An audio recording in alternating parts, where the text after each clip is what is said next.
Chapter 107. In the commander's tent of the northern Ming camp, Fan Lingyue sat quietly in front of the table, reading the letter sent by the great Xia envoy. A strange look flashed across her beautiful face. In the end, they still officially met. Since the first time Ning Chen's name appeared in front of her, she wanted to kill him. She hated unexpected things the most in her life, and Ning Chen's appearance was very likely to become an unpredictable variable in her plans. Facts proved that her worries back then had become reality. In the short few months that followed, Ning Chen had ruined too many of her plans, causing the world's war against the great Xia to change. She wanted to get rid of him, but unfortunately, she had not succeeded. Now that things had come to this, she could only accept it. Thinking of this, Fan Lingyue looked at the envoy in front of her and said calmly, "Go back and tell Ning Chen that I will wait for him before the Ming army arrives." The envoy of the great Xia dynasty bowed and left. After the envoy left, Fan Lingyue looked at the letter on the table and slowly closed her eyes. Her mind was heavy as she weighed the pros and cons.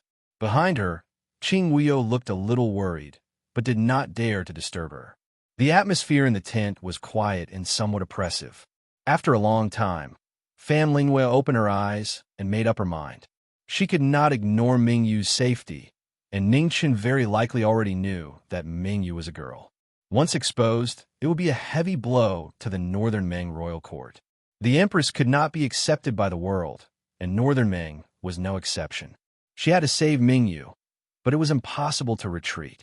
Fortunately, Ning Chen also had his own weaknesses, and she was not completely helpless. "Men," Fan Lingyue said. "Present." A general walked in and bowed respectfully. "Send this letter to Sword City." Fan Lingyue took out a letter that she had prepared long ago and instructed. "Yes." The general took the letter and left quickly. "How was the Southwest?" "That little bald donkey has been in northern Ming for some time." "Has the old monk still not made up his mind?" Fan Lingyue asked calmly. "According to the report of the spies, the abbot of Dewey Temple has already begun to recall the monks of the Buddhist kingdom. It should be soon," Qing Wuyo replied seriously. "Buddhists who preach justice can't resist temptation in the end. In this world, there is no such thing as absolute justice." Fan Lingyue sneered softly, her tone slightly mocking. "You can leave now." After asking all the questions, Fan Lingyue asked, "Military advisor, His Majesty is here." Qing Wuyo opened his mouth, and there was a trace of uneasiness in his eyes. He didn't know what the military counselor was planning, but there was no doubt that Great Xia would make an issue out of the safety of the emperor. He was worried that the military counselor would compromise, but he was even more worried that the military counselor would remain indifferent. Now, the safety of His Majesty and the advance and retreat of the northern Ming army were all in the hands of the military advisor. No matter what he chose, there was no solution. "I know what I'm doing. You may leave," Fan Lingyue said indifferently. "Yes." Qing Wuyo sighed softly and turned to leave. Now, he could only hope that the military advisor would be able to lead the northern Ming army out of this dilemma. Northward City. Ning Chen stood in front of the window in his room, similarly thinking of a countermeasure. The person he had to face was Fan Lingyue, the smartest woman in the world. The slightest bit of carelessness would cause him to pay an unbearable price. He had never underestimated this woman, yet he had still suffered in the hands of Fan Lingyue time and time again, almost dying a few times. If it wasn't for his luck, he would already be drinking tea with the king of hell right now. Transmigration wasn't omnipotent, but Fan Lingyue was omnipotent. He had suffered enough losses. Now, his only advantage was that he had little Mingyu in his hands. Fan Lingyue would more or less have some misgivings. In addition, Mingyu was a girl's secret, so he could use it to exchange for something. He promised little Mingyu that he wouldn't tell anyone because he was afraid that the little girl would be hurt, and Fan Lingyue wouldn't know. With such a good advantage, it would be a waste not to use it. Fan Lingyue would definitely not agree to retreat. How to make the best use of the trump card in his hands was the most important thing for him to consider. There weren't many soldiers in Northward City, only 70,000. In addition to the 5,000 Imperial Guards that he and the Marquis brought, it wasn't even a third of the Northern Ming army. 75,000 against 250,000, including 100,000 iron cavalry and 10,000 heavy cavalry. No matter how he thought about it, it was an extremely nonsensical matter. Northern Ming's iron cavalry weren't idiots who didn't know how to fight after getting off their horses. Moreover, the truly terrifying thing was the 10,000 invulnerable heavy cavalry. On the battlefield, they were killing machines that couldn't be stopped. There were no more than 10,000 heavy cavalry. If there were more than 10,000 heavy cavalry, they couldn't be stopped. In the east, the Eternal Night cult relied on 30,000 heavy cavalry to beat Great Xia. If it wasn't for Marquis Kaixin and the 100,000 Blackwater army, the east side of Great Xia would have been destroyed long ago. Northern Ming didn't have as many heavy cavalry as the Eternal Night cult, but there were still 10,000 of them. On the battlefield, they were still invincible and unstoppable. Great Xia only had Marquis Kaixin and the 100,000 Blackwater army. It wasn't easy to deal with the martial lords and the heavy cavalry of the Eternal Night cult, so it was impossible for them to have extra energy to care about this side. The matter of reinforcements couldn't be hoped for in the short term. Zhang Sun was already having a hard time holding on in the imperial city. The sudden death of Emperor Xia had an even more obvious impact. Great Xia had to be on guard against internal strife. The military forces around the imperial city couldn't be easily mobilized. Otherwise, once a mutiny occurred, it would be too late for regrets. The greed of humans was incomparably terrifying. They wouldn't give up on the throne just because there was a great enemy outside.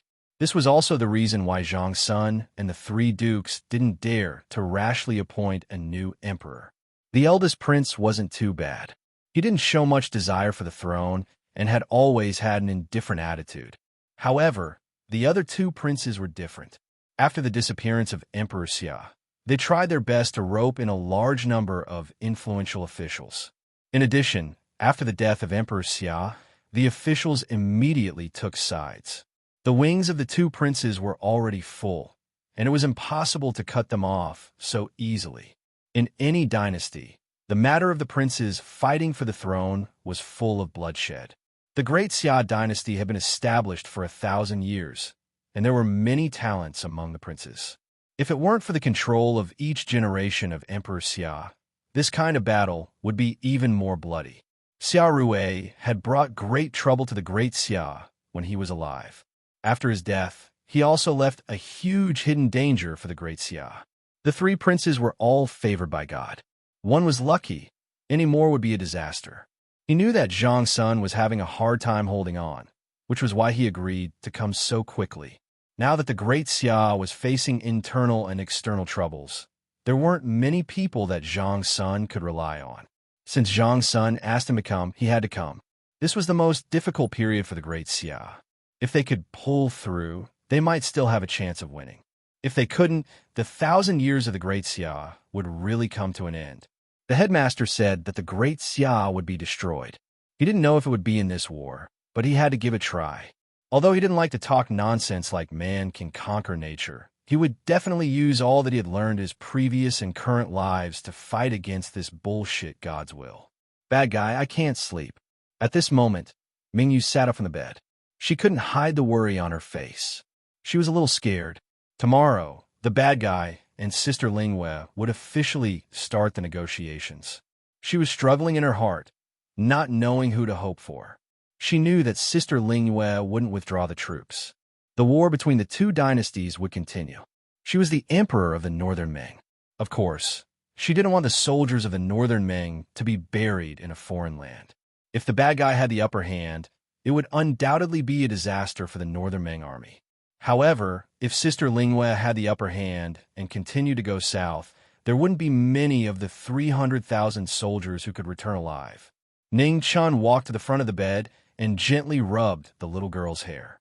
He sighed in his heart. From the beginning, this war of life and death was destined to be a road of no return. Fan Lingwei wanted to build a prosperous and huge empire for Mingyu. However, this road was paved with the corpses of the soldiers and people of the Great Xia. Even the 300,000 soldiers of the Northern Ming army would become the sacrifice of the former's ideals.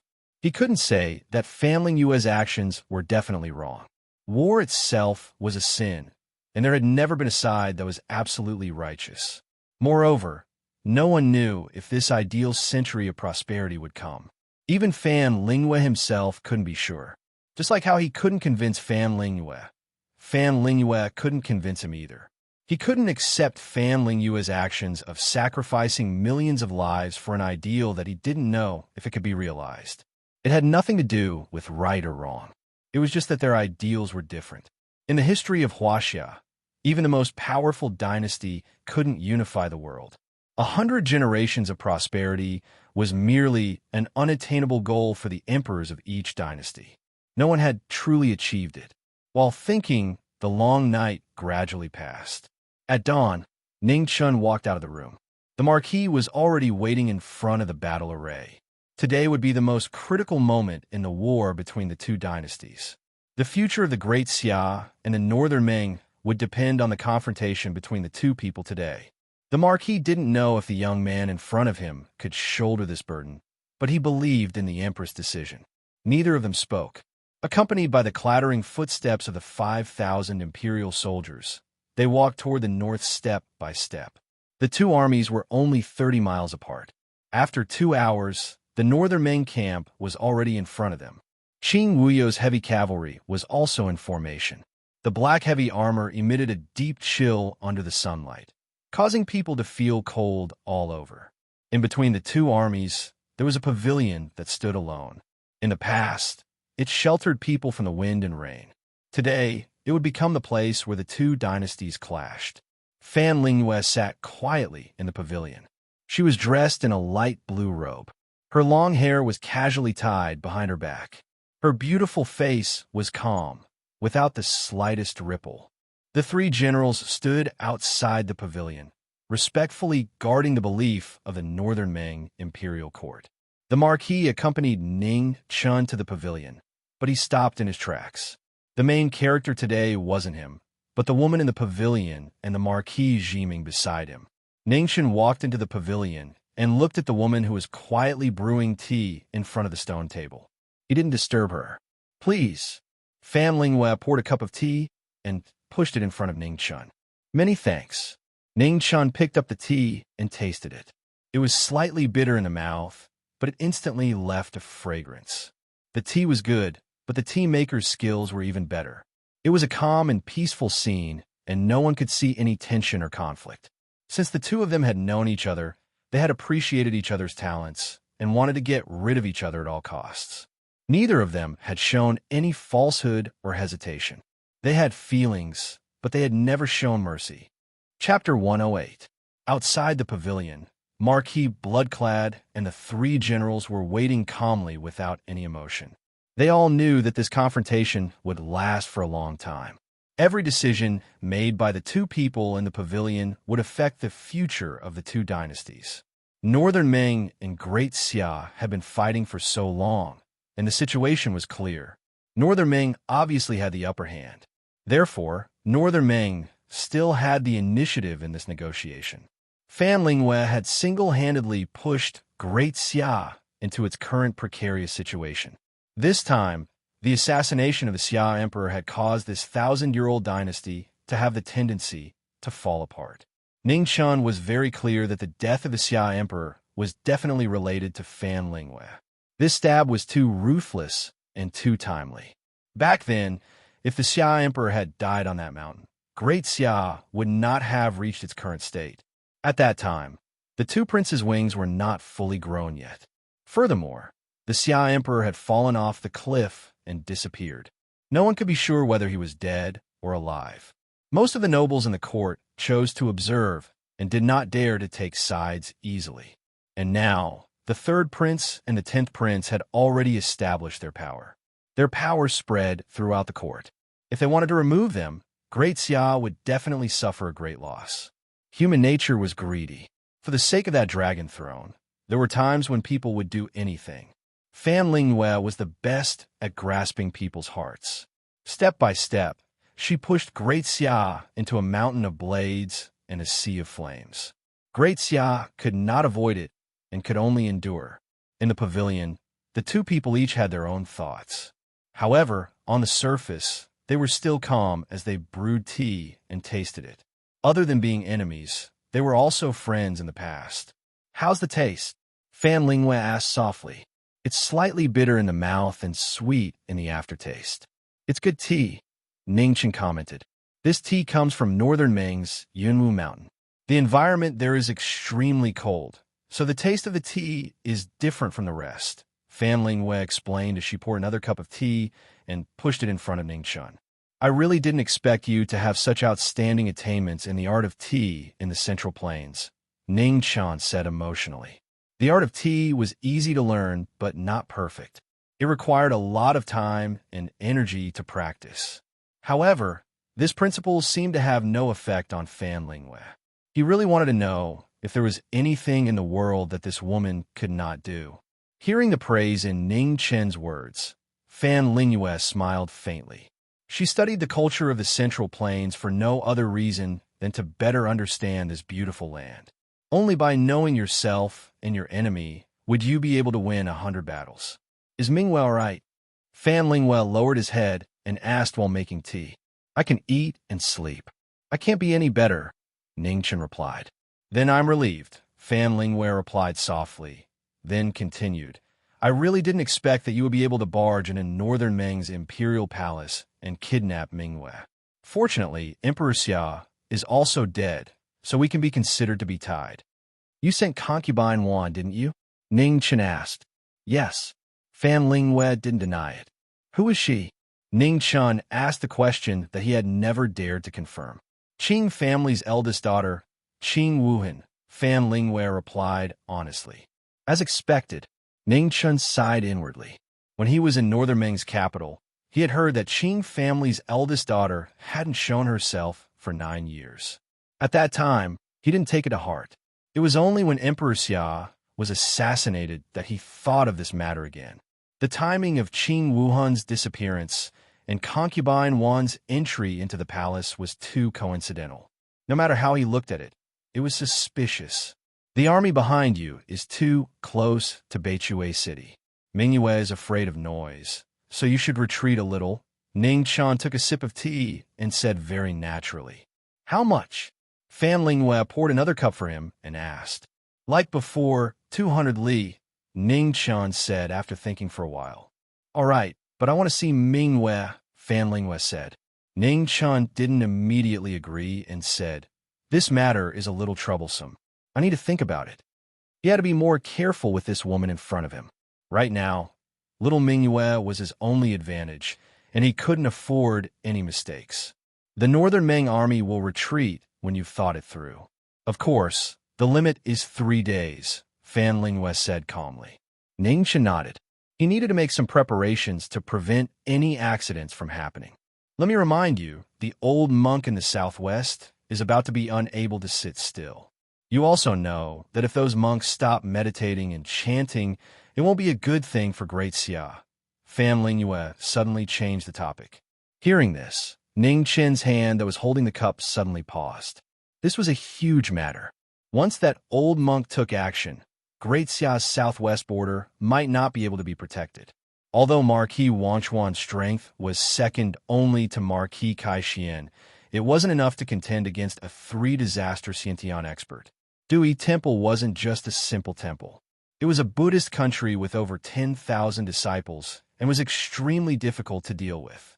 Fan Lingue, if you drive the tiger to devour the wolf like this, you'll draw fire to yourself sooner or later, Ningchen warned as his face gradually darkened. "You don't have to worry about this. Since I have the ability to drive the tiger, I also have the ability to kill the tiger. You should think about how to tell your empress about this matter," Fan Lingue said, unmoved. The worry in Ning Chen's eyes was difficult to conceal. Just the matters in the imperial city were already very difficult for Zhang Sun. If another problem occurred in the southwest of Great Xia, Zhang Sun might really not be able to hold on. "Fan Lingue, you've brought so much war to the world. Even if you win the war, the ones who will suffer are still the people of the 2 dynasties." Ning Chen sighed softly. "Life is full of emotions. First it's bitter, then it's sweet. If you don't experience the bitter end, how can you cherish the sweet end? Just like this tea, if it's sweet as soon as it enters your mouth, the aftertaste will just be a dull aftertaste, Fan Lingwe said indifferently. But life isn't like tasting tea. Even after suffering, it doesn't mean that happiness will come. You can't decide the lives of others, Ning Chan said in a low voice. Fan Lingwe glanced at the former, a hint of mockery flashing across her beautiful face. In this world, it has always been the strong dominating the weak. Are you really so naive as to think that everyone can decide their own fate? Ningchen was silent, not replying. Fan Lingwe stood up, his eyes turned to the south as he continued. The weak depend on the strong, and the strong depend on the stronger. This is the nature of humans. It's impossible for there to be absolute fairness in the world.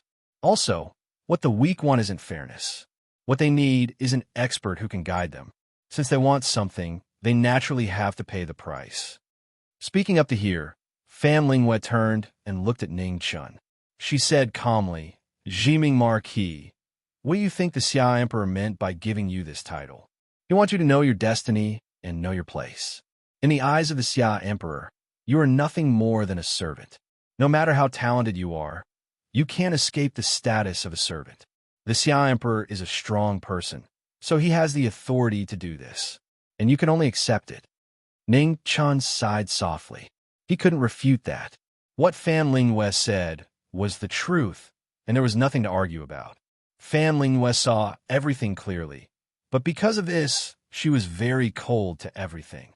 She only cared about the end result. As for the process in the middle, it was meaningless to her. Just like the millions of civilians in Yengue City, their deaths were only because Fan Lingwe didn't want to waste too many soldiers in Yengue City. Massacring the city was the simplest and most effective method. In the history of Huaxia, such things had happened before.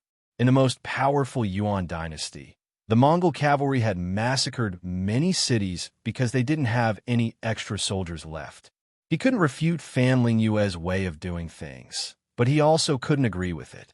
Their different ideologies were the main reason why the distance between them was growing. Fan Lingwe, I admit that I can't convince you. However, I'll still say the same thing. I'll do everything I can to stop you. Ning Chin stood up and looked at the beautiful but emotionless face of the woman in front of him and said seriously, I hope you can do it. Fan Lingwe said calmly. The atmosphere of the conversation had already turned stiff. There was no point in continuing. Ning Chin cupped his fists and said goodbye, then turned and left. Today's negotiation had just begun. Even so, the information he received was enough to give Zhang San a headache. When he met that little bald donkey in northern Ming, he already felt strange. He didn't expect that Fan Lingwe would really drag the Dui Temple into the war. After Ning Chun left in the pavilion, Fan Lingwe picked up a cup of tea. Just as she was about to drink it, she suddenly coughed violently. The tea was dyed red in an instant. If possible, she really wanted to borrow another 10 years of time from the heavens. Then, she had 100% confidence that she would be able to build a huge empire for northern Ming. On the other side, after Ning Chan returned to Beichui City, he immediately wrote a letter about today's matter and sent it to the imperial city. Especially the matter of the Dui Temple. He repeatedly warned Zhang Sun to be careful. There were well-trained messenger eagles in the army. They were extremely fast and could deliver the news within a day. He didn't know if he could make it in time, but this matter had to be told to Zhang Sun. It wasn't that there weren't any people in Great Xia who could stop the abbot of the Dui Temple. At the very least, he knew of 2 people who could do it. However, whether or not they could be persuaded would depend on Zhang Sun's ability. For monsters like Xian Tian, unless they were willing, no one could force them to do anything. A rank 9 expert could be killed by a large number of people, but only Xian Tian could stop Tian Tian. Little Ming Yu waited quietly at the side. After seeing that Ning Chan was done with his business, she walked over and tugged at his sleeve. Ning Chan then remembered that little Ming Yu was still eagerly waiting for the result. Thus, he smiled apologetically and told the little girl about the negotiation conditions between him and Fan Lingwe in detail. Do you want to see her? After speaking, Ning Chun rubbed little Ming Yu's hair and asked. Yes, Ming Yu answered honestly. She grew up under the care of Sister Lingwei. Unfortunately, ever since the war between the two dynasties began, they never had the chance to meet again. I need to prepare. This Sister Lingwei of yours is too powerful. I'm afraid that she will snatch you away the moment I bring you out, Ning Chun said helplessly. He had suffered enough in the hands of Fan Lingwei, so he had to be extra careful. Ming Yu didn't answer. She was very conflicted now. She didn't know if she should hope to be rescued by Sister Lingwei. Although she was a hostage, the bad guys treated her really well. They didn't even hesitate to risk their lives to protect her. Moreover, she felt more and more that this war shouldn't continue. She didn't have extravagant hopes that Northern Ming could defeat Great Xia. She only hoped that these soldiers of Northern Ming could return to their country safely. Chapter 109. Zhang Xun's reply arrived the next day, asking Ning Chun to delay Fan Lingwei and the Northern Ming army no matter what. As for the southwest of the Great Xia, she would ask the dean of the academy to deal with it. After reading the letter, Ning Chun was temporarily relieved. With the dean holding back the abbot of Dui Temple, the situation in the southwest of the Great Xia would not worsen in a short time. King Yan's return to the palace was of great significance to the Great Xia. This was also the key reason why Zhang Sun could let the dean go to the southwest border without worry. The reason was simple. The imperial city or the academy must have an absolute master in charge. The situation in the southwest was no longer his concern, so he could concentrate on thinking about how to deal with Fan Lingyue's request. Logically speaking, with a Marquis of Bloody Robe, a half-step to inborn master, and 2 ninth-rank imperial guards in the barracks, there should be no problem in meeting. However, he was still a little worried. Fan Lingyue's intelligence was too terrifying, so no matter how careful he was, it would not be too much. Fortunately, the young general had to stay in Heaven's Gate, so Fan Lingyue had lost a great help. Last time, Emperor Xia buried gunpowder under Marquis Jiming to kill him. Unfortunately, the power of the things developed by the Heavenly Workshop was limited, so he was lucky to escape. However, this method should be good to deal with Fan Lingyue. If he could take this opportunity to kill this woman, it would be the best result, and the Great Xia would have one less terrifying enemy. Without Fan Lingyue, the Northern Ming army was like a tiger without its teeth, its threat reduced by 70%. Thinking of this, Ning Chun wrote down the required medicine and handed it to a general to secretly buy it in the city. It was already nighttime in the city, and the lights were bright. Although the Northern Ming army was just 30 miles away, and the atmosphere in the city was a little tense, the people still had to live, so everything was not much different from usual. The moon rose and the night deepened. Ning Chun walked to the tower and looked at the Northern Ming army in silence. When the patrolling soldiers saw Ning Chun, they did not dare to disturb him. This was the new Jiming Marquis, the ruthless person who dared to kidnap the Northern Ming emperor. It was said that the main character of this negotiation was not the Marquis of Bloody Robe, but the Jiming Marquis in front of him. After waiting for a while, Ning Chun took out the broken death bow and aimed it at Bei Meng's tent in the distance. The silver arrow condensed, and in an instant, a powerful pressure spread out. He knew that this arrow wouldn't be able to kill Fan Lingyue. However, Fan Lingyue's body wasn't in good condition. If he could injure her, it was likely that her remaining life would be reduced by a little. He had said that he would do everything in his power to stop her. Between him and Fan Lingyue, there was no such thing as despicable or not. As long as they could get rid of the other party, neither of them would hesitate for a moment. The silver arrow became more and more resplendent, and the pressure on the city gate tower became heavier and heavier. The moment the arrow was released, a person slowly walked over from afar. Ning Chun's expression turned cold. Without hesitation, he changed the direction of the arrow and shot it at the attacker. In this world, if there were people he had to kill, then the person in front of him was one of them. Bei Meng's 4 engraved swords. The silver arrow light streaked across the void, leaving behind a bright arrow tail. The arrow light was filled with killing intent, causing the surrounding space to distort. Si Mingjian's footsteps didn't stop. A blood-colored sword appeared in his hand. With a swing of the sword, he dispersed the deadly arrow. In a battle of speed, the sword was fast, but the arrow was even faster. When the arrow dissipated, another arrow light shot toward him. In Si Mingjian's other hand, a golden sword appeared and blocked the arrow light flying toward him again. Ningchen didn't think that these two arrows could hurt Si Mingjian. Therefore, he shot the third arrow. The arrow was like a meteor. At the most beautiful moment, Si Mingjian frowned slightly and stepped back to avoid the arrow light. Unexpectedly, after the third arrow, the fourth and fifth arrows arrived at the same time. The three arrows were connected and converged into the most terrifying line, instantly tearing the void around him. The blood-colored sword and the golden sword blocked the first two arrows, but they couldn't block the last arrow in time. In the next moment, Si Mingjian's vital energy burst out and resisted the powerful fifth arrow. Whoosh! His vital energy vibrated. Without a doubt, it was at the half-step innate level. The arrow light was blocked and deviated, brushing past Si Mingjian's shoulder. Blood spilled out and dyed his clothes red. Si Mingjian frowned again, and the killing intent in his heart grew stronger. This kid's growth was too fast. The last time they met, he was so weak that he couldn't even withstand a single blow. Today, he could already injure him. On the city wall, Ning Chun squinted his eyes. This person had become stronger again. Unfortunately, he could only shoot 5 arrows now. A distance of 1,000 feet was nothing to a half-step innate.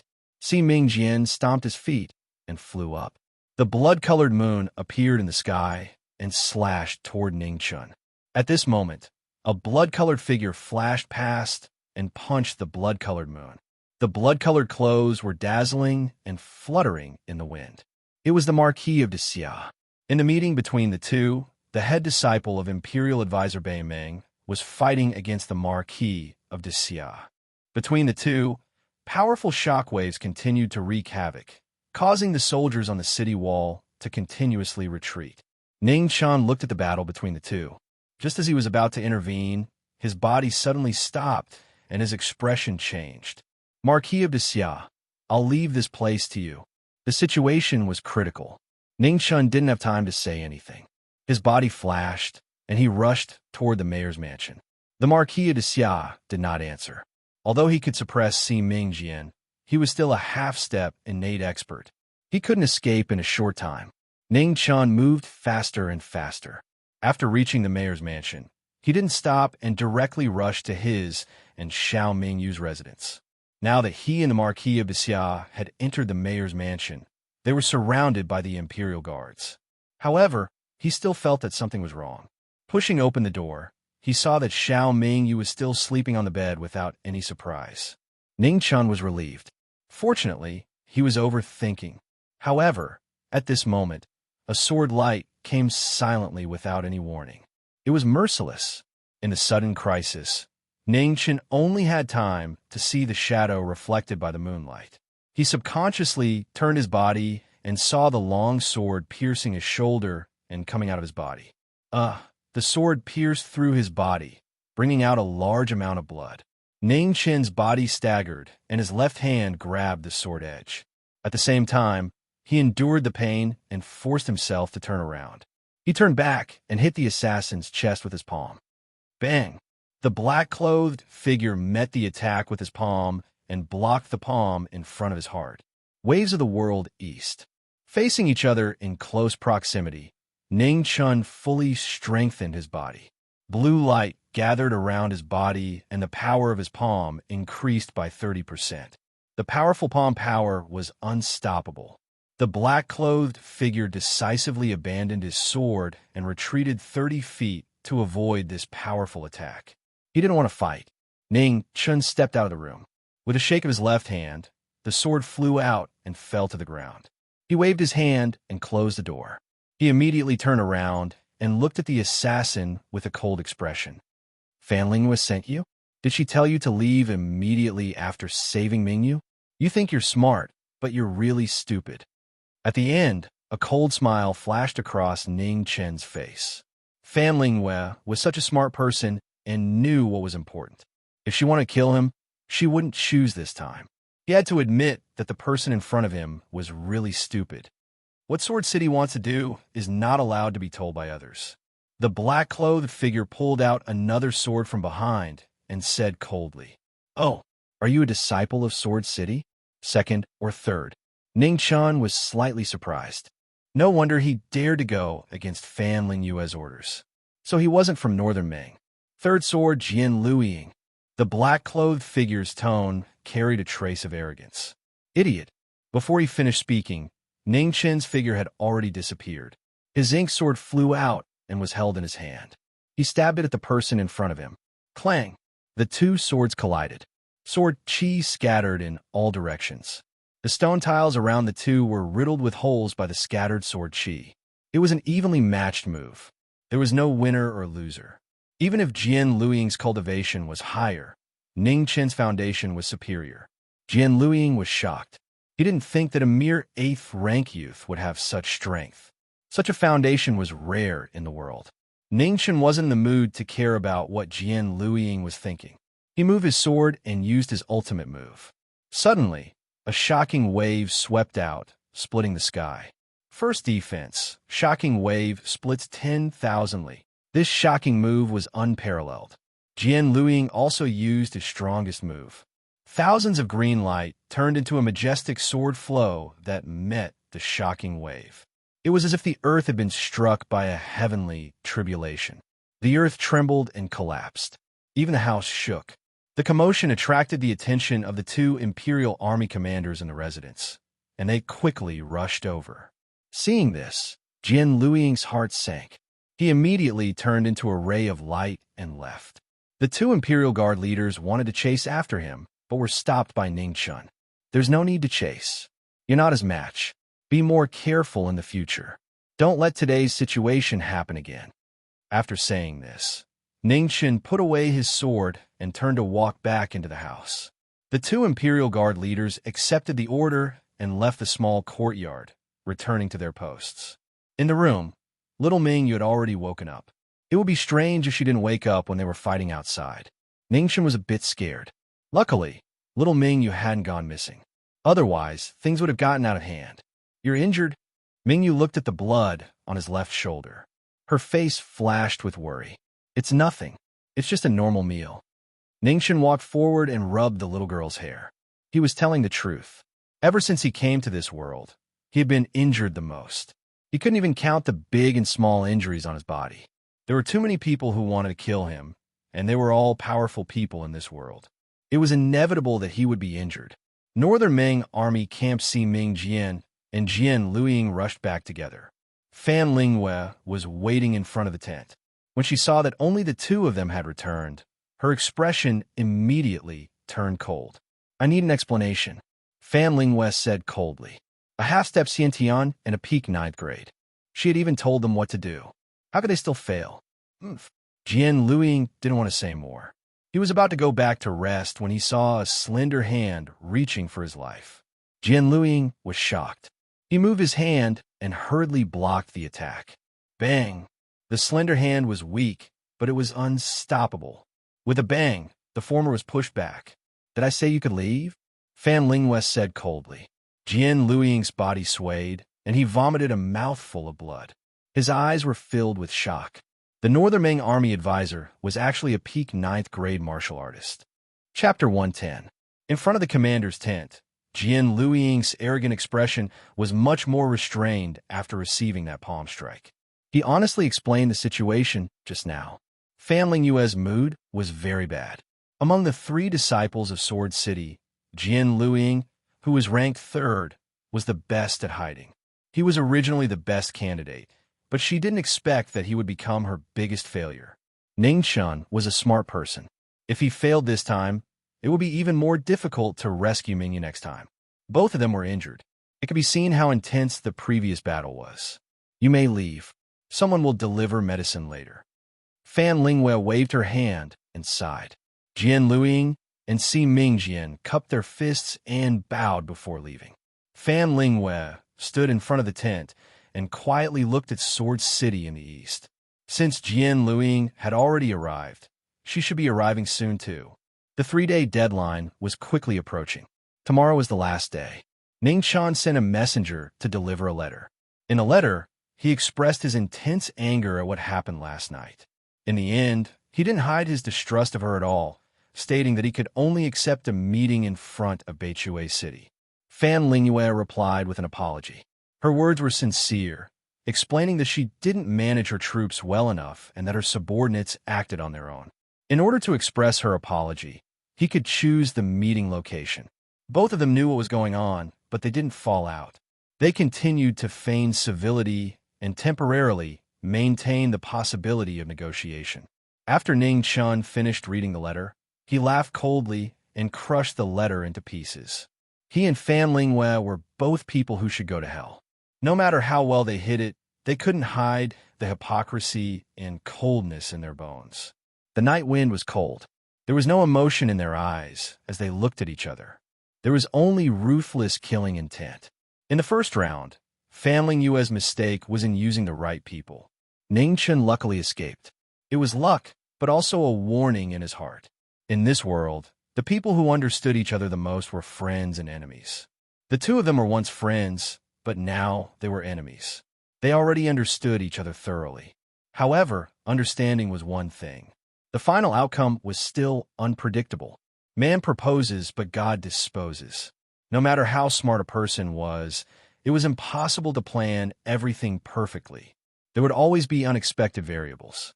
At the very beginning, Ning Chen's sudden appearance disrupted many of Fan Lingyue's plans. Now that the battlefield was facing each other and both sides knew each other's strengths, this advantage had already disappeared. In the end, the competition would return to a contest of wits and schemes. The lights in the city were as beautiful as ever. The Imperial Army was on high alert. Everywhere one looked, one could see the figures of the Imperial Army. Ning Chun was deep in thought, carefully recalling what else he hadn't thought of. When facing Fan Lingyue, even the slightest flaw could cause him to be consigned to eternal damnation. He had to be watertight. Little Ming Yu's mood sank. She knew that tomorrow was the day they would meet, but she didn't feel happy at all. The villain's silence made her feel uneasy. She had a feeling that something bad would happen the next day. The little girl's senses were very sensitive.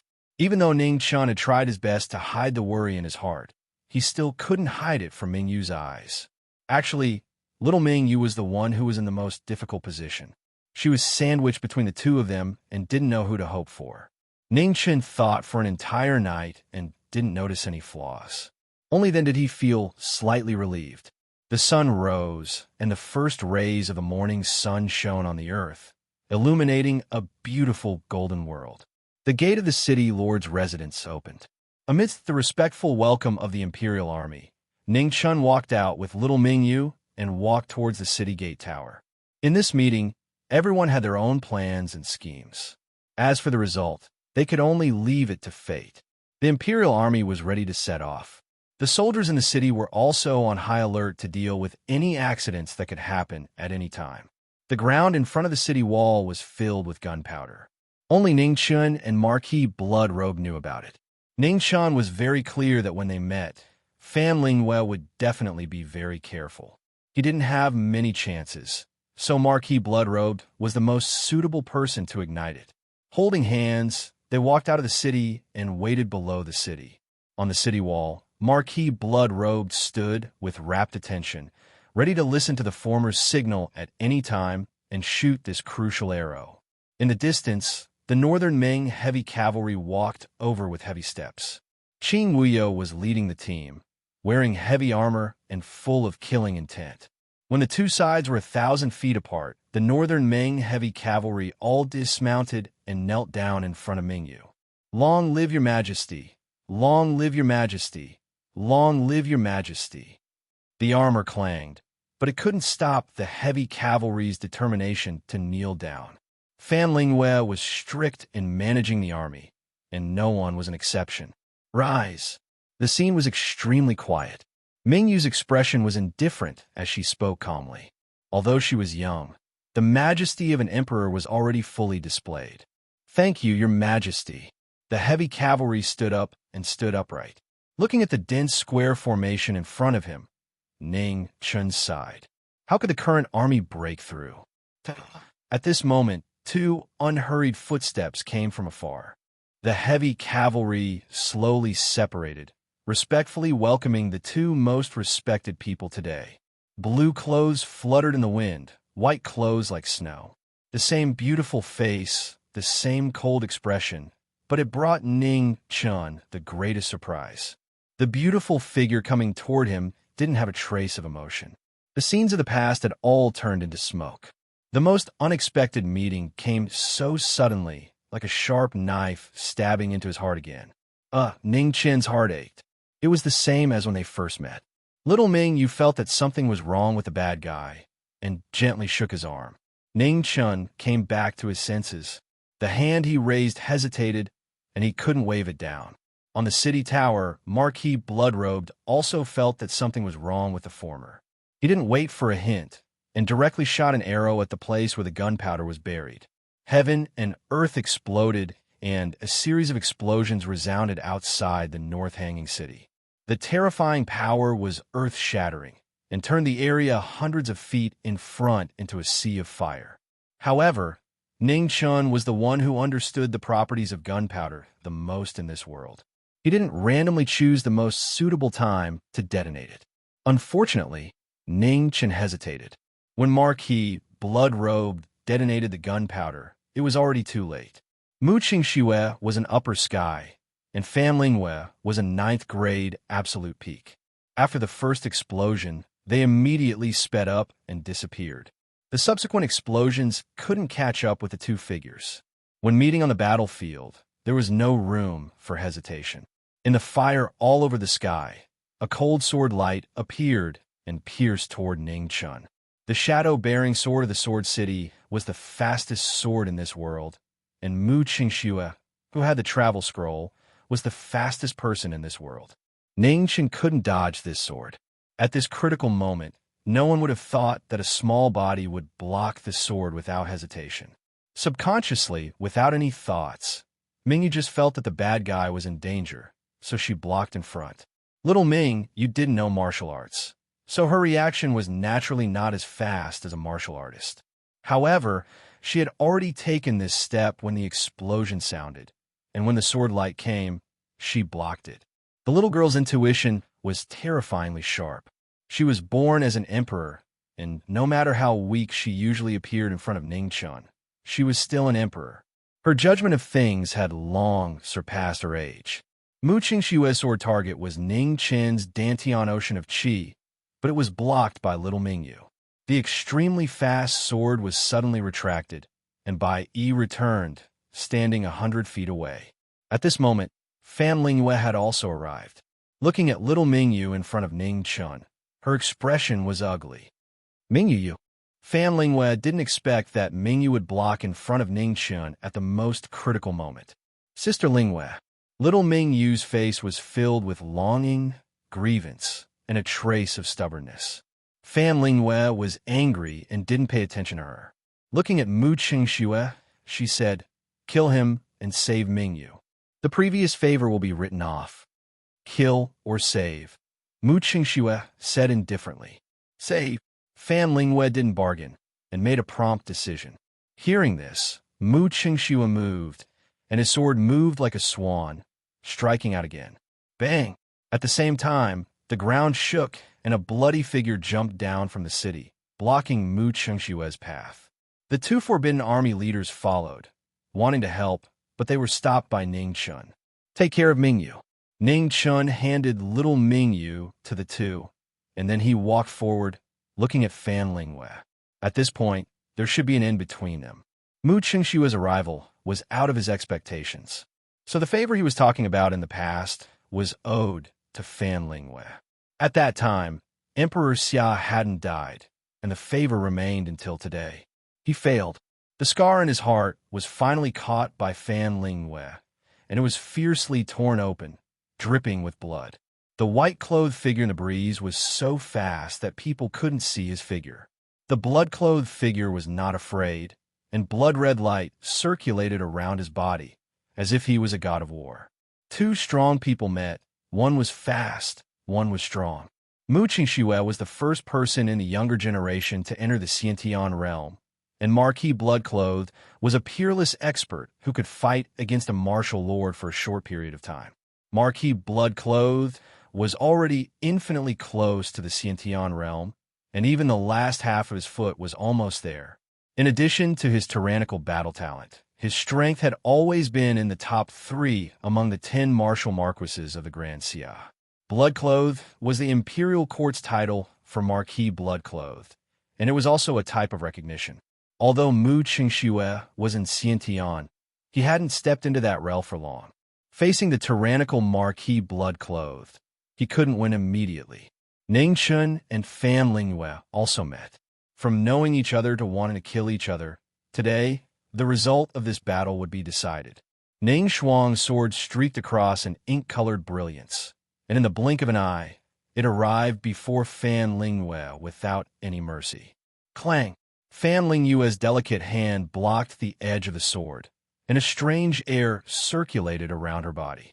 The sword and palm collided, and the ink-colored sword's frost instantly dissipated. Ningchen only felt that the true qi in his body was quickly drained away from the sword's edge. Bang! Fan Lingyue's palm struck out, forcing Ning Chun to retreat. Pu!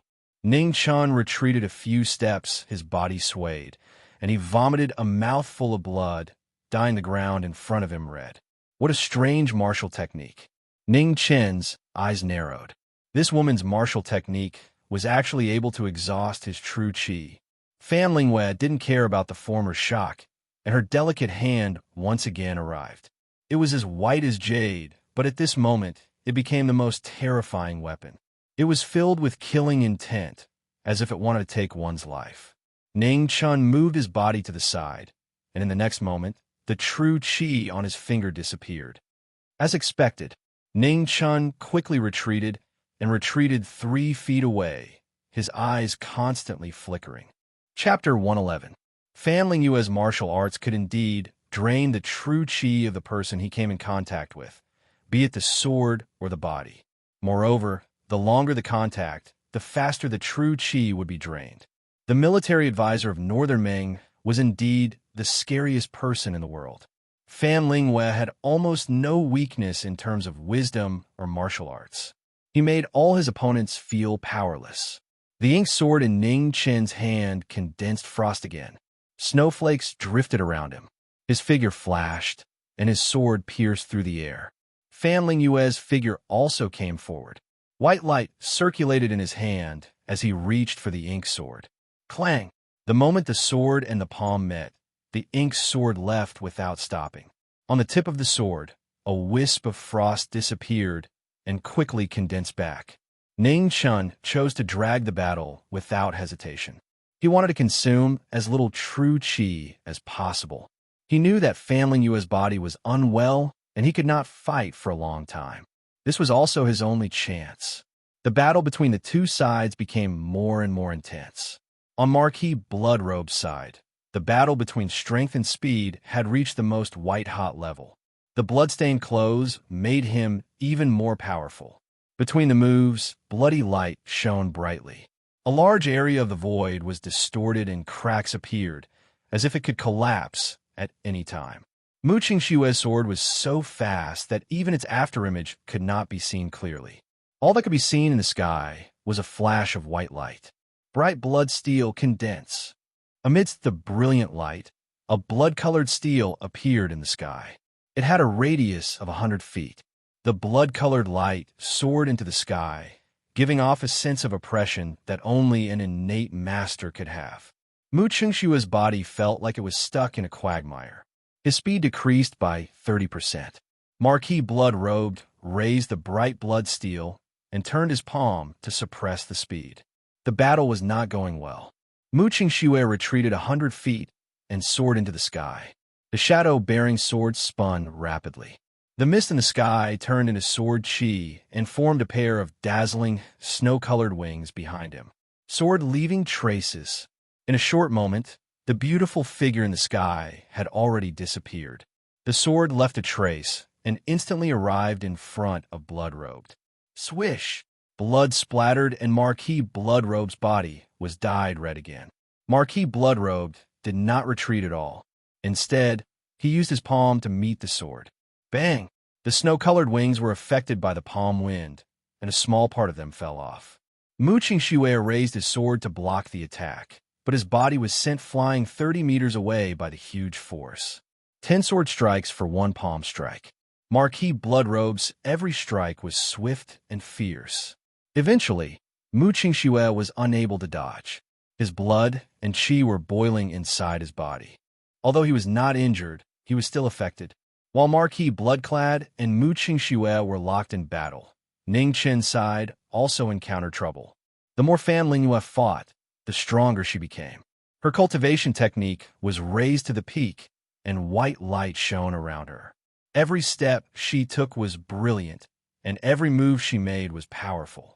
She was like a goddess descending to the world, suppressing him to the point that he felt like he couldn't break through. The frost essence of the ink sword dissipated upon contact. Within the white light, the true qi was rapidly drained away. Ning Chun retreated again and again, feeling depressed. Ever since he started practicing martial arts, this was the first time he was in such a sorry state. Fan Lingyue didn't hold back in the slightest, suppressing him step by step and forcing him to take his life with every move. He wanted to get rid of this great calamity today.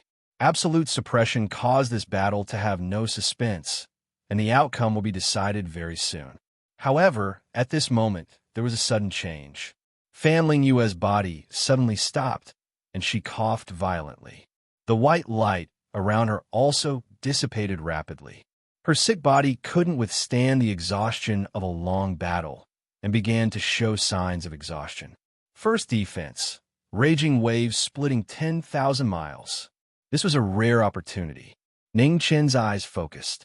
His sword raised 100 zhang tall wave, and in the midst of the raging waves, a sword slashed through the sky. In the loud explosion, the world was miserable. Sand and dust flew wildly, covering the vision of everyone in the surroundings. In the midst of the sand and dust, the white light rose again. When the sword and the palm collided, Fan Lingyue let out a muffled groan and retreated a few steps. Then, she used her delicate hand to disperse the force and struck out with her palm. With a bang, Ning Chun was sent flying again, and blood spurted out. After landing on the ground, he stabbed his sword into the ground and barely managed to stabilize his body. Cough, cough. Fan Lingyue coughed violently, and blood kept flowing out from between her fingers. The white light around her body also began to become extremely unstable, sometimes strong and sometimes weak. Seeing this, Mu Qingxue frowned. His figure flashed, and a sword light slashed towards Ning Chun. Soon after, he swept Fan Lingyue away from the battle. At the same time, Marquis Bloodrobe arrived and blocked the sword light. Looking at the two who retreated, his eyes narrowed slightly. "Are you all right?" "I'm fine." Ning Chun wiped the blood from the corner of his mouth and shook his head with difficulty. This battle was too embarrassing. If it wasn't for Fan Lingyue's body being unable to withstand the exhaustion of a long battle, he would have lost without a doubt. The heavens were still fair. They gave Fan Lingyue frightening intelligence and martial talent, and also gave her a sickly body. The northern Ming army retreated in a grandiose manner. The soldiers in the city heaved a sigh of relief. The pressure from the 10,000 heavy cavalry was too strong. It was like a flood of iron that wanted to swallow everything in front of it. After the cavalry retreated, Marquis Bloodrobe brought Ning Chun back to the city lord's mansion. Both of them were injured and needed to recuperate, especially Ning Chun, who received 2 palm strikes from Fan Lingyue. After returning, he kept coughing out blood. Little Ming Yu stayed by his bedside, silently serving him soup and medicine. Her sad little face never smiled again. In the northern Ming army, Fan Lingyue wasn't any better. Half of her blue clothes were dyed red with blood, looking very miserable. Retreat. Half a day later, a military order was issued. The army retreated 200 miles according to the agreement. Marquis, Northern Ming has retreated. Outside the room, a general sent a message. informing him of the situation. And got it. Ning Chen leaned on the bed and said tiredly. He wasn't surprised about the retreat. Fan Lingwei was a proud person. Since she promised to retreat, she would definitely retreat. Scheming was scheming, and promises were promises. They were not the same thing. He had told so many lies in his life that he couldn't remember them all, but he had never forgotten the promises he made. He and Fan Lingwei were still similar people. Aside from the concealment on the outside, they still had their own pride in their bones. A distance of 200 miles wasn't much, but it was enough to let the soldiers and commoners in the city breathe a sigh of relief, reducing a lot of pressure. This war wouldn't end too quickly. If this pressure continued, the soldiers and commoners in the city wouldn't be able to bear it and would have a mental breakdown before the war was over. Little Ming Yu wasn't in a good mood. She didn't have any reaction after hearing the news of the retreat. Ming Yu, she's fine. Don't worry. Ning Chun rubbed the little girl's hair and comforted her. These days, Ming Yu was the one who suffered the most. Between him and Fan Lingwei, little Ming Yu was indeed troubled. Can you stop fighting? Ming Yu was a little depressed. Today, she saw Sister Lingwei and the bad guy get injured. She felt very uncomfortable. Both of them were the people who treated her the best in the world. Why did they have to fight to the death? Ning Chun sighed in his heart. He couldn't answer. There was no room for reconciliation between him and Fan Lingwei. Fan Lingwei had her own stubbornness, and he also had people he wanted to protect. Their standpoints were different, so reconciliation was impossible. Today's life and death battle was just the beginning of their war. In the future, it would only get more and more tragic until one side fell. Fan Lingyue's intelligence was already troublesome enough. Now that she displayed her unparalleled strength, it was really troublesome. Under the Xiantian realm, this woman was almost invincible. Even if a Xiantian wanted to kill her, it wouldn't be that easy. That lustrous white brilliance was too strange. It could remove a person's true qi, making it so that the opponent couldn't use their strength. Before the battle even started, they had already lost. He had encountered so many experts before, but he had never been suppressed like today. He didn't even have the slightest chance to resist. Moreover, Mu Qingshua's arrival gave Fan Lingwei another powerful helper. Although Marquis Bloodclad could restrain him, the other side still had Ming Jian and Jian Luiying. Once their injuries recovered, the situation would become even more unfavorable for them. Now, even Sword City had begun to openly help Northern Ming. The trend of the world attacking Great Xia was already unavoidable. It could be said that Great Xia had reached its most dangerous moment. To the north was Fan Lingwei, to the west was Eternal Night Cult, to the southwest was Dui Temple, to the southeast was Minyan Country, and to the east was Sword City. Apart from the Barbarian Dynasty in the south and Jinji Country in the northeast, all the borders of Great Xia had entered war. What was worse was that Great Xia was now in the critical period of changing the throne. If it wasn't handled well, there was a high possibility of a mutiny. This also caused the military forces around the imperial city to not dare to move, further worsening the situation of Great Xia. In the next 3 days, Ning Chun and Fan Lingwei were recuperating. The two armies were also relatively quiet, waiting for the next order. However, at this moment, bad news came, causing Great Xia to fall into a state of panic.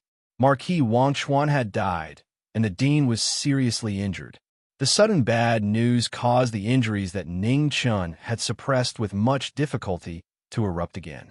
He vomited a mouthful of blood and fainted. Great Xia was finished. This was Ning Chen's last thought before he fainted. No one expected that the person who shouldn't have appeared at the southeast border of Great Xia, the Golden Staff State Preceptor of Northern Ming. In this world, all Xiantian realm experts had pride. However, this saying was so laughable when it came to the Golden Staff State Preceptor of Northern Ming.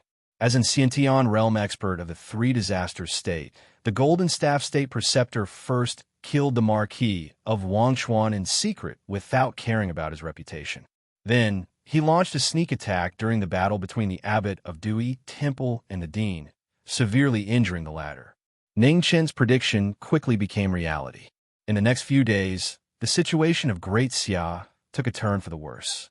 Tens of thousands of disciples of the Buddhist kingdom walked out of Dui Temple. Under the lead of the abbot of Dui Temple, all of them stepped into the territory of Great Xia. The monks of the Buddhist kingdom, who had a Xiantian realm expert of the three-disaster state, broke through several lines of Great Xia's defense lines like a hot knife through butter and rapidly advanced north under the banner of slaying demons. The Xiantian realm experts of the three-disaster state were too terrifying. With a raise of their hands, the sky collapsed and the earth caved in. This was completely beyond the imagination of the people of the world. It was simply not something that could be stopped by human strength. One day later, Ning Chun slowly woke up. Dragging his injured body, he picked up a brush and wrote a letter to Zhang Sun. The content of the letter was very simple. Abandon the first prince and pick one of the two remaining princes to inherit the throne immediately. As for the other prince, if he could trap him, then trap him.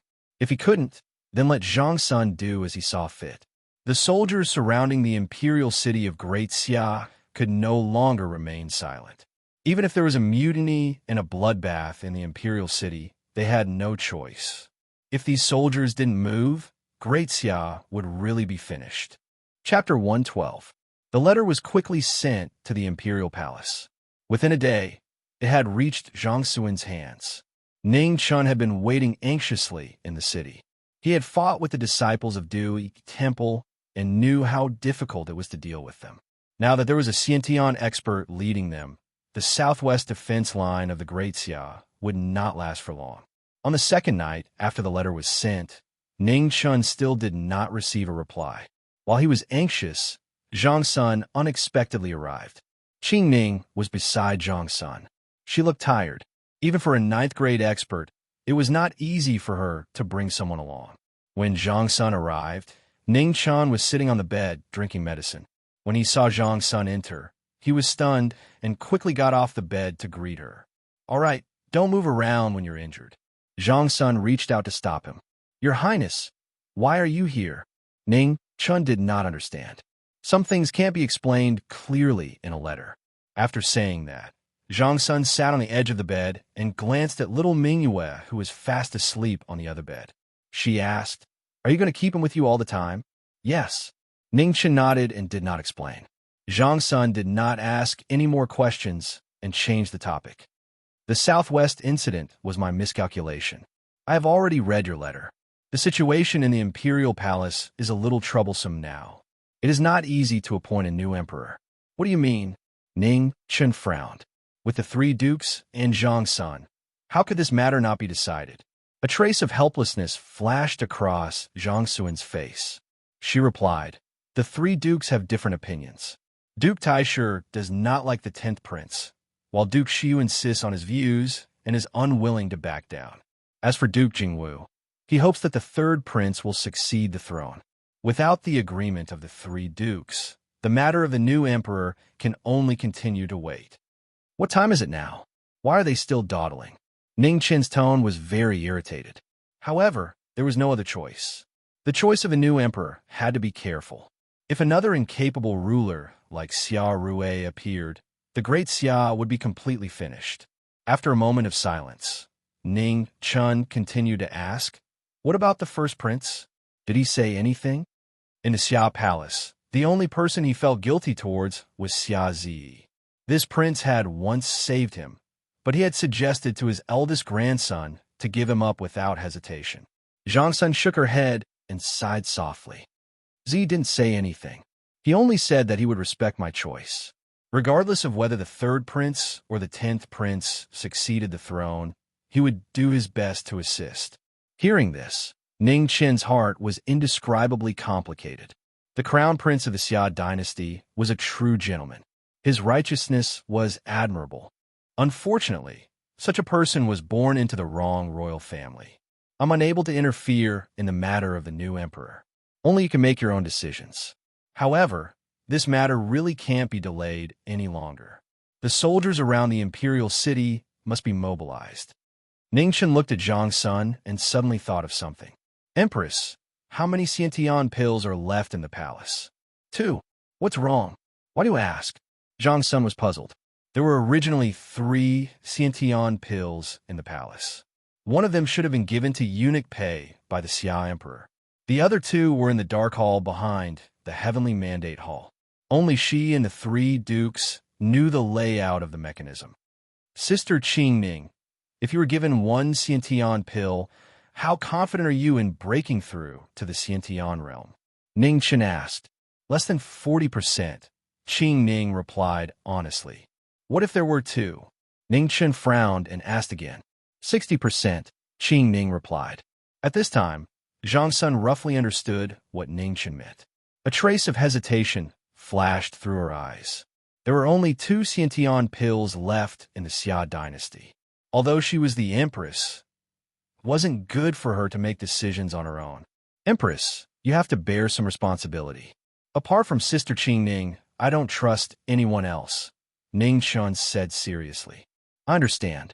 Zhang Sun nodded. She shouldn't hesitate anymore. Even if someone was dissatisfied with her, she had to bear the responsibility. Currently, the Xia dynasty's top fighting force was weak. They really needed a new Xiantian expert. If possible, it would be best for Empress to invite eunuch Pei as well. One more Xiantian expert is always one more force, Ning Chun suggested after thinking for a while. Although eunuch Pei had wanted to kill him before, he couldn't care so much now. The situation in the Xia dynasty didn't allow him to think about anything else. I will try my best, but there isn't much hope. After His Majesty was buried in the imperial mausoleum, eunuch Pei followed him to keep watch. It's very likely that he won't come out again in this lifetime. Zhang Sun nodded and said. Ning Chen couldn't do anything about this. He wasn't omnipotent, and there were things he couldn't do. Eunuch Pei had followed Emperor Xia all his life. Apart from Emperor Xia, he wouldn't listen to anyone else's orders, including Zhang Sun and the 3 dukes. What do you think if I send you to the southwest? Zhang Sun suddenly asked out of nowhere. Ning Chen had a headache. He couldn't be sent to the Xia dynasty like this. He wasn't a firefighter. He couldn't be sent wherever there was a problem. What about here? Ning Chen asked tactfully. I will send Marquis Taiping to continue the negotiations. With 2 marquises here, we should be able to buy some time, Zhang Sun replied. How many soldiers can you give me? Ning Chen asked after thinking for a while. This was what he was most concerned about. If there were too many, then he would go. If there were too few, then goodbye. 5,000 imperial soldiers, Zhang Sun replied. 5,000. Ning Chen almost jumped up. Why didn't you go fight yourself? Weren't you just sending him as cannon fodder? Those were 10,000 disciples of the Buddhist kingdom, not some random cat or dog. Moreover, their leader was a monster in the 3 disasters realm. Only 5,000, Zhang Sun said very seriously. Although the cities in the southwest also had guards, Ning Chen was only in charge of these 5,000. I'm not going. Ning Chen refused without hesitation. He hadn't lived long enough and didn't want to throw his life away. You have to go even if you don't want to. Do you think I'm discussing this with you? Zhang Sun snorted. At this moment, Ning Chen finally understood why Zhang Sun had come personally. She had calculated that he would definitely refuse. Writing a letter was completely useless. Your Highness, 5,000 really can't fight, Ning Chen said bitterly. He knew that he could use gunpowder to blow things up, but it wasn't always useful. At the very least, that Dui Temple's abbot definitely couldn't be blown up by gunpowder. Do your best to stall. As long as you can stall for a month, reinforcements will arrive, Zhang Sun advised. Really? We're a great Xia get reinforcements. Ning Chen's face was full of doubt. He didn't believe it at all. If I say there will be reinforcements, then there will be reinforcements. Why are you asking so much? Zhang Sun said impatiently. Ning Chen still couldn't believe it. For the sake of his little life, he asked in a low voice, There will definitely be reinforcements. There will definitely be reinforcements, Zhang Sun confirmed. I want to take the little emperor with me, Ning Chen said after some thought. All right, Zhang Sun nodded. She knew that this matter was very difficult to change. Moreover, having the little emperor by his side wasn't necessarily a bad thing. All right, I'll go, Ning Chen agreed. Zhang Sun had already made her decision. She had only come to inform him, so it wasn't up to him whether he went or not. You leave tomorrow. Within 3 days, whether it's Qing Ning or someone else, Even if I have to throw away my face as the Empress, I will still fight for a Sciention-level expert for you. However, you have to do your best for me. No matter what, you have to stall for time until reinforcements arrive, Zhang Sun said solemnly. Okay. Ningxia nodded. He would do his best. Zhang Sun had helped him so many times, so it was time for him to repay her. All right, I'm leaving. I will quickly resolve the matter of the Imperial City. You don't have to worry. After saying this, Zhang Sun looked deeply at the youth in front of her, then turned and left. Be careful. Qingning only said 2 words before leaving with Zhang Sun. After the 2 of them left, Ning Chun closed his eyes weakly and leaned against the headboard. He knew that Zhang Sun had been forced to do this because she had no other choice. Great Xia no longer had any capable generals. To put it bluntly, he was sending the 5,000 Imperial Guards to their deaths. As for whether anyone could return alive, no one knew. In this world, only Zhang Sun would be so rude to him, even if it meant sending him to his death. To be honest, he wasn't confident that he could stall for a month. Although the Imperial Guards were all martial artists, ordinary warriors could deal with the Buddhist kingdom's disciples. Furthermore, soldier against soldier, general against general. He still didn't know how to stall Dewey Temple's abbot. His sword was still far from being able to come into contact with a 3 calamities realm Khanate expert. Zhang Sun said that she would send him a Khanate expert, but it wasn't of much use. The Buddhist kingdom's indestructible Vajrabhati could be said to be difficult to injure. It was impossible for a 5th tribulation Khanate to injure Dewey Temple's abbot, unless this 5th tribulation eminence was King Yen. Unfortunately, Senior still had to guard the Imperial City to prevent shameless people like Imperial Preceptor Golden Staff from sneaking an attack. The night passed in silence. At dawn, Ning Chun walked out of his room with the confused little Mingwei and walked toward the southern city gate. The 5,000 Imperial Guards were ready to set off. 2 Imperial Guard leaders stood respectfully at the front, waiting for orders. Are you ready? Asked Ning Chun as he walked forward. We await Marquis' orders at any time, said the 2 Imperial Guard leaders solemnly. Ning Chun sighed inwardly and ordered, Let's go. The next moment, the city gate opened. The horses galloped south in a grandiose manner. Marquis, blood-robed, stood in front of the city and sent them off silently. He knew that it would be difficult for them to meet again after this farewell. Where are we going? Asked Mingwei. Southwest of Great Xia, replied Ning Chun. War, continued Mingwei. Yes. Ning Chun nodded. There are so few people. Mingwei could tell the problem at a glance and curled her lips. We have to fight even if there are few people. There's no other way, said Ning Chun softly. After Ning Chun left 50 kilometers, Fan Lingwei received the news. After thinking for a moment, she still didn't send anyone.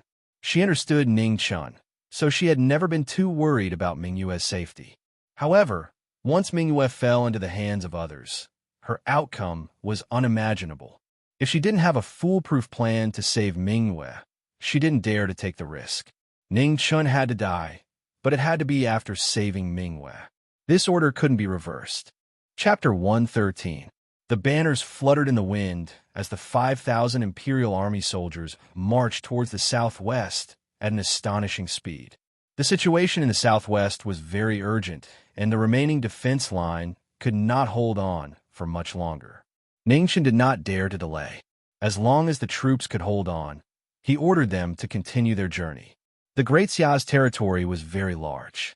It would take at least a month to travel from Beichue City to the southwest border of the Great Xia. However, the Imperial Army soldiers were all warriors and were much faster than ordinary people. Ning Chun was still injured, so he brought a lot of medicine. There were many elixirs in the army, and he basically ate them as if they were his meals. On the 3rd day, in the Weiyang Palace of the Great Xia, a green pillar of light shot into the sky. The shocking scene shocked the world. Now that the world was attacking the Great Xia that had been invincible for 1,000 years was showing signs of decline. It was like duckweed in the rain, about to be completely submerged at any time. Although this green pillar of light did not mean that the Great Xia could turn the situation around, it at least gave the people of the Great Xia a glimmer of hope. The heavens had not completely abandoned the Great Xia, and the Empress in the palace was still working hard for the survival of the Great Xia. Ning Chun looked at the green pillar of light and was silent for a long time. He knew that Qing Ning had broken through to the Xiantian level. Back then, it was Qing Ning who brought him to the Weiyang Palace. He had always been afraid of Zhang Sun and had the best relationship with Qing Ning. Today, seeing her break through to the Xiantian level, he could not feel happy. He wanted to stop those monks from the Buddhist kingdom and needed a Xiantian level expert. However, it was actually a suicide mission. Qing Ning had broken through to the Xiantian level at this time. The candidate would definitely not be anyone else. Ning Chun sighed in his heart. He really did not want Qing Ning to die with him. Zhang Sun needed someone he could trust. If he and Qing Ning died, what would Zhang Sun do? He had never blamed Zhang Sun for pushing him to the southwest border to die. In this world, the person who was fiercest to him was Zhang Sun, but the person who treated him the best was also Zhang Sun. Zhang Sun had done everything an elder could do. He had beaten, scolded, and punished him. However, when Emperor Xia wanted to kill him, Zhang Sun still stood up to protect him regardless of the consequences. In his days in the imperial palace, he had caused as much trouble as he had done meritorious deeds. However, in the imperial palace, meritorious deeds and demerits could never be offset. Once he made a mistake, he would be consigned to eternal damnation. He had snuck out of the palace, faked Zhang Sun's edict, and even defied the edict without returning. Zhang Sun was angry, but he only grounded his feet and did not even flog him. The only time Zhang Sun was really angry was because he secretly made a deal with the 9th princess behind her back and tried to join the wedding procession. That time, he was in the wrong. However, at that time, the old eunuch who was killed by Mu Qingxue was fished out. He was indeed frightened and wanted to escape at all costs. In the end, he angered Zhang Sun. He knelt for 3 days. Zhang Sun was so angry that she threw the teacup on his forehead, causing his face to bleed. Even so, Zhang Sun still secretly asked Xia Miaoyu to take care of his safety. Otherwise, Xia Miaoyu wouldn't even have time to pay attention to him. To him, Zhang Sun was the best senior in the world. This time, in a situation where someone had to die, Zhang Sun chose him, and it could only be him. There was nothing to complain about. This was a matter of course. When night fell, Ning Chun ordered the procession to rest for the night and continue the journey in the morning. When the moon was high in the sky, a green light flashed across the sky and shone brightly. Qing Ning had arrived. Her elegant face was as beautiful as before. Her long hair danced in the wind. She stood in the void, giving people the illusion that she would leave at any time. Ning Chun did not like this feeling, so he waved his hand. "Come down." Qing Ning landed and walked in front of him. She said, "Her Highness asked me to help you." Since she was already here, Ning Chun knew that he could not change anything. Although, he hoped that it was old eunuch Pei who came. "Prince Yan asked me to give this to you." Qing Ning waved her hand, and a light yellow sword appeared. It was the sand sword she took from Northern Ming. The only change was that this sword had taken form. Prince Yan's vital essence is in the sword. However, you only have one chance to use it. You must use it carefully. Ning Chun took the sword and felt an unprecedented power flowing in the sand sword. It was as vast as the sea, and he could not see the bottom of it. When he injected his vital essence, the sand sword immediately turned into sand and changed its shape according to his will. Ning Chun kept it in his sleeve. This sword came at the right time. It would be of great use at a critical moment. The night was getting darker. Other than the soldiers on night watch, everyone else had already gone to sleep. However, a certain person was unwilling to rest. Qing Ning had just broken through to the Xiantian realm. She had an aura around her that Ning Chun hated the most. Mu Qingxue had already forgotten about him. He was afraid that Qing Ning would be the same. That was why Ning Chun didn't cultivate, heal, or sleep that night. All he did was talk to Qing Ning for the entire night. Qing Ning did not stop him. She quietly listened for the entire night. When the sun rose, she said, "Not everyone will forget the past after breaking through to the Xiantian realm. You are worrying too much." Ning Chun awkwardly rubbed his nose. Wasn't he just scared? 2 days later, Qing Ning could finally withdraw her aura completely and return to her original state. Ningchen secretly let out a sigh of relief. The group had already traveled more than half of their journey. They should be able to reach their destination in 3 days. Ning Chun ordered the group to rest for half a day again and make some adjustments before continuing on their journey. Martial artists were also human. It was impossible for them to not sleep all the time. Those who did not sleep were all monsters, such as the Xiantian realm.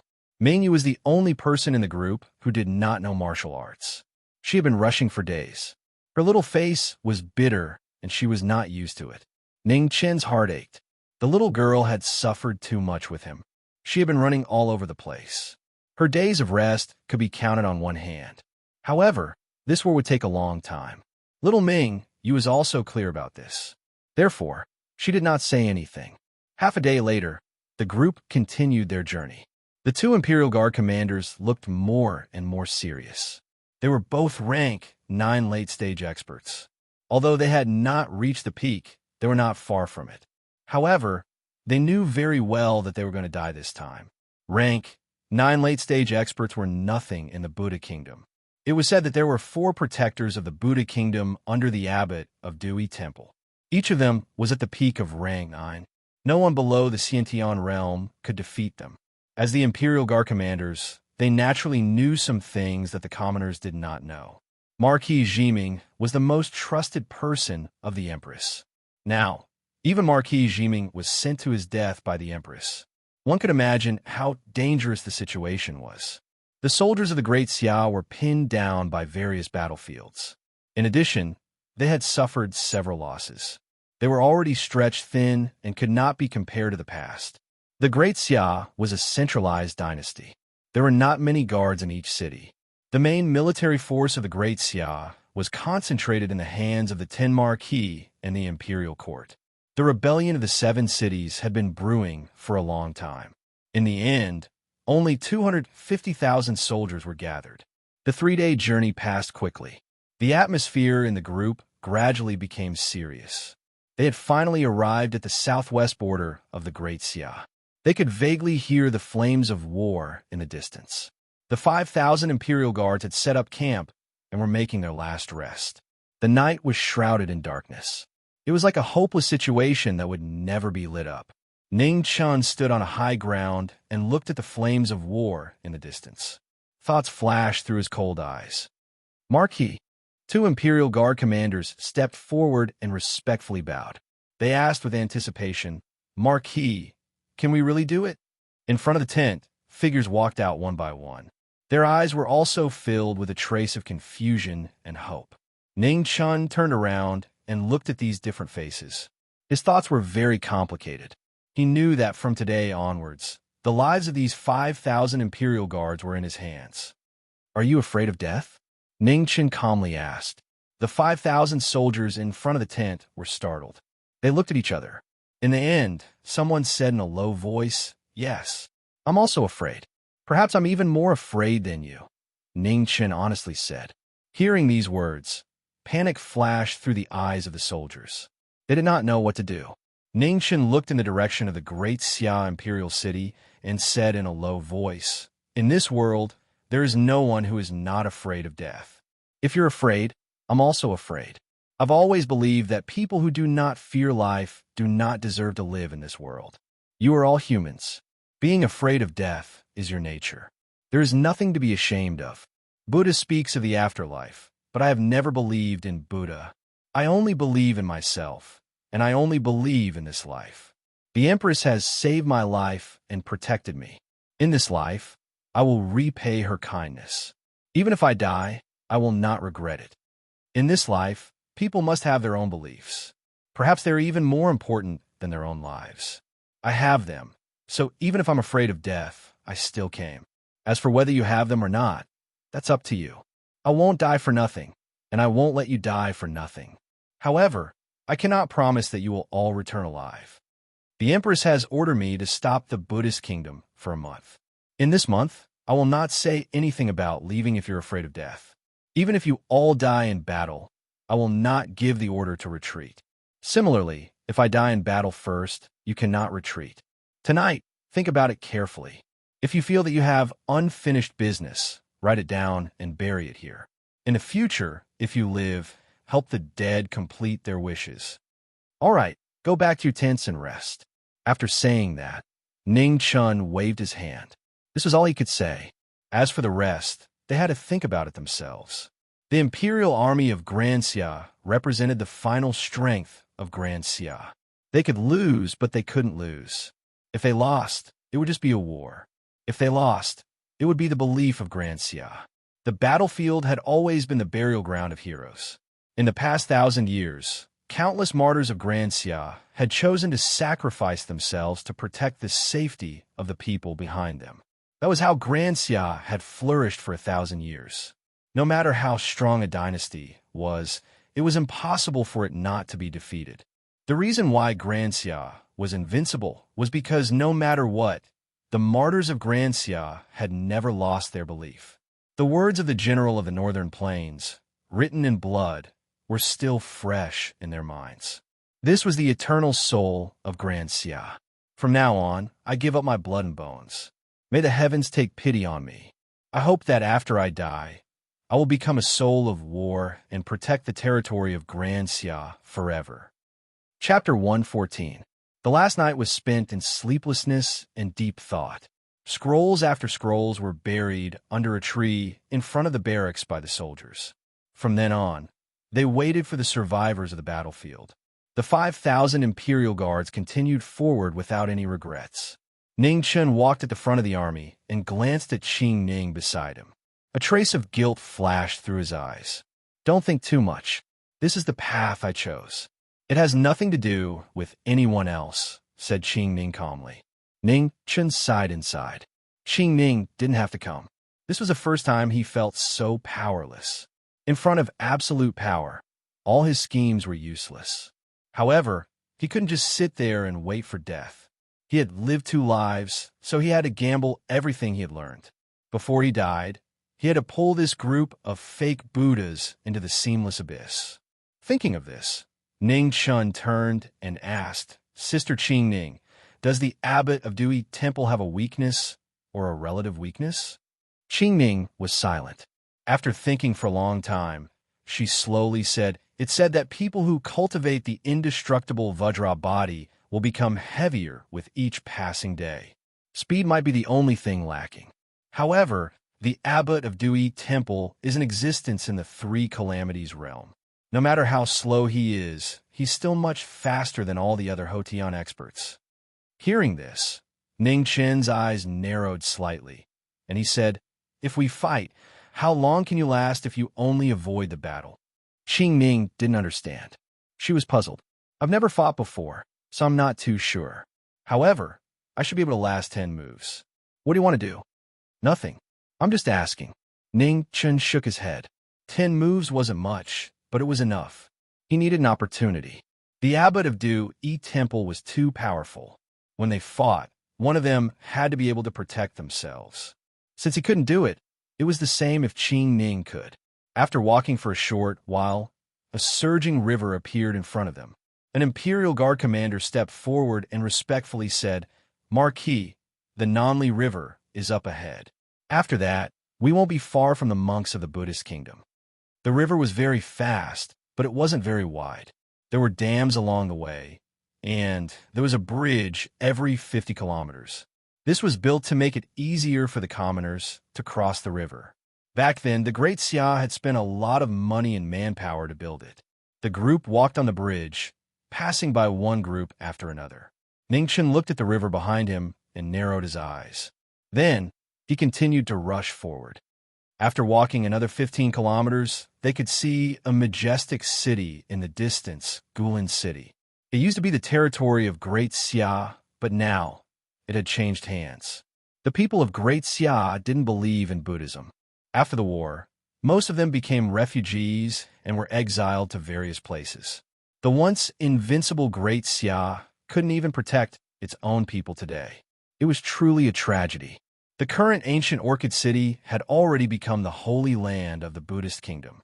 Many of the Buddhist kingdom's believers had rushed over from the Buddhist kingdom one after another to continue worshiping their Buddha.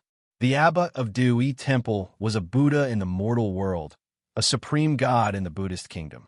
Naturally, he would have a large group of Buddhist disciples worshipping him. The 10,000 Buddhist kingdom's disciples recuperated in the ancient Orchid City for several days. Although the abbot of the Dewey Temple was a Buddha in the mortal world and was extremely powerful, since they were in the mortal world, he still had to worry about his own Buddhist children and grandchildren. He could go on without rest, but the Buddhist kingdom's disciples couldn't. After a series of battles, the Buddhist kingdom's disciples also began to suffer casualties. They had no choice but to rest and reorganize temporarily. Ning Chun stood on the high ground and looked in the direction of ancient Orchid City from afar. The majestic city seemed to be right in front of his eyes, but in reality, it was still at least 300 miles away. They were on a higher ground, so they could see more clearly. The 5,000 Imperial Guards and the 2 Imperial Guards leaders all looked at their Marquis. In the future, they would be here to stop the Buddhist kingdom's disciples from continuing north. However, this was too difficult. They were waiting for Ning Chen's orders. Their Marquis was one of the smartest people in the world. If it wasn't for Northern Ming's military advisor, he would definitely think of a way. Outside ancient Orchid City, the vast expanse of fertile land had begun to sprout green. Spring had arrived, and everything was recovering. It was supposed to be the most beautiful time, but because of the war, the people were displaced and became somewhat desolate. Ning Chun stood on the high ground for an entire day without saying a word. It was only when night fell that he came down. The 2 Imperial Guards leaders looked at each other. They really couldn't understand what their Marquis was thinking. After Ning Chun returned to his tent, he picked up his brush and wrote 2 letters. One was sent to the Imperial City with a messenger eagle. The other letter, along with the ink sword in his hand, was given to one of the Imperial Guard's leaders. He solemnly said, "You must personally hand this letter to the barbarian king. This ink sword can be used as a token. Go quickly and return quickly." Understood. After receiving the sword and letter, the Imperial Guard's leader immediately set off, not daring to delay for even a moment. For the rest of the time, Ning Chun was still thinking in his tent, weighing every detail. At this time, he couldn't make any mistakes. Qing Ning was in charge of taking care of little Mingyu. The 2 of them had been together for a few days and were already familiar with each other. The only thing that made Mingyu uncomfortable was that she had to constantly pay attention to her identity as a girl. She couldn't let Qing Ning see through her, so she had been trying her best to avoid physical contact. Xiantian cultivators were not like ordinary cultivators. If it wasn't for the first impression and the Zhen Qi that Ning Chun had left in Mingyu's body, this matter would have been exposed long ago. "What are you thinking about? It's already been a day, and I haven't seen you speak." Qing Ning walked up and asked. Ning Chun thought for a moment and told the truth. "I'm going to borrow the barbarian king's path and make a trip to the Buddhist kingdom. With their current strength, it was impossible to stop them. It was better to destroy the Buddhist kingdom's foundation while the Dewey Temple was not there." He didn't believe that they wouldn't be able to drag the old monk back. Qing Ning frowned. The idea was good, but there was still a big problem. What should we do here? This was what she was most worried about. If the Buddhist kingdom's disciples directly went north as soon as they left, who could stop them? Let the southerly river flood this place. I've observed the terrain here today. The north side is slightly higher than the south side. As long as we blow up a few dams on this side of the southerly river, the river will immediately burst and flood this place. Most of the Buddhist kingdom's disciples have cultivated the Vajra indestructible body. Their bodies are much heavier than ordinary cultivators. After the flood, the land will become swamps or muddy. The old monk is a Xiantian cultivator, so he can cross, but his disciples can't. Ning Chun calmly analyzed.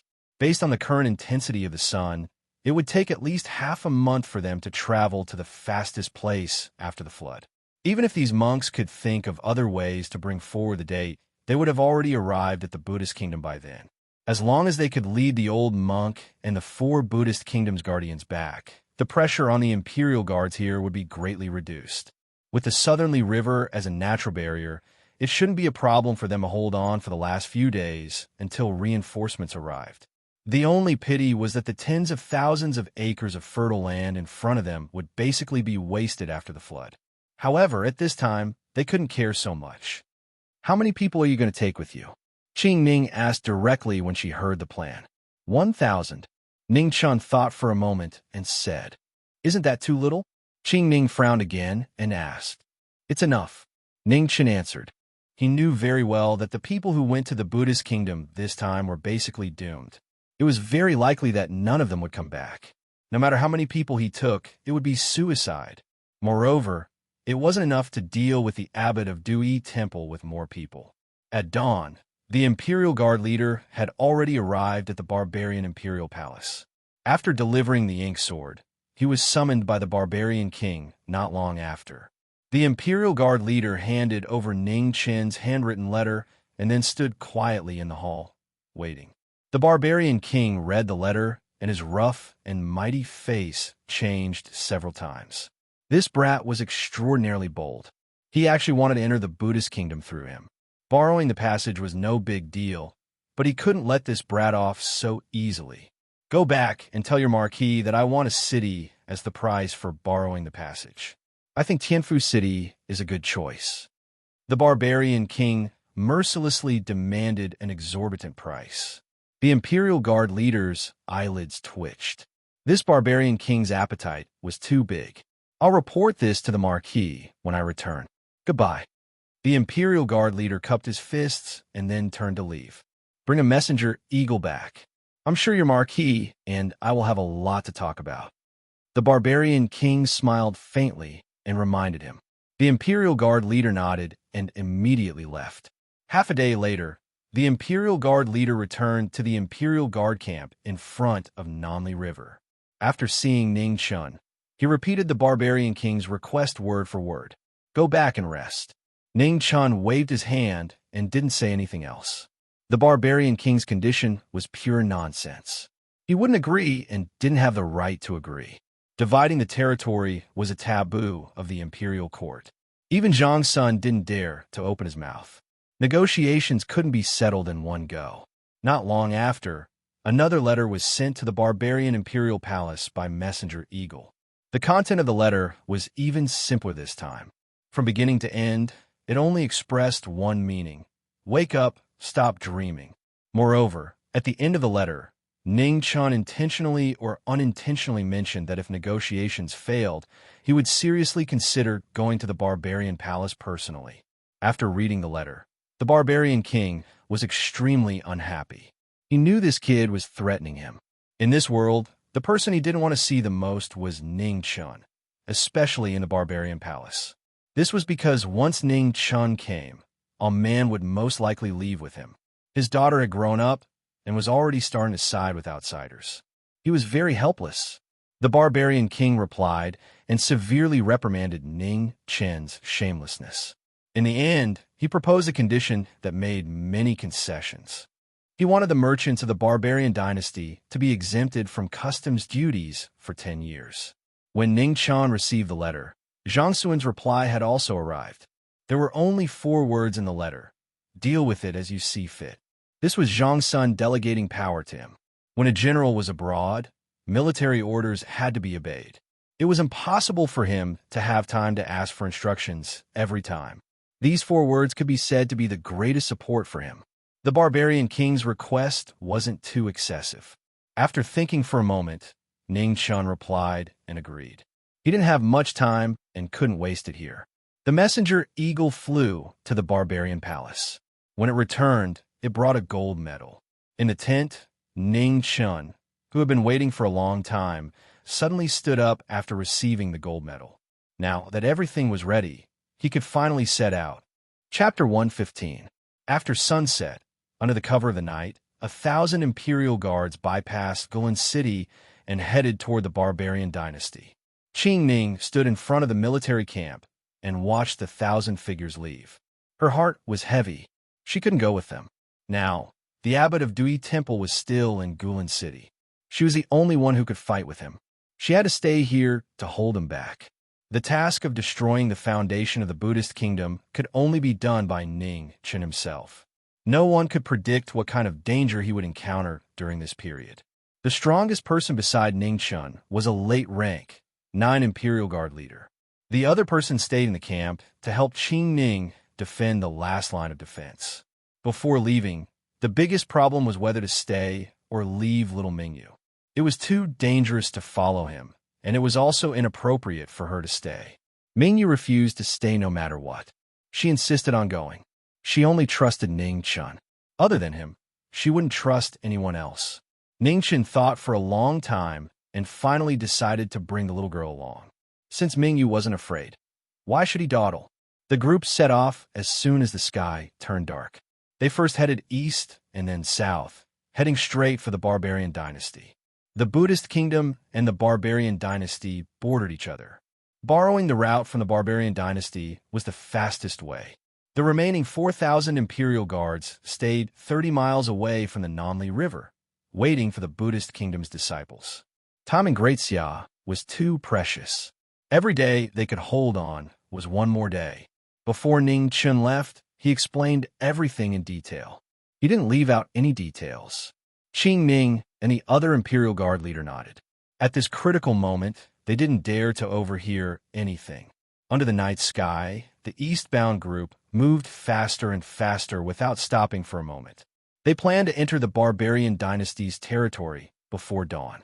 After midnight, Ning Chun led the group south and soon stepped into the Barbarian Dynasty's territory.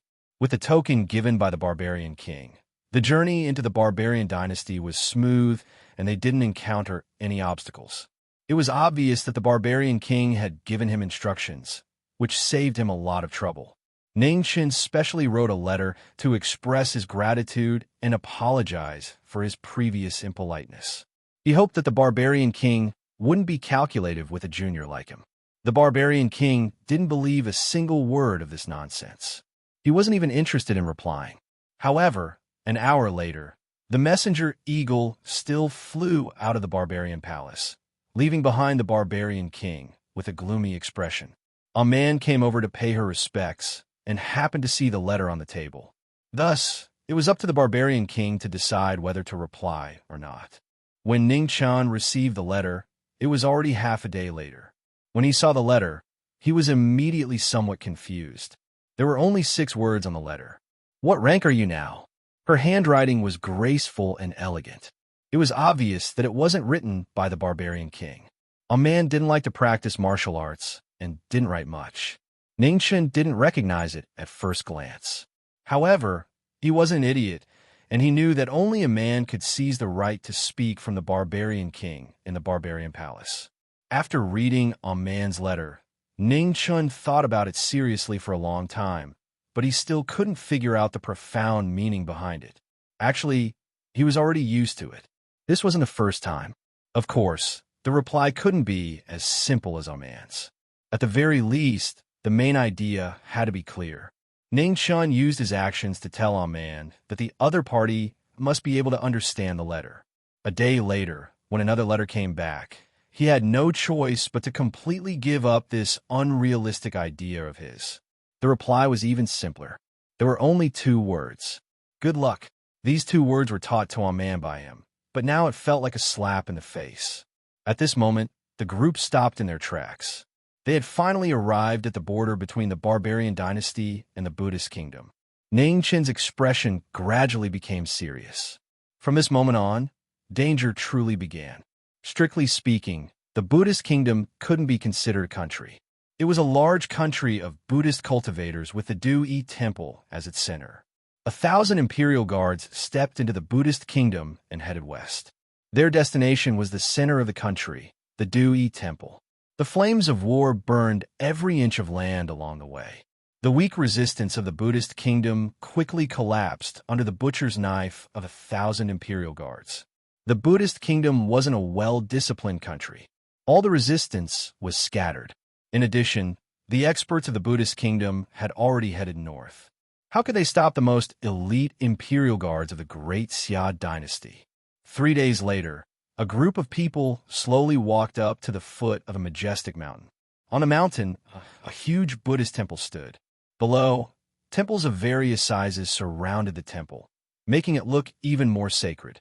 Mount Mijia the holy land in the hearts of Buddhist cultivators, was finally in front of them today. At the same time, the city gates of Guilin City in the southwest of the Great Xia dynasty opened. 10,000 Buddhist disciples walked out in a mighty manner. Retreat. When the two armies were 200 miles apart, the leader of the Imperial Guards immediately retreated. Then, the 4,000 Imperial Guards quickly broke camp and retreated toward the Nanli River. Not long after, the army retreated to the other side of the bridge. At the same time, Qing Ning led 500 Imperial Guards to the dam. She condensed all her power into one move. Suddenly, the world trembled. A huge silver spear shadow fell from the sky. With a loud bang, the Nanli Dam collapsed. The shocking torrent was like a heavenly river descending. It destroyed the remaining obstacles and quickly swept downstream. The terrifying torrent roared. It was unavoidable and unstoppable. Looking from afar, there was nothing in the world. The Buddhist disciples were horrified. They immediately turned and ran. However, it was too late. The torrent was less than 100 miles away. In an instant, the 10,000 Buddhist disciples and thousands of acres of fertile land were submerged in the flood. The struggle before death was unusually mournful. The difference in cultivation between the 10,000 Buddhist disciples was too great. The weaker ones could only fear and die under the terrifying power of heaven. Qing Ning stood in the void on the other side of the Nanli River. She looked coldly at the tragic scene in the flood. There was no pity or sadness on her face. Ningchen once said that the group of fake Buddhas in the Buddhist kingdom were the most hypocritical people in the world. They should not have existed a long time ago. Since the Buddhas did not want to cultivate Buddhism in the human world, then they should go to hell to cultivate. The flood surged south and swallowed everything along the way. In the face of a natural disaster, any obstruction was futile. Heaven's will. The abbot of Dui Temple looked at the tragic scene in front of him and sighed softly. A touch of mercy flashed across his old face. Immediately, he put his palms together and a vast Buddhist power spread out. He wanted to resist the power of heaven with his strength. At this moment, a silver spear flew over and collided with the Buddhist light with a loud bang. Qing Ning had arrived. She held a silver spear and stood in the void. Her waist-length hair fluttered in the wind, making her look like a goddess of war. The abbot of Dui Temple's expression turned cold. His mercy instantly turned into killing intent. Evil and evil. You can't be forgiven for killing. As he spoke, the Buddhist light around the abbot of Dui Temple shone brightly. Suddenly, the sound of Sanskrit rang out. Endless golden light gathered. A statue of the revered one appeared in the sky, vowing to convert the evil in front of him. Qing Ning stepped forward instead of retreating. Her silver spear focused on one point and pierced towards the Buddha's eye in the human world. Huh! With a soft shout, the abbot of Dui Temple raised his palm. A swastika appeared in his palm and blocked the spear with a clang. The Buddha's body was as hard as gold and stone. Even an innate expert could not hurt it. Qing Ning turned the silver spear in her hand and quickly retreated. At the same time, the statue of the revered one opened its mouth. In the sky full of golden light, the six-syllable mantra appeared. Om Ma and iPad Me Hum. The revered one of the revered one's mantra, Dewey Temple. The six huge golden words condensed the supreme, holy power of Buddhism and pressed down. Qing Ning retreated again and again. Her body was fast, but the Buddha's mantra was even faster. After a real fight, only then did Qing Ning know how terrifying the three disasters realm experts were. Seeing that the Buddha's mantra had locked her body and she could not avoid it, Qing Ning made up her mind and charged towards the Buddha in front of her. An innate expert was the fastest person in the world. In a flash, the two figures had already overlapped. In the next moment, the six-syllable mantra appeared instantly and crashed towards the two with a loud bang. Poof! After a loud bang, the green figure flew out. Blood splattered all over his body. He was already seriously injured. The power of the Buddha's mantra was extremely strong. Even the abbot of Dewey Temple could not withstand it completely. His feet shook and he took half a step back. In just one move, the outcome was decided. The terrifying Buddha in the human world was so powerful that it made people despair. Qingning covered her mouth as blood kept flowing out. The promise of 10 moves had become a joke today. The flood below had already reached the waist of the Buddha in the human world. Qingning only realized now that the abbot of Dewey Temple was so tall. He was much taller than an ordinary person. In the flood, the miserable cries for help gradually weakened and were drowned by the torrential flood. Seeing that her goal was achieved, Qingning made a prompt decision and retreated immediately. She did not want to fight anymore. In a short fight, many of the Buddhist kingdom's disciples were swallowed by the flood. The Buddhist kingdom's disciples who cultivated the indestructible body were at a disadvantage in the torrential flood. The 4 Buddhist kingdom's guardians and more than 100 rank 7 and above Buddhist kingdom's experts opened up paths for the Buddhist kingdom's disciples with the power of Buddha. They tried their best to save those who were still alive. The abbot of Dewey Temple twisted his fingers, and Buddhist lotuses bloomed in the void. They shone down endless Buddhist light and quickly dispersed the flood. The faces of the surviving disciples were all pale. They were scared out of their wits by this horrifying natural disaster. It was only now that they realized that even though they had cultivated Buddhism for their entire lives, they were still as insignificant as ants in the face of the power of heaven and earth. Half a day later, under the protection of Dewey Temple's abbot and many Buddhist kingdom's powerhouses, the 7,000 surviving Buddhist kingdom disciples retreated back to ancient Orchid City in a sorry state. The remaining 3,000-plus people were forever buried under the torrent. The 4,000 imperial guards looked at the lower reaches of the river that had turned into hell. They could not help but feel a chill down their spines. They had killed people before, but this was the first time they had seen someone killed like this. The flood had always been a problem that Great Xia had not been able to solve for many years. They did not expect that it would help them so much this time. Although most of the Buddhist kingdom's disciples survived, they would not be able to go on an expedition in a short period of time. The sea of water that they were heading to would not recede in a short period of time. After Qingning returned to her tent, she immediately closed her eyes and adjusted her breath. She knew that Ningchun would definitely send back news soon. She had to go and help. In this fight, she had experienced the power of the Buddhas in the mortal world. With her current strength, there was no way she could contend against them. Although the abbot of Dewey Temple was not fast, he was really too strong. If she tried to block him head-on, she would not be able to block even one move. This war had just begun. How to deal with the Buddhas in the mortal world would be the biggest problem in front of them. Chapter 116. Buddha Kingdom's Mijia Mountain, the supreme sacred mountain of the Buddha Kingdom. Today, it welcomed the most unwelcome guests. Ningchun ordered them to set up camp and seal off the path. There was only one path up Mijia Mountain. As for whether there were other secret passages, it was not something he could know now. Currently, Mijia Mountain was at its weakest. As long as the old monk and those experts of the Buddha Kingdom didn't return, this place wouldn't be that terrifying forbidden ground of the Buddha Kingdom. However, it was impossible for there to be no experts left on the mountain.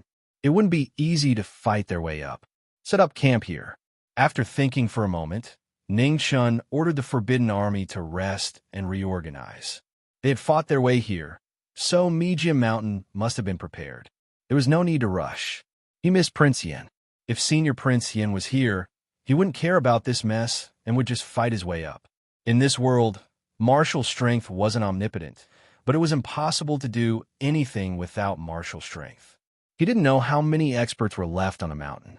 He only knew that the old monk had brought out 4 Buddha Kingdom protectors.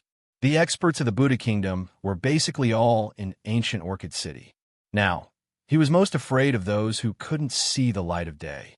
Although these people usually didn't show themselves, they were very powerful.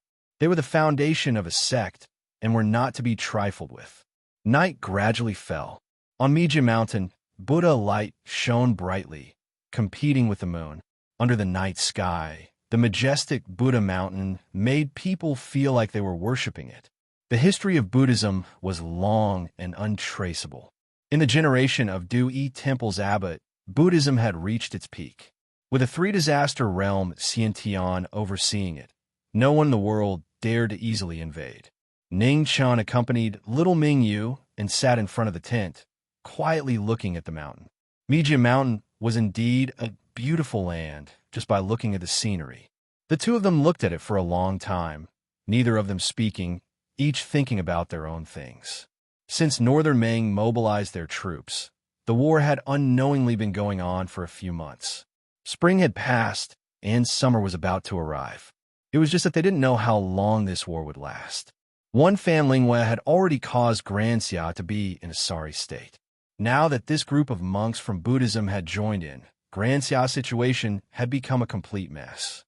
Ning Chun looked at the Buddha mountain in front of him. The more he looked at it, the angrier he got. A bunch of monks, instead of cultivating their moral integrity and helping the good, they actually went to Great Xia to fight a war. They were really out of their minds. "What are you thinking about?" Mingyu asked curiously after a while. "I'm thinking about how to go up and blow up this mountain," Ning Chun said honestly. Mingyu was speechless. Everyone knew that this was impossible.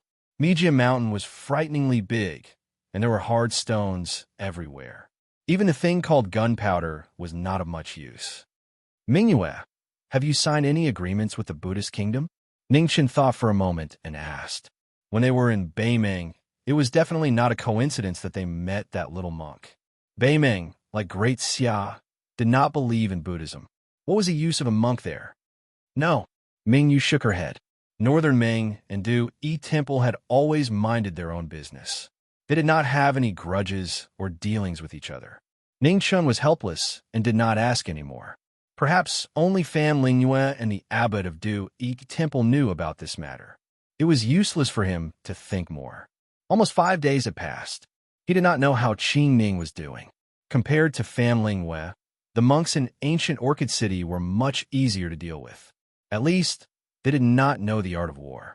Of course, this was under the premise that the abbot of Du Yi Temple was not there.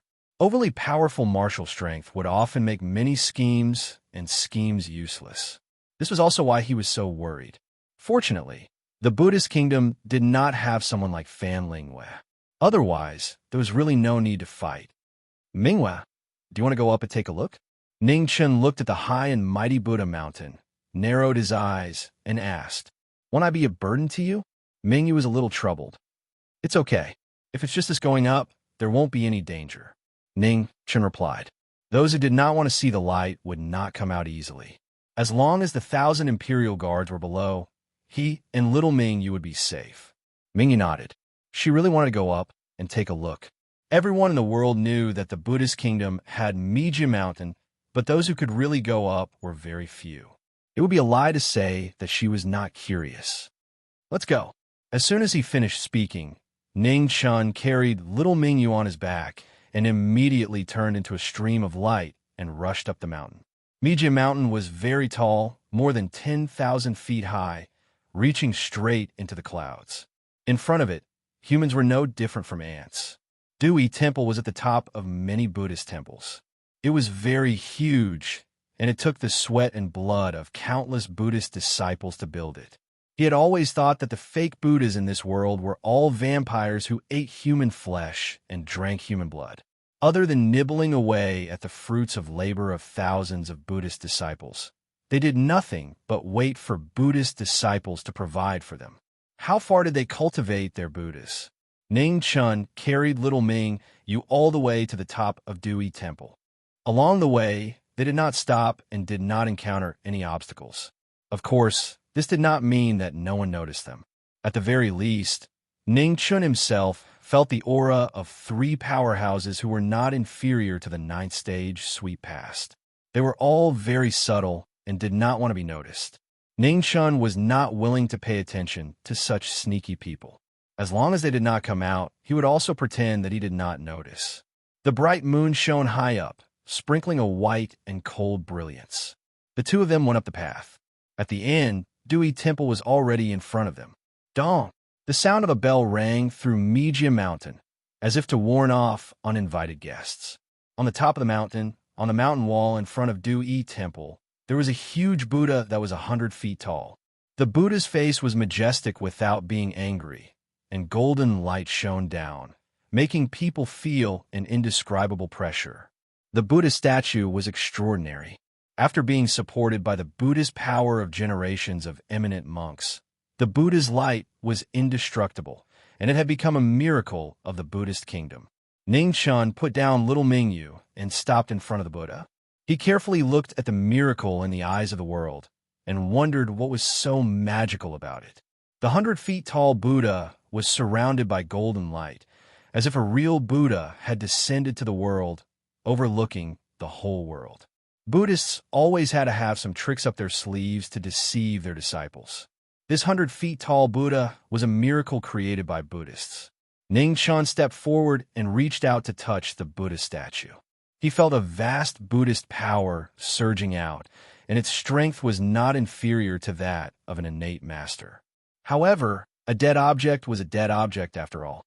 No matter how strong it was useless.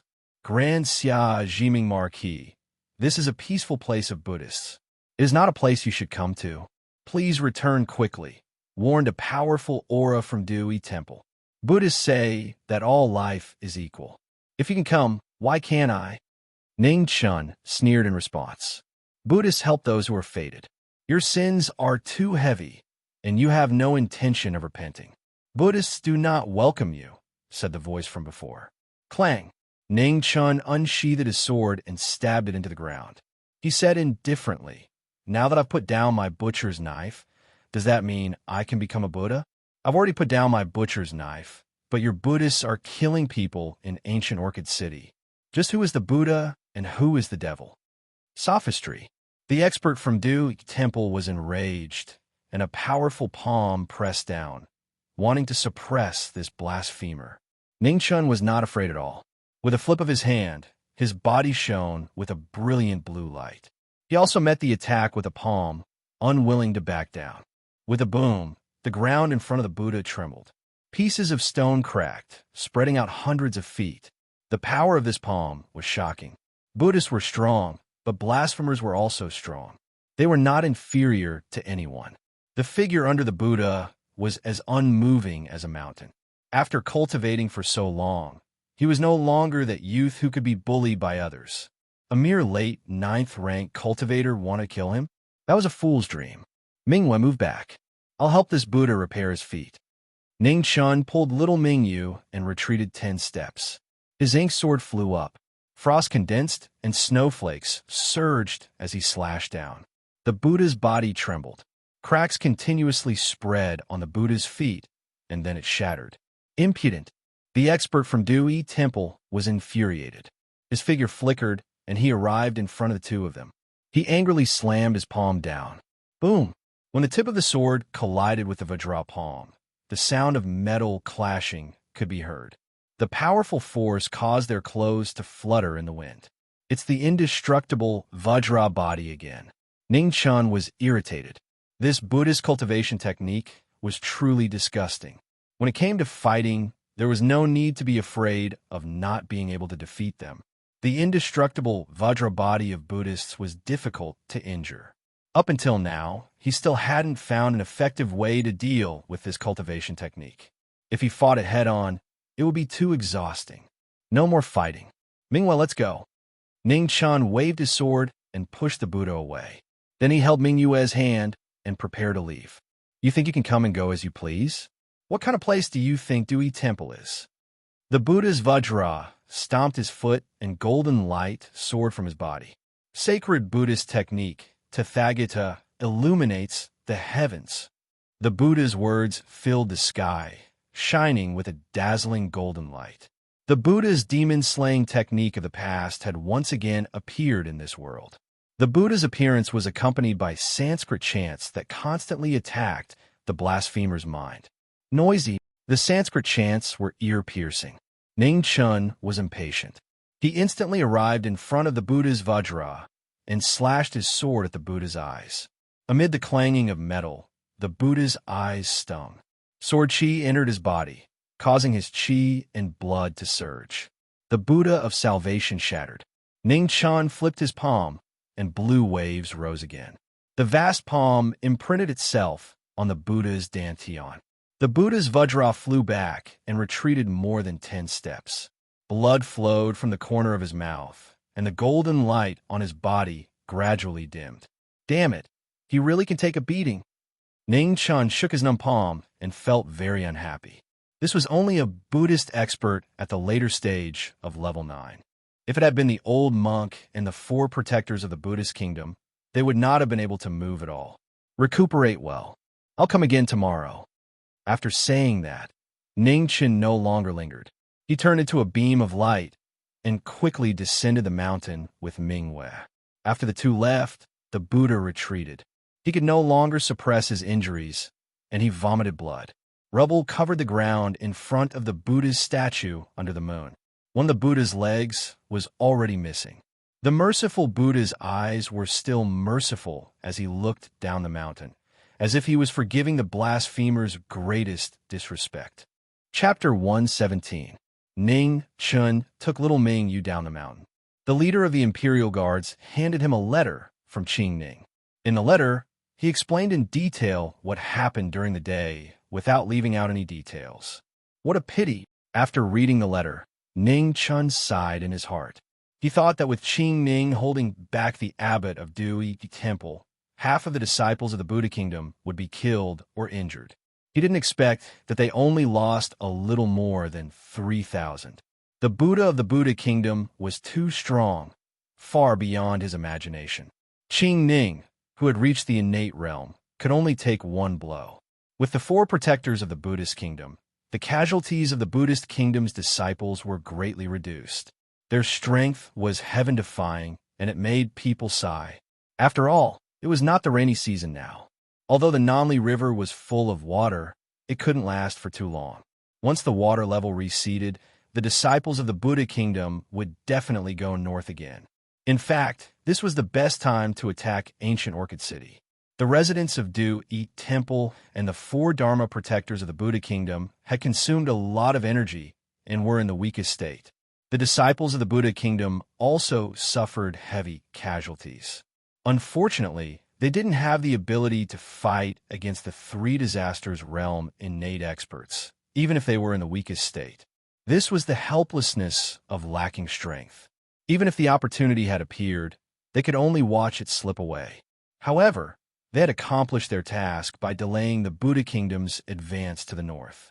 The rest depended on him and the 1,000 Imperial Guards behind him.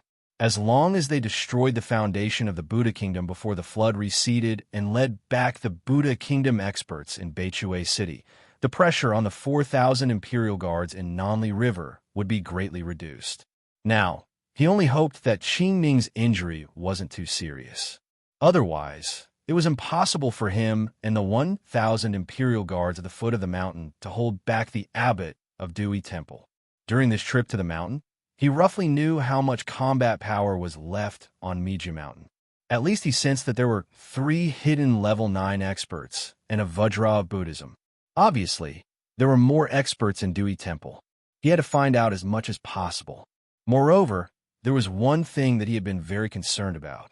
The huge Buddha statue on the mountain gathered too much Buddhist power and showed miracles day and night. If he could absorb this power, it would be a good choice. He had been stuck at the peak of level 8 for some time and had not been able to break through. If he could use the orthodox Buddhist force to break through, he should be able to step into level 9. At this time, any increase in strength would be very crucial.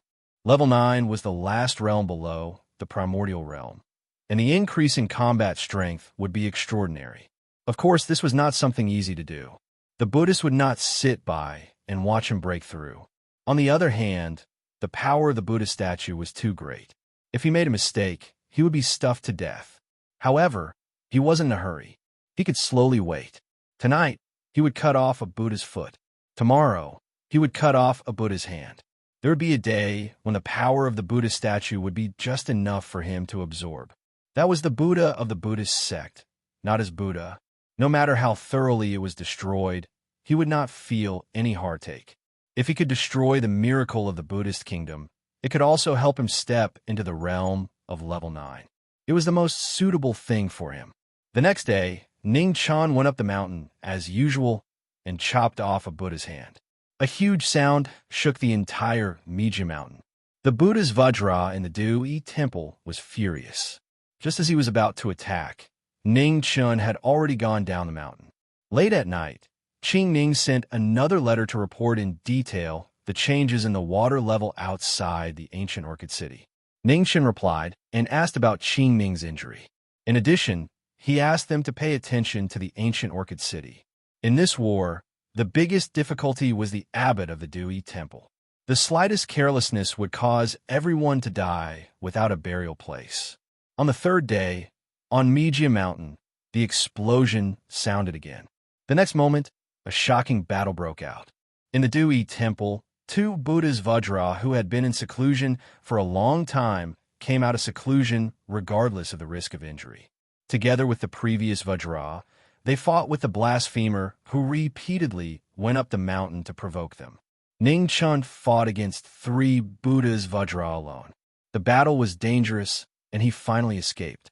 After returning, Ning Chun did nothing but sit cross-legged to adjust his breath. He didn't wake up until the night after tomorrow. This battle came so suddenly that he was a little unprepared. Fortunately, his speed was a little faster than the three Buddhas Vajra, so he barely escaped defeat. The Buddha statue's 2 legs and 1 hand were already broken, but the remaining Buddha power was still so huge that he didn't dare to absorb it. He finally learned the last 2 moves that the old Marquis taught him. The blue cyclone in his body also grew a lot stronger because of it. Half a day later, Zhang Sun sent a letter. As usual, he said what he wanted to say and didn't talk nonsense. In the letter, he asked him to hold on for a few more days. The reinforcements were gathering and would set off soon. Ning Chan directly ignored this and continued to read. At the back of the letter, he wrote about the current situation in the imperial city. As expected, the first prince had basically decided to withdraw from the battle for the throne. What was left was the contest between the third prince and the 10th prince. Duke Jingwu chose to support the third prince, while Duke Shiyu was more inclined to support the 10th prince. However, Duke Taisher didn't like the 10th prince. According to the current situation, the third prince had a higher chance of becoming the next Emperor Xia. Of course, no one knew until the final result. Apart from the 3 dukes, Zhang Suan's opinion also had a crucial influence. Who he voted for might decide the future direction of the great Xia. He didn't know much about the third prince and the 10th prince. He had only heard that the third prince was the most talented of the princes. He had been learning martial arts from Duke Jingwu since he was young, and his strength was truly extraordinary. In comparison, the 10th prince's martial arts could only be said to be average. On the contrary, his literary talent was more outstanding. The 2 princes each had their own merits. One was literary and the other was martial. Both were extraordinary. He couldn't tell which Prince Zhang Sun wanted to choose. Presumably, even Zhang Sun himself hadn't decided. The position of Emperor Xia was too important. No one dared to make a decision lightly. The current situation was indeed a bit difficult. The third prince and the 10th prince were already fully fledged. If one was helped up, the other would have to be completely beaten down. Otherwise, if there was a rebellion, the situation of the great Xia would be even worse. After finishing the important matter, Zhang Sun didn't say any words of encouragement or consolation at the end of the letter. He only wrote 4 words, "Come back alive." Ning Chen smiled helplessly. Let's talk about this later. Whether he could survive or not depended on whether the Buddha in the mortal world was flawless and invincible. He, Qing Ning, and the 1,000 imperial guards at the foot of the mountain didn't dare to say that they could survive. The foot of the mountain was as peaceful as usual. The 1,000 imperial guards were guarding the path up the mountain. Those who were patrolling, and those who were cultivating were cultivating. The atmosphere was peaceful, and there was no panic. On the 4th night, Ning Chun went up the mountain again. There was one more Vajra in front of the Buddha. The Vajra around him was surging. It seemed that he had forced himself to come out of seclusion, causing the Vajra to backfire and showing signs of Qigong deviation. This time, Ning Chun was more cautious. He didn't go near the Buddha statue at all. He took out the broken death bow and shot 3 consecutive arrows at the Buddha statue's head. He didn't wait for the four people to react. He turned around and ran without saying anything. The four Vajra gritted their teeth in hatred. However, they were indeed not as fast as the young man in front of them. If they couldn't trap him, there was nothing they could do. The Buddha on the mountain was basically crippled. Besides the body, only 4 limbs and a palm were left. Even its head was blown to pieces. This night, it was obvious from the foot of the mountain that the Buddha's light on the mountain had weakened a lot. It was still weakening. The Buddha's body was broken. It couldn't bear the Buddha's power that had been added by generations of Buddhist experts. It began to crack gradually. At the same time, the Buddha's power also appeared to be incomplete and quickly scattered between heaven and earth. On the 5th day, Ning Chun didn't go up the mountain again. Anyway, the Buddha's power on the Buddha statue had begun to weaken by itself. He just needed to wait. Qing Ning hadn't come yet. It seemed that her injury was really serious. He had to continue to bear it alone. Now, there were 7 experts above level 9 on the mountain. This was really unexpected. He couldn't figure it out. Since when were level 9 experts as worthless as cabbages? Including the 4 Buddha country guardians in Olan City, there were already 13 level 9 experts in Buddhism. No matter how he thought about it, it was nonsense. He had thought that there were at most 3 or 4 level 9 experts left in Buddhism. Now, there were 7 all of a sudden, and he didn't know if there would be more.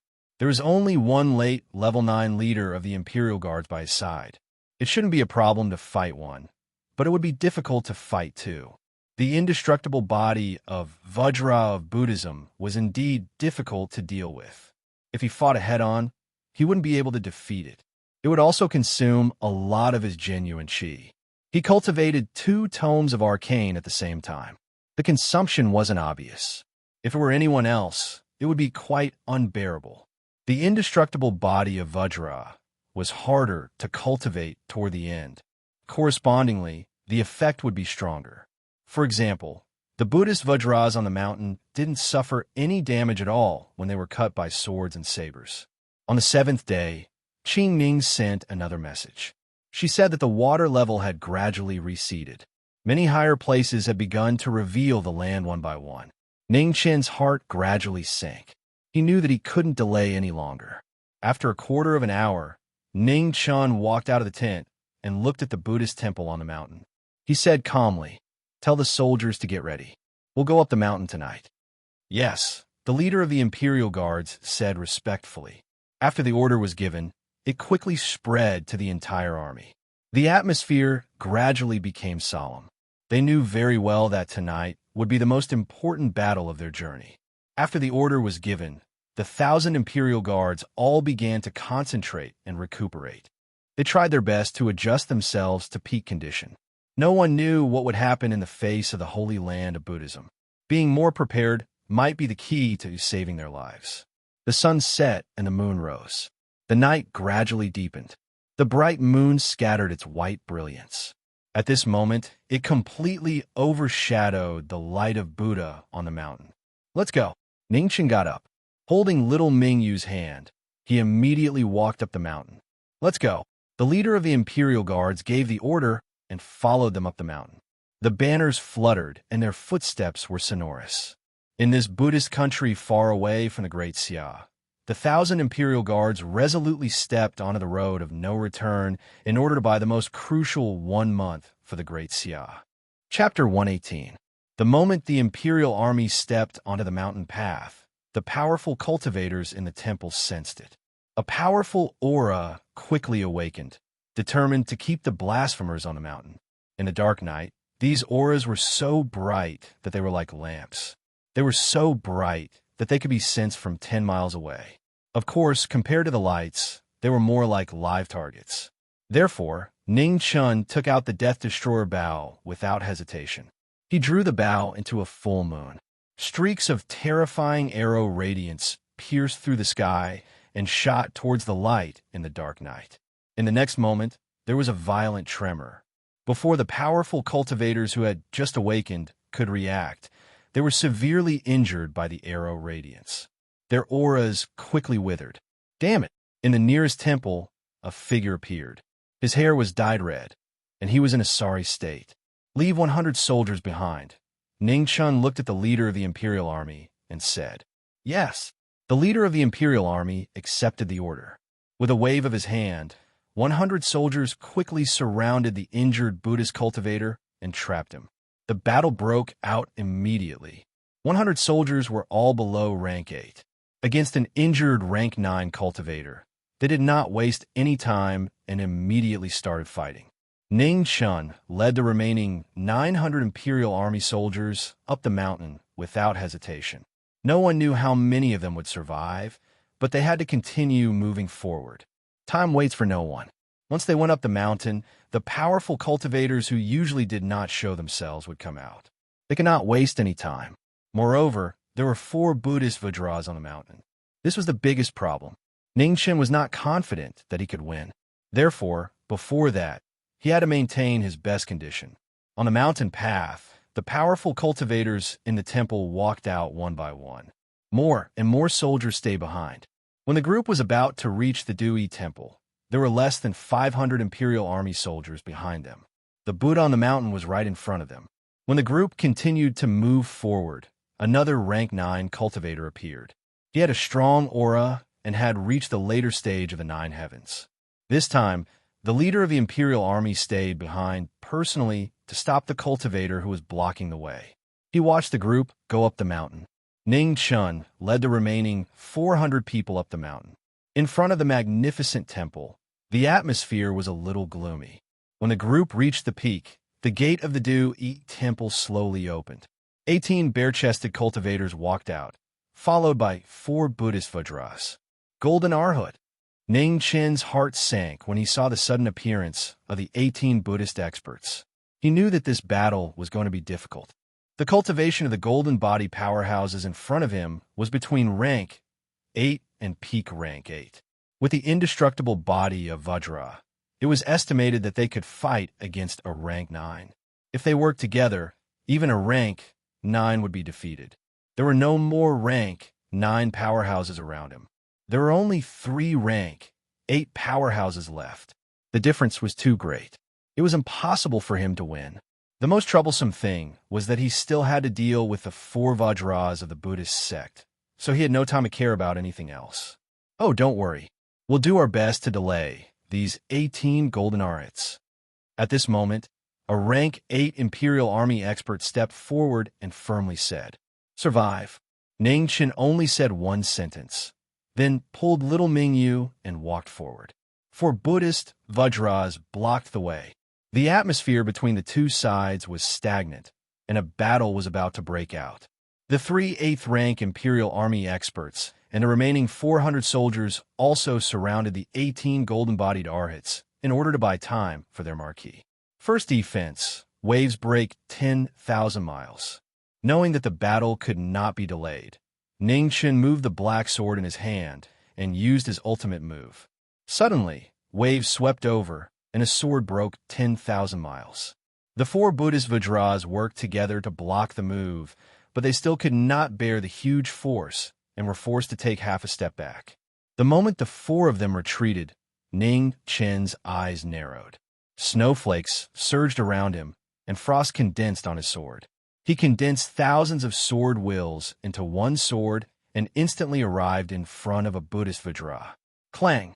There was the sound of metal and stone. The Buddhist palm blocked the move and was forced to take another step back. Waves flow east. Ning Chun's move changed again. He turned his palm and raised his chi, striking the Dantian Sea of Chi. With a bang, the Vajra saw red and was forced to take 10 steps back. In the blink of an eye, Ning Chun had used up 20% of his true chi. The life scroll quickly circulated, constantly recovering the depleted true chi, but could not keep up with the continuous outbursts of his ultimate moves. Seeing that their opponent was going all out, the 4 Buddhist Vajras did not want to show weakness. They put their palms together and golden light suddenly shone. In the sound of Sanskrit, 4 bodhisattvas appeared. They looked merciful and slowly extended their palms. Scoff! Ning Chun stepped down, and the blue light around him continued to rise.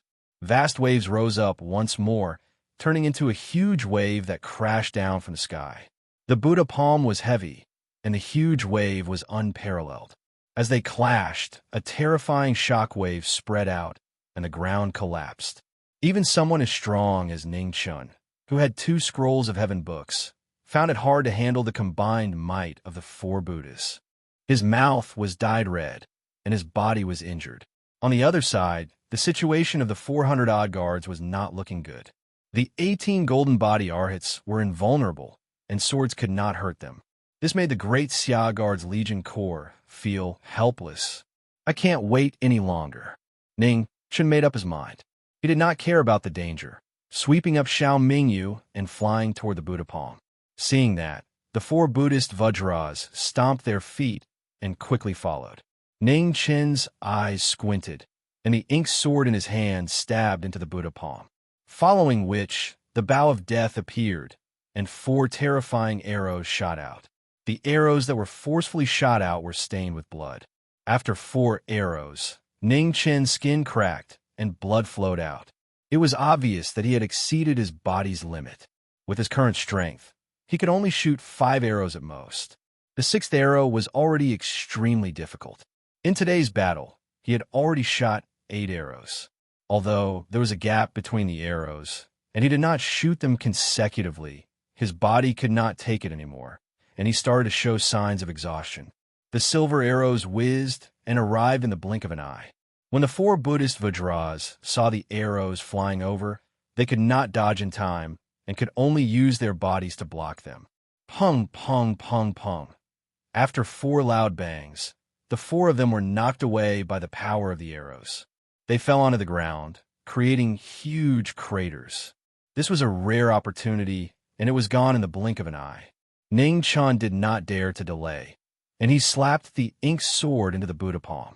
The scroll of life, scroll of earth, and the blue cyclone were all activated at the same time. Using the opening created by the ink sword, they crazily devoured the Buddhist energy on the Buddha palm. A terrifying and vast wave instantly exploded. The heavens and earth seemed to have sensed it and suddenly changed. Dark clouds blocked the moon, and lightning flashed, as if they were feeling sad for the day when the Buddha palm was destroyed. The next moment, Ning Chun let out a long cry of pain. His black hair flew up, and his whole body was shining with golden light. The unparalleled orthodox Buddhist energy crazily poured into his chi sea, and he instantly broke through the 9th grade barrier that had been blocking him for a long time. Boom! Thunder from a 9th heaven fell. The thunder tribulation that should not have appeared in the acquired realm came with a loud bang at this moment. The huge thunder that was more than 10 feet thick fell and struck the blasphemer on the Buddha palm. As the thunder tribulation fell, the 2 tomes of arcane seemed to have sensed it and suddenly flew out of Ning Chun's chi si in his dantian and rushed into the thunder tribulation. In the golden light, they began to devour the power of the sky, thunder, to quickly repair themselves. However, the acquired realm should not have this kind of tribulation of heaven and earth. After the thunder tribulation fell, it quickly dissipated and calmed down again. The 2 tomes of arcane had only repaired less than 1/3. After the thunder tribulation disappeared, they sank into Ning Chun's chi si in his dantian again. At this moment, the 4 Buddhist Vajras also stood up from the crater. Their figures flashed, and they stood in a line. Immediately, their hands formed a Buddhist seal, and the golden light rushed into the sky. Oema and iPad me hum. The 4 of them joined forces to reappear the supreme martial arts of Buddhism. Suddenly, the 6 syllables appeared, condensing the supreme saint power of Buddhism, and pressed down mercilessly. Facing the extreme power of Buddha, Ning Chun, who was on the Buddha palm, endured the pain all over his body and forcibly absorbed the infinite Buddha power under him. He turned his palm, and the surging waves kept surging between heaven and earth, as if the Milky Way in the 9th heaven had collapsed and turned into a huge waterfall falling down. In the next moment, the strongest move of the Zhongsun lineage met the supreme martial arts of Buddhism. The 2 extremes collided, and Mijia Mountain seemed to have suffered a tribulation. Huge rocks fell down, and the Buddha statue that was already full of holes finally could not bear it and collapsed quickly. In the terrifying aftermath, the 4 Buddhist Vajras flew out with blood and fell to the ground. They vomited red and could not get up for a while. The Buddha statue collapsed, and Ning Chun fell down with little Mingyu. The golden light on his body flickered, and his aura was unprecedentedly strong.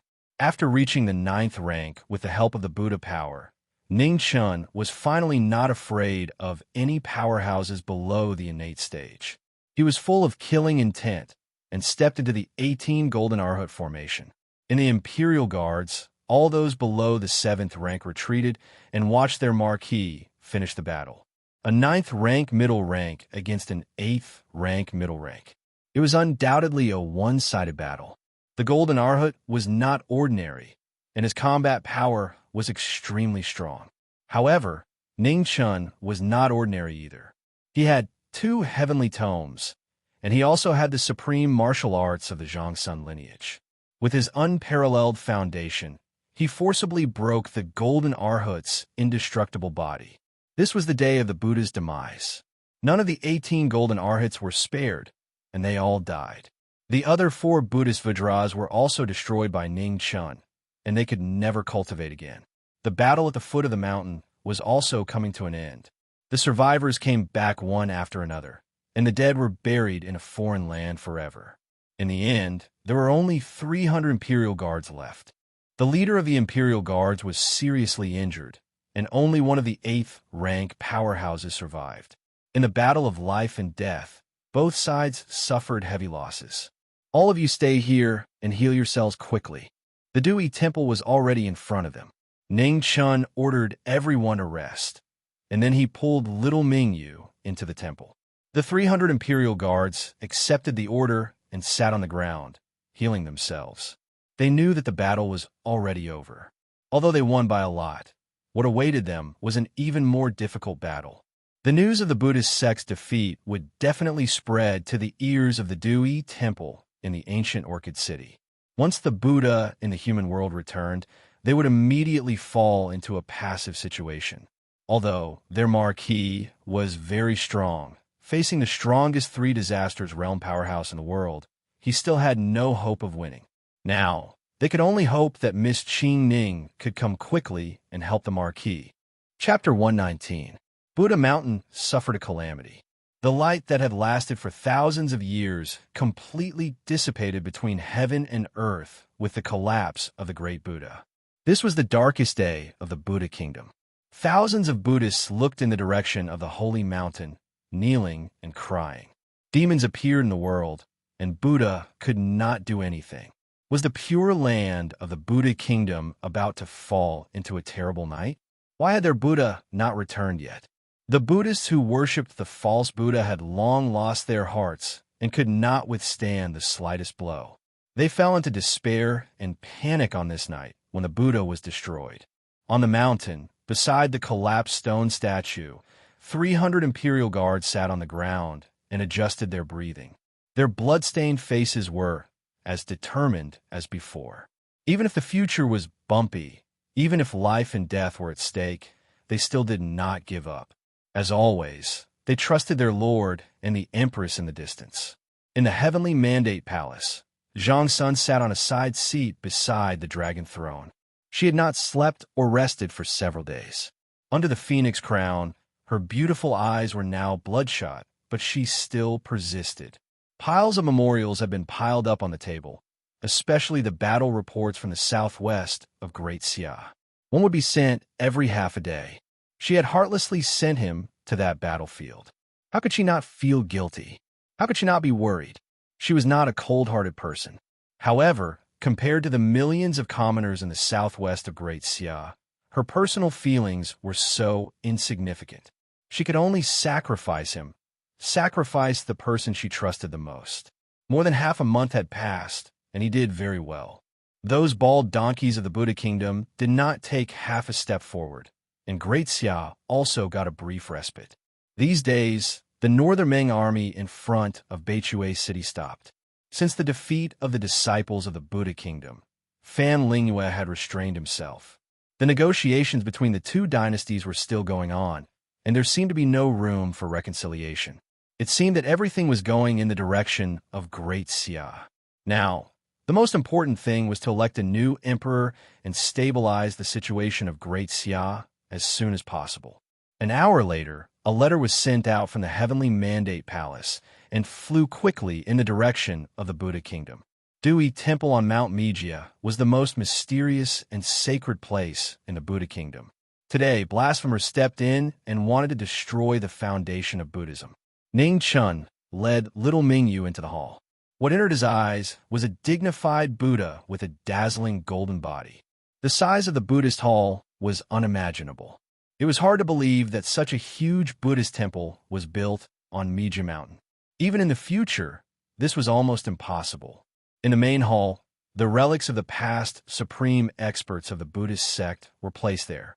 They shone with a golden light and looked extraordinary. Ning Chun stepped forward and looked at the 13 relics.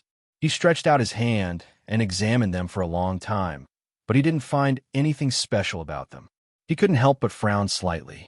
With a wave of his hand, he put them all away. "What's the use of this stone?" Mingyu asked, puzzled. "I don't know. Who cares? Let's take it first." Ning Chun shook his head and replied.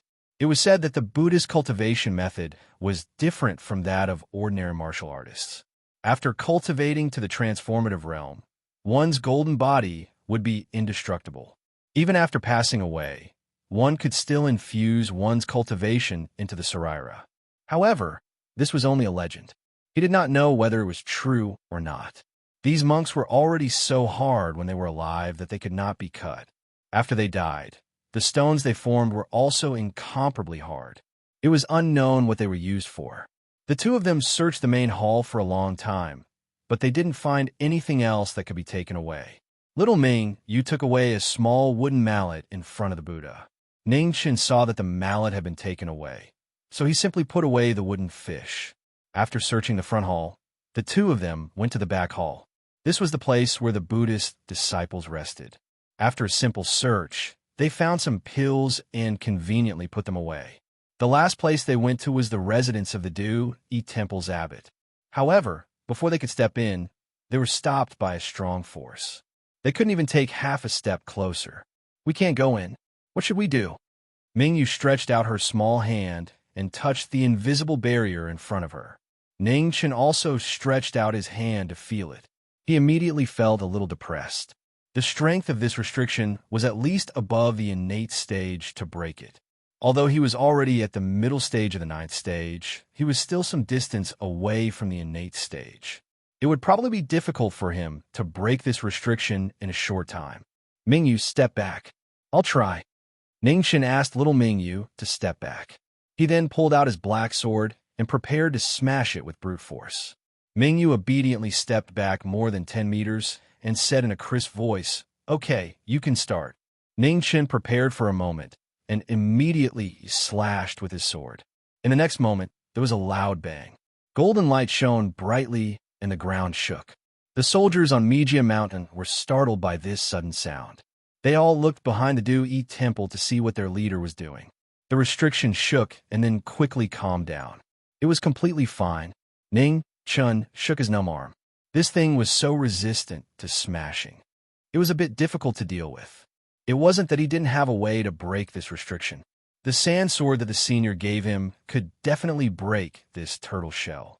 However, this was a gift that he had left for that old bald donkey. How would he waste it here? "Can you open it?" Little Mingyu shouted and asked. "No problem. Wait a little longer." Ning Chun worked harder. Little Mingyu was still watching from the side. He couldn't embarrass himself. Wasn't it just a broken restriction? He couldn't beat an innate stage expert.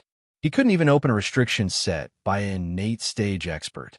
After a while, there was a loud bang on Meijia Mountain. Many of the Imperial Army soldiers who weren't seriously injured were curious and unconsciously looked at the leader of the Imperial Army, who was still recuperating. "If you want to go, then go." The leader of the Imperial Army didn't open his eyes and said calmly. After receiving permission, everyone immediately stood up and ran in the direction of the sound. Not long after, a large group of soldiers stood in front of the old monk's residence. They looked at their leader, who was unscrupulously slashing at a faint golden light in front of them. Mingyu took a piece of dried beef from a soldier's hand and put it into her mouth. She chewed on it in boredom. How long would he take?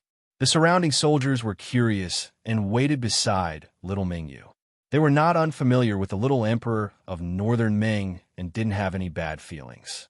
After all, the war between the two dynasties couldn't be blamed on a child.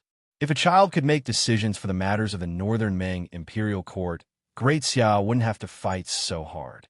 The rumbling in front of the old monk's residence continued. Everyone was tired of watching and sat with little Mingyu, eating the dry rations they had brought with them as they waited in boredom. How much longer? After a while, Mingyu was a little sleepy, but she couldn't fall asleep because of the loud noise. Thus, she impatiently shouted and urged Ning Chun. Soon, Ning Chun turned his head and replied. When he saw the group of people sitting behind him, he couldn't help but jump in fright. Why had all these people come? Marquis, do you need help? A soldier mustered up his courage and asked. However, he didn't seem to have any intention of moving. That's right, Marquis. If you need help, don't hesitate. Seeing someone take the lead, the rest of the soldiers also started to jeer. Ning Chun looked at these people with disdain. They only knew how to boast. If they had the ability, then come at me for real. Just sit and watch. This Marquis will definitely break it open. Ning Chun felt that his dignity had suffered a setback. Even these people dared to mock him. Today, he had to break open this tortoise shell to regain his face. Rumbling sounds rang out again. Ning Chun made up his mind. No matter what, he couldn't lose face in front of his subordinates. Sword after sword smashed down even more violently. For hours later, the sky was about to brighten. An Imperial Guard soldier ran over and shouted, Marquis, there's a letter from the Imperial Palace. Ning Chun glanced at the restriction that was already very dim. Taking the letter, he turned around and sat down next to little Mingyu. He carefully read it. The soldiers also quieted down. They didn't know what news the Empress from the Imperial Palace had sent. Reinforcements will arrive in about 10 days. The Empress wants us to hold on. Ning Chun glanced at the first half of the letter and raised his head to inform everyone. This letter was written the day before yesterday. It took more than a day to send it here. Counting the days, they indeed still needed to wait for about 10 days. The soldiers didn't have any happy expressions, but they also didn't have any dejection. 10 days was a bit long for them. However, they just had to hold on. In the second half of the letter, Zhang Sun focused on the situation in the imperial city and northern Ming. The situation in the imperial city still hadn't changed much. The competition between the two princes had already reached its climax. It wasn't the first time that the three dukes had argued, but they still couldn't reach a consensus. What he was most concerned about was the excessive calmness of northern Ming's army. Although the negotiations between the two dynasties were still ongoing, he didn't believe it at all. In this world, he was the person who understood Fan Linghua the most. He was very clear that northern Ming would definitely not retreat. The situation that was gradually easing up now was undoubtedly an illusion. Fan Linghua seemed to be imperceptibly influencing everyone in Great Xia to convey an attitude. There was a possibility of negotiation between the two dynasties. He was now far away in the Buddhist kingdom and still wasn't sure what exactly Fan Linghua was thinking. However, this illusion was definitely a huge hidden danger for Great Xia. Someone, bring me a brush and ink. Thinking of this, Ning Chun opened his mouth and said, Yes. The soldier waiting at the side bowed respectfully. Immediately, he turned around and walked towards the main hall. There was no lack of writing materials in the hall. In a short while, the brush and ink were brought over. Ning Chun took the brush and ink and immediately wrote down his suggestion. In the letter, he repeatedly emphasized for Zhang Sun to handle the matters in the imperial city carefully. In particular, he had to be extra careful with Fan Linghua and not believe in any illusion of peace. At the end of the letter, he briefly explained everything that had happened. He told Zhang Sun not to worry and that he could still hold on. Send the letter back to the imperial palace immediately. Ning Chun folded the letter and handed it to the imperial soldier beside him. Yes, sir. The soldier received the order and quickly left. After such a torment, everyone was no longer in the mood to find joy in the midst of suffering. Similarly, Ning Chun didn't want to delay any longer. He walked to the front of the restriction and raised his cultivation to the peak. The sky was filled with snowflakes, the ink sword vibrated, and frost quickly condensed. The sword light that came crashing down heavily slashed on the restriction. The golden light that was already extremely dim finally couldn't withstand this powerful force and shattered with a bang. Chapter 120. With the seal broken, little Ming Yu's eyes lit up and her sleepiness disappeared. She got up and ran over. The surrounding Imperial Army soldiers were also curious. They also wanted to see just what was so special about this mortal Buddha's residence. Ning Chun pushed open the wooden door in front of him and lit a candle. He discovered that the furnishings of the room were much simpler than he had imagined. There was a bed, a table, and chair. There was nothing else. In front of the door, the Imperial Army soldiers lost most of their interest. This rundown room was even worse than the rooms of those little monks. Ning Chun looked around, carefully searching for clues. He was not like those idiots behind him. He was not stupid enough to believe that this old bald donkey's room was as simple as it looked. Only an idiot would waste the energy to set up a seal in a rundown room with nothing. He had spent most of the night breaking open this turtle shell. He had to at least get something out of it. "Marquis, what are you looking for?" one of the idiots asked. "A mechanism or a secret door?" Ning Chun casually replied as he knocked on the bed. These people's intelligence was hopeless. He could not count on them. It was more reliable to do it himself. There was nothing on the bed. After lifting it up, he could see everything. There were no hidden compartments, and it did not seem like he was knocking on the wall. The sound was very solid, and there was no muffled echo. Not far away, little Ming Yu was also using her little mallet to knock and help search. She was not like those idiots who only knew how to stare. "Is there a roof?" After searching for a while, Ming Yu raised her head and suggested. Ning Chun and the Imperial Army soldiers instinctively raised their heads. Perhaps there really was such a possibility. "Lord Marquis, I'll do it." The idiot who had asked the question earlier volunteered. He stamped his foot and flew up, landing on a roof beam. He then began to search carefully. The group of people waited below. After looking up for a long time, their necks began to ache. The Imperial Army soldier on the roof beam jumped down and bitterly smiled while shaking his head. He had found nothing. Ning Chun was not disappointed. Thinking about it, there was no roof, no walls, and no bed. Then there was only the floor. Ming Yu had clearly thought of this as well. She crouched down and began to knock on the floor with her little mallet. She seemed extremely focused. After a while, little Ming Yu suddenly let out a soft cry of surprise, and the small wooden mallet in her hand kept knocking on the two floorboards under the table. Ning Chun walked forward, moved the table aside, and knocked on it carefully. He could tell that the sound of these two floorboards was obviously different from the rest of the room. Carefully lifting the stone slab, a flight of stairs appeared below. It looked like a dark room. Ning Chun took a candle and walked down the stairs. It was very dark at the bottom of the stairs. With the help of the candlelight, they could barely see the path. Ming Yu followed behind carefully, not daring to take a single step. Some of the Imperial Army soldiers also followed them down. The group of old men couldn't help but feel a little nervous in the dark passageway as they followed closely behind. No one knew where this road led to. Anyway, it was very long. The group walked for a full 15 minutes. Light gradually appeared in front of them. It was very soft and milky white. It didn't look like moonlight, nor did it look like fire.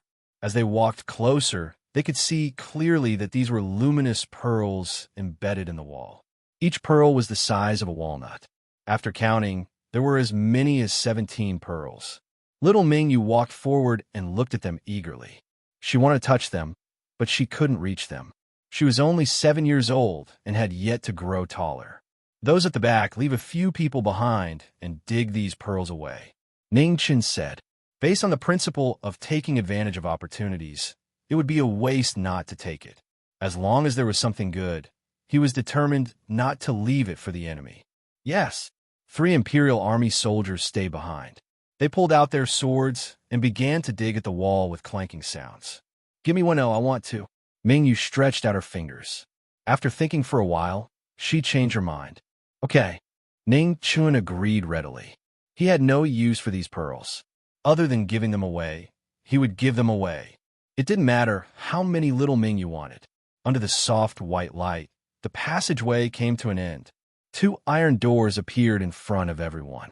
They were completely black and looked extraordinarily heavy. There were no locks on the doors, but they couldn't be pushed open. Without a doubt, there must be a mechanism controlling them. However, for a 9th rank expert, there was more than one way to open the door. Everyone back off. Ning Chun pulled out the sword behind his waist and waved his hand. He was too lazy to look for any mechanism. Wasn't it just a broken door? He could just cut it open. Everyone hurriedly retreated more than 10 steps. Little Mingyu even covered her ears. It seemed that she was afraid of the noise tonight. Seeing that everyone had retreated, Ning Chun moved the black sword in his hand. The sword light flashed. Then there was a loud bang and the ground shook. The 2 iron doors were cut into 4 halves. No hidden weapons flew out, and no poisonous gas spread. The big iron door fell to the ground and smashed into a cloud of dust, revealing a corner of the final secret room. Ning Chun kicked open the other half of the iron door that was blocking the way and walked in. Mingyu put down her hands that were covering her ears and jogged to follow him. In the secret room, one could see 4 even brighter luminous pearls embedded in the 4 corners. The entire secret room was as bright as day. On the bookshelves below, scrolls of scriptures were neatly arranged. Most of the original copies of many lost Buddhist scriptures could be found here. Every scroll was well preserved. Ning Chun and little Mingyu knew nothing about Buddhism. They couldn't tell what was so precious about these things. Therefore, they automatically ignored these Buddhist scriptures. After taking a few steps in, a stone platform appeared in front of them. On the stone platform, there was a wooden niche carved from moonlight wood. Their eyes lit up. This was good stuff. Ning Chun walked forward and carefully opened the lid of the wooden niche. A golden ancient book lay quietly inside. It wasn't a scripture, but the cultivation method of the indestructible body of Vajra. Beside the scripture, there was a golden short sword. On the hilt of the short sword, there was a jade bottle. 3 words were clearly written on the jade bottle. Heavenly Buddha Elixir. There were only 2 elixirs. There was no doubt that they were precious. In this world, any elixir with the word heaven in it was extraordinary. For example, the Xiantian elixir of the Great Xia, the divine heaven elixir of the eternal night cult, and the heaven-turning elixir that he had eaten before. There was no need to ask about these 3 items. He took them directly. As for the scripture, he carried it away as usual. Although he couldn't understand it, it didn't mean that it was worthless. The fact that Buddhism could exist for so long meant that it was extraordinary. These scriptures were the best evidence. After searching all the places that needed to be searched, Ning Chun pulled little Mingyu back to the surface. He left 20 to 30 people to carry the scriptures. After a night of torment, the sky was about to brighten. The soldiers in the front hall gradually woke up from their meditation. They quietly went down the mountain to bury their dead brothers. They were the imperial guards of the Great Xia. They were already prepared to die in battle. Being able to rest in peace after death was already the best outcome. Ning Chun watched quietly from the side. He didn't say anything. The soldiers of the Great Xia had always been the most admirable group of people in the world. If it weren't for generations of soldiers of the Great Xia who had firm beliefs, the Great Xia wouldn't have existed for 1,000 years. Little Ming, you had already fallen asleep on his back. Under the light of the morning sun, it was indeed tiring. However, none of the soldiers had rested yet. He had to accompany them here. He was their Marquis. It was already a breach of duty that he couldn't bring them back alive. At the very least, he had to accompany them on the last journey of their lives. More and more soldiers gathered at the foot of the mountain. By the time the sun rose high in the sky, everyone had already gathered at the foot of the mountain. Farewell. Looking at the dozens of soldiers lying neatly in front of him, Ning Chun sent them off in a deep voice. Soon after, he sprinkled the first handful of soil. Out of 1,000 soldiers, 700 had died in battle. This was only the first battle. Not long after, Even he and the remaining 300 soldiers behind him might not be able to survive. Today, they were burying their dead. In the future, they hoped that someone would also sprinkle the soil for them. The young and mature faces in front of them were gradually buried in the soil. Everyone's heart sank along with it.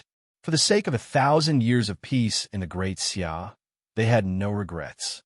Even if all of them died in battle, they would block the path of Buddha in the mortal world in front of Mount Meijia. After burying their dead comrades, the remaining 300 soldiers returned to the mountain. They didn't know when the experts from the Buddha kingdom would return. They had to be prepared as much as possible. All the scriptures in the secret chamber had been moved out. There were more than 7,000 of them. Ning Chun ordered 10 soldiers to escort these scriptures back to the Great Xia and hand them over to Zhang Sun. He believed that these scriptures would definitely be useful. They couldn't be left here. For this reason, the only rank 8 expert in the Imperial Guards also followed along to ensure that nothing would go wrong. In this world, rank 8 experts were rare. After all, not every place was like the Buddha kingdom, where rank 9 experts were as worthless as cabbages. The remaining people continued to rest and recuperate.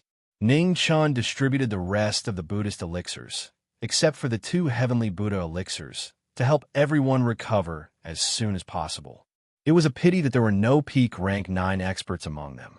Otherwise, with the help of the 2 heavenly Buddha elixirs, there might be another Xiantian expert. In the Great Xia, no one practiced Buddhism. The actual effect of these 2 heavenly Buddha elixirs was definitely not as good as the Xiantian elixirs in the Xia Palace. However, they were not comparable to ordinary elixirs. In the remaining days, Ning Chun carefully studied the indestructible body of Vajra technique he found in the underground secret chamber. The old bald donkey was too strong. He had to find a flaw of this technique as soon as possible. In this world, there was no invincible technique. Even the tomes of arcane had their own limitations, let alone other techniques. From the first time he met a Buddhist disciple who practiced the indestructible body of Vajra to the battle last night, he didn't find a good solution. He could only rely on his foundation to fight. This definitely wouldn't work when he met the abbot of Dewey Temple. One day later, in the ancient Orchid City, the news of Mount Meijia being breached finally arrived. The Buddha in the mortal world, who was still cultivating, immediately opened his eyes. A strong, murderous intent flashed in his merciful eyes. One of you stay here and wait for the water to recede before continuing north. The other 3 follow me back. The abbot of Dewey Temple glanced at the 4 people in front of him and said in a deep voice, "Yes." The 4 Buddhist protectors bowed and accepted the order. Chapter 121. The Buddha in the ancient Orchid City had taken action. Pulling one hair would affect the whole body. Beside the Nanli River, Qing Ning had also woken up from her healing. She got up and left. At the same time, in the northern Ming army, Fan Lingyue also had a report about the fall of Mount Meijia.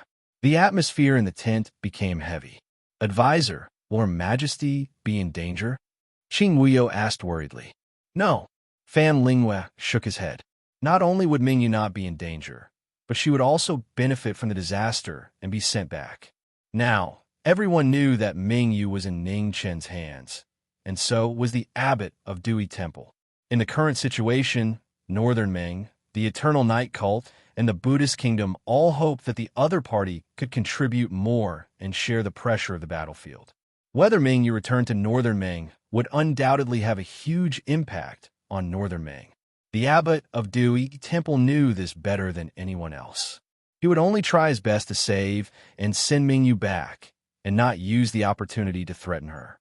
Among them, none of them had the strength to fight against Great Xia. At this time, no one would be foolish enough to destroy their alliance. In this world, there weren't many smart people, but there weren't many fools either. If the abbot of Dewey Temple still couldn't understand such a simple logic, his title of Buddha would be in vain. Mount Meijia, in front of the broken Buddha, Ning Chun had been sitting for an entire day, looking at the 3 things he took out from the secret chamber: a scroll of martial arts, a bottle of Buddha heaven pills, and a golden short sword. "Men," Ning Chun said. "Present." An Imperial Army soldier stepped forward and bowed respectfully. "Bring the 4 monks here." "Yes." The Imperial Army soldier received the order and quickly walked toward the main hall. Not long after, 4 soldiers escorted the 4 monks to the front of the Buddha and stood at the side, waiting for the next order. Ningchen stood up and didn't say anything. He formed a sword with his right hand and pointed it at one of the monks. The Buddha's Vajra acupoint was broken, and he let out a painful groan as blood flowed from his mouth. Seeing this, the 4 Imperial Army soldiers were shocked speechless. Although their martial arts were destroyed, their physical strength was still as strong as before. How could they be injured so easily? As expected, Ningchen's eyes narrowed slightly. The indestructible body of Vajra technique recorded how to cultivate all 360 acupoints in the body, but it didn't mention the Tanzhong acupoint in the middle of the chest. There was no perfect cultivation method in the world. No matter how strong the unbreakable golden body was, there were still places where it could not be cultivated. The Tanzhong acupoint was the biggest flaw. No wonder all the monks of the Buddhist kingdom he had seen always had one hand on their chest. So this was the reason. However, apart from this matter, there was another thing that he was very concerned about. It was the golden short sword that he had taken out from the secret chamber. Since the abbot of Dui Temple placed it in such an important place, there must be something unusual about it. Furthermore, he could clearly sense an indescribable power within the sword, but it was being forcefully suppressed by another power. Without a doubt, this suppressive power was the authentic Buddhist power of Buddhism. It was very powerful, and it was at least at the innate level. "What is this?" Ning Chun held the golden short sword and walked in front of another Buddhist Vajra. "Amitabha." The Buddhist Vajra clasped his hands together and chanted, unwilling to reveal anything. "You don't want to say it, right?" Ning Chun sneered. He liked to be stubborn. "Men, break open his Tanzhong acupoint and then dig a hole to bury him.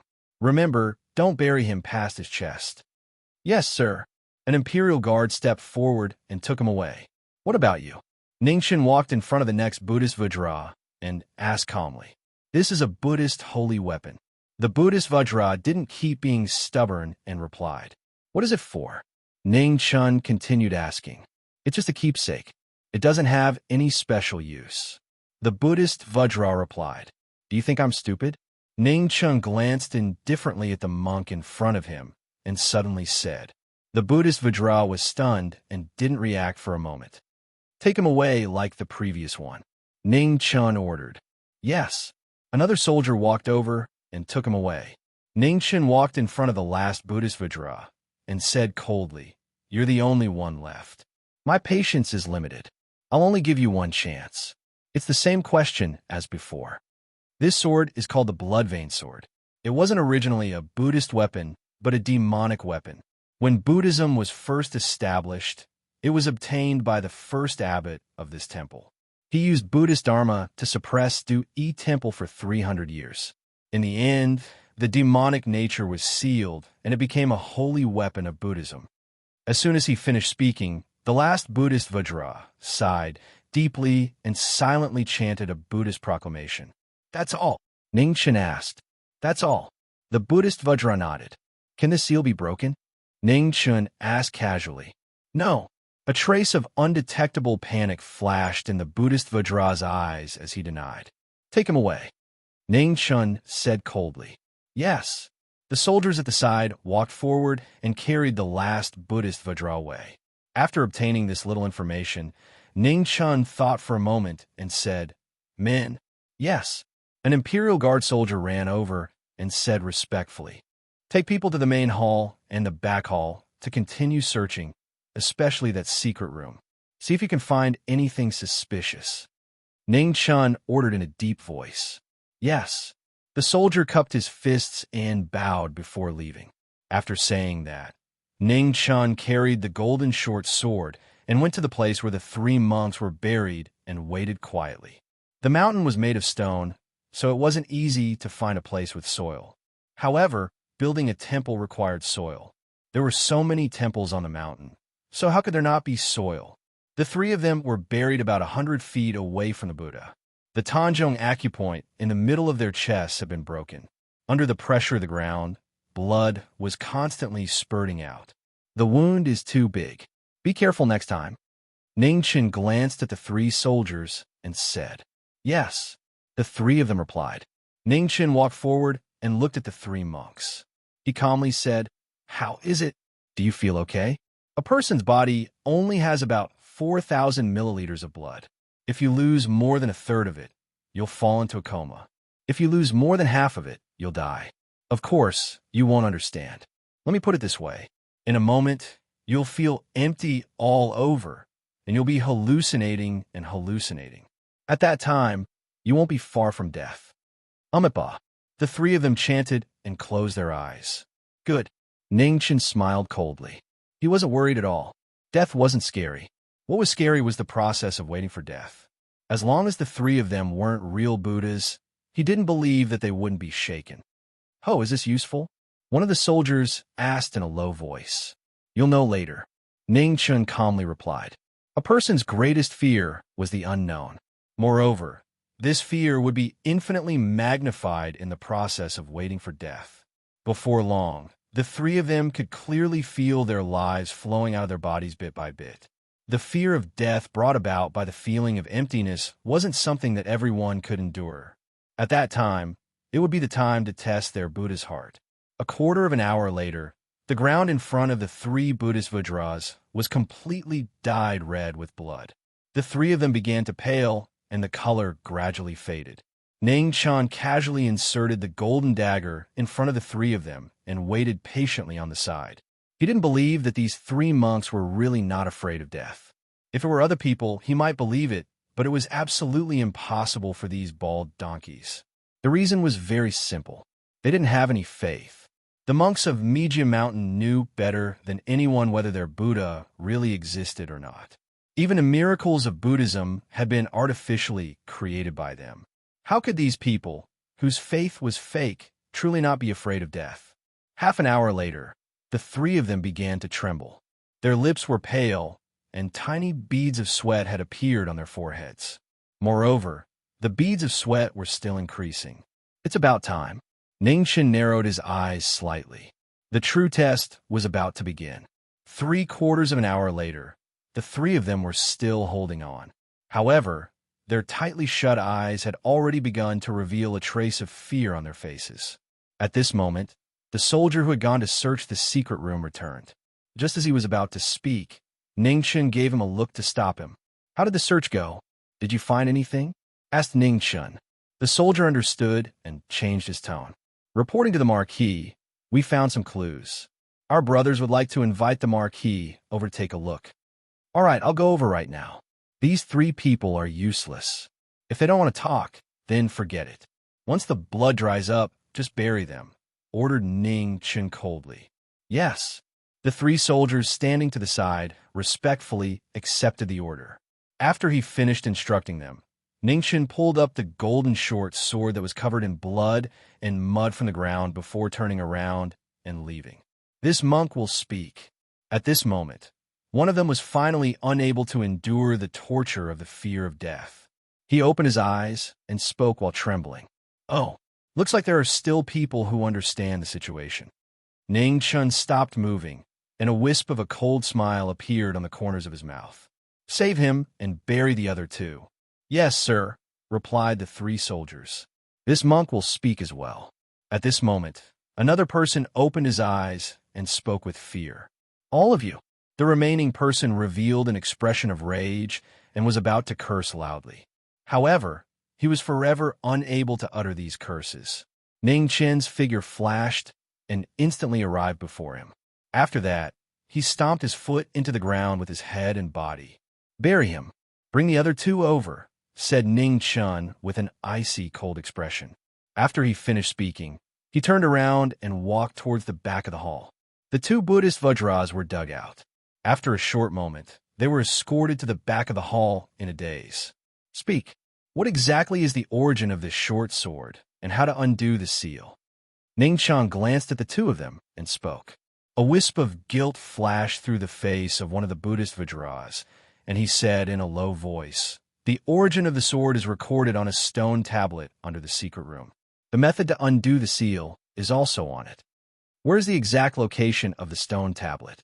asked Ning Chun. "This monk can take the Marquis to find it," said the other Buddhist Vajras hastily. "Lead the way," said Ning Chun indifferently. The two of them didn't dare resist and obediently walked towards the secret room. Chapter 122. Ning Chun followed the two Vajras into the secret room. The Imperial Army soldiers were all shocked. They hadn't found anything yet. So why was the Marquis here? "Marquis," the soldiers bowed respectfully. You can all step aside," said Ning Chun with a wave of his hand. "Yes, sir." The soldiers stood up and made way for the secret chamber. "Where's the stone slab?" "Speak," said Ning Chun calmly as he glanced at the two. The two Vajras walked to the stone platform where the wooden shrine had been placed and said, "It's right below here." Ning Chun stepped forward and pushed the stone platform, but it still didn't budge. He couldn't help but frown. "Is there a mechanism?" "No." The two shook their heads. Ning Chun nodded. They wanted to smash it again, right? Very good, this was what he was best at. With a clang, the ink sword was unsheathed. With a loud bang, the stone platform shattered and scattered across the ground. After the stone platform shattered, Ning Chun dug down another half a foot. Sure enough, a broken stone slab appeared. The pictures and words carved on it were somewhat blurred. It was obvious that it had been there for a long time. Ning Chun stared at the stone slab for a long time, his frown growing deeper and deeper. The nearby Imperial Army commander saw this and walked over. When he saw the contents of the stone slab, his expression changed. "Marquis," said the Imperial Army commander with a worried expression. "No need to say more." "I know what I'm doing," said Ning Chun with a wave of his hand. The stone slab clearly stated the origin of this golden dagger. This was indeed not an item of Buddhism, but a heavy weapon with a demonic nature.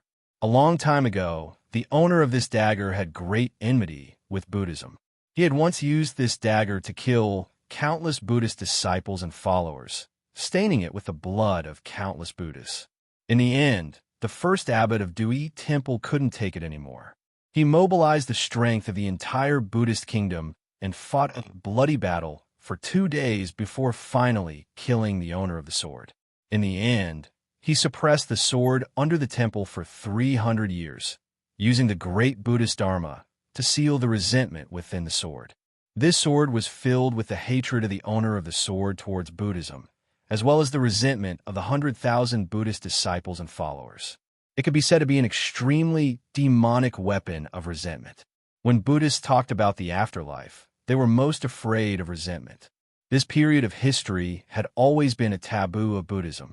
It was buried deep in the dark underground, never to see the light of day. After being sealed by the great Buddhist Dharma, the resentful weapon had lost its original appearance and turned into a golden Buddhist holy weapon. However, it did not mean that the resentment inside had disappeared. The method to remove the seal was not written clearly, and the Buddhists were not stupid. They definitely did not want this demonic artifact to appear again.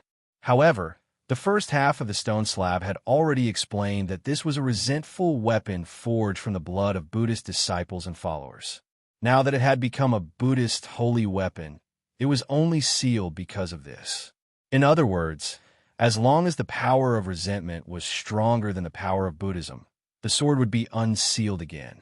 Since the Dharma could suppress the power of resentment, the power of resentment could also suppress the Dharma. The Buddha and the devil restrained each other, and vice versa. Soon, they would have to deal with an innate Buddha in the 3 disaster state. Any bit of suppression would be of great use. Oh, there are Buddhist disciples continuously gathering at the foot of the mountain. They're about to rush up the mountain. At this moment, a soldier hastily rushed over and reported. The Imperial Army captain grimaced and hastily said, "Marquis, say no more." Ning Chun raised his hand to stop him. Then he looked at the surrounding soldiers and coldly said, "Everyone, come with me." Yes, the soldiers respectfully accepted the order. The Buddha of the Buddhist kingdom should have already received the news. On the way back, he could not hesitate at all. At the foot of the mountain, Buddhist disciples continuously rushed over from all directions. Just in front of him, there were already tens of thousands of them. Ning Chun led the 300 imperial army soldiers down the mountain. Seeing more and more figures gathering at the foot of the mountain, the coldness in his eyes grew thicker and thicker. The number of Buddhist disciples from afar was still increasing. The 300 imperial army soldiers stood behind Ning Chun without saying a word, quietly waiting for orders. "You demons, get out of Buddha Mountain!" Among the bustling crowd, a Buddhist disciple relied on his numbers to roar. "Get out of Buddha Mountain!" The other Buddhist disciples also angrily cursed. The voices of tens of thousands of people were like angry thunder on a sunny day in the gradually darkening night sky. It was deafening and resounded for 50 kilometers. Ning Chun coldly looked at the crazy Buddhist disciples in front of him. He was not angry or pitiful.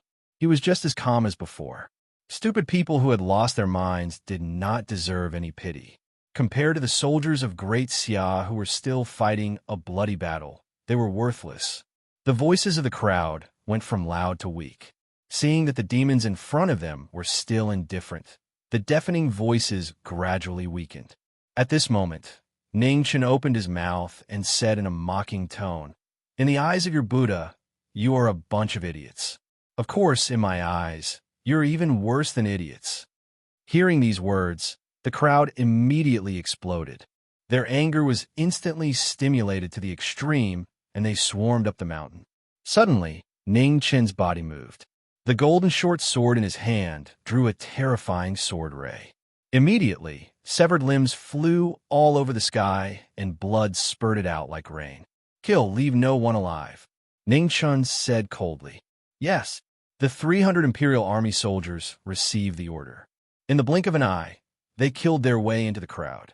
In an instant, under the sacred ground, fearful voices rose and fell one after another. However, they could not stop the merciless sword rays from taking their lives. The difference between ordinary people and martial artists who had no organization or discipline was unimaginable. In front of Mijia Mountain, there was only slaughter, a naked slaughter. Fresh blood flowed out. Gullies were formed in the ground by the blood, spreading out horizontally and vertically until they reached 5 kilometers away. Ning Chun stood on the stone steps in front of the mountain and took out his golden short sword. With a flip of his palm, the blood below constantly flew up. Soon after, it turned into a bloody waterfall that rushed toward the golden short sword in the air. The golden short sword floating in the air shone brightly and continuously resisted the erosion of the bloody waterfall. The slaughter continued. Similarly, blood continued to flow. The atmosphere of anger, fear, hatred, and despair continued to spread. Amidst the blood, an intense resentment exploded. The Buddhist light in the sword became brighter and brighter, and the resentment in the bloody waterfall became denser and denser. When the two collided, ear-piercing sounds constantly rang out. This was the most tragic night in the Buddhist kingdom. Buddhists could not do anything. They could only watch helplessly as the Buddhists at the foot of the mountain were slaughtered by the demons of Great Xia. The soldiers of Great Xia had the strictest discipline in the world. The belief of absolute obedience had long been deeply ingrained in their hearts. From the moment they received their orders, there was no doubt or hesitation. The bloody waterfall in the air became more and more majestic. The Buddhist light in it was gradually drowned out by the bloody waterfall. It was difficult for it to shine. 300 kilometers away, the expressions of the abbot of Dui Temple and the 3 protectors of the Buddhist kingdom changed. They were shocked by the powerful resentment in the distance. At the same time, even further away, a look of deep worry flashed across Qing Ning's face. Her figure flashed past and hurried in the direction of Mijia Mountain. At the foot of the sacred mountain, the miserable cries became softer and softer. There were only a few figures left standing. The golden short sword in the bloody waterfall began to vibrate. It was obviously at the critical moment of breaking the seal. Boom! In the next moment, the surface of the golden short sword erupted with a final brilliance and immediately shattered. At the same time, the resentment on the sword suddenly soared into the sky, rolling up the surrounding bloody waterfall and forming a huge blood pillar that penetrated the heavens and the earth. The resentment soldiers appeared, and the rain of blood fell. It was as if the heavens were crying tears of blood for the calamity of the mortal world. In the rain of blood, the resentment soldiers gradually appeared. The appearance of the sword greatly changed. A 3-foot-long sword appeared. Bloody lines spread out, and a demonic aura circulated, causing people to feel cold all over. At the foot of Megia Mountain, the 300 soldiers bathed in the rain of blood. There was no one left standing around them. They knew that from now on, they would be the most sinful people in the world. Ningchen did not say anything, nor did he apologize. He stood in the rain of blood, quietly waiting for the future Buddha. An hour later, 4 powerful figures slowly walked over. With every step they took, the earth would tremble. These were the 4 most powerful Buddhas of Buddhism. Bang, bang, bang, bang. The 4 gradually approached, and the corpses blocking their way were all sent flying. Their Buddhist robes were not stained with blood and were incomparably holy. You guys blocked the 3 of them.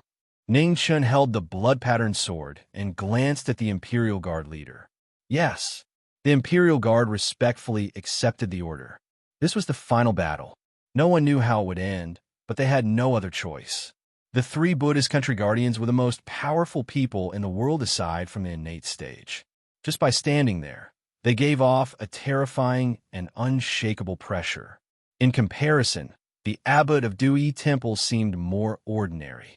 He was calm and reserved, without the aura of a martial artist. However, everyone present knew that this was just an illusion. The Buddha of the mortal world had proven his strength countless times.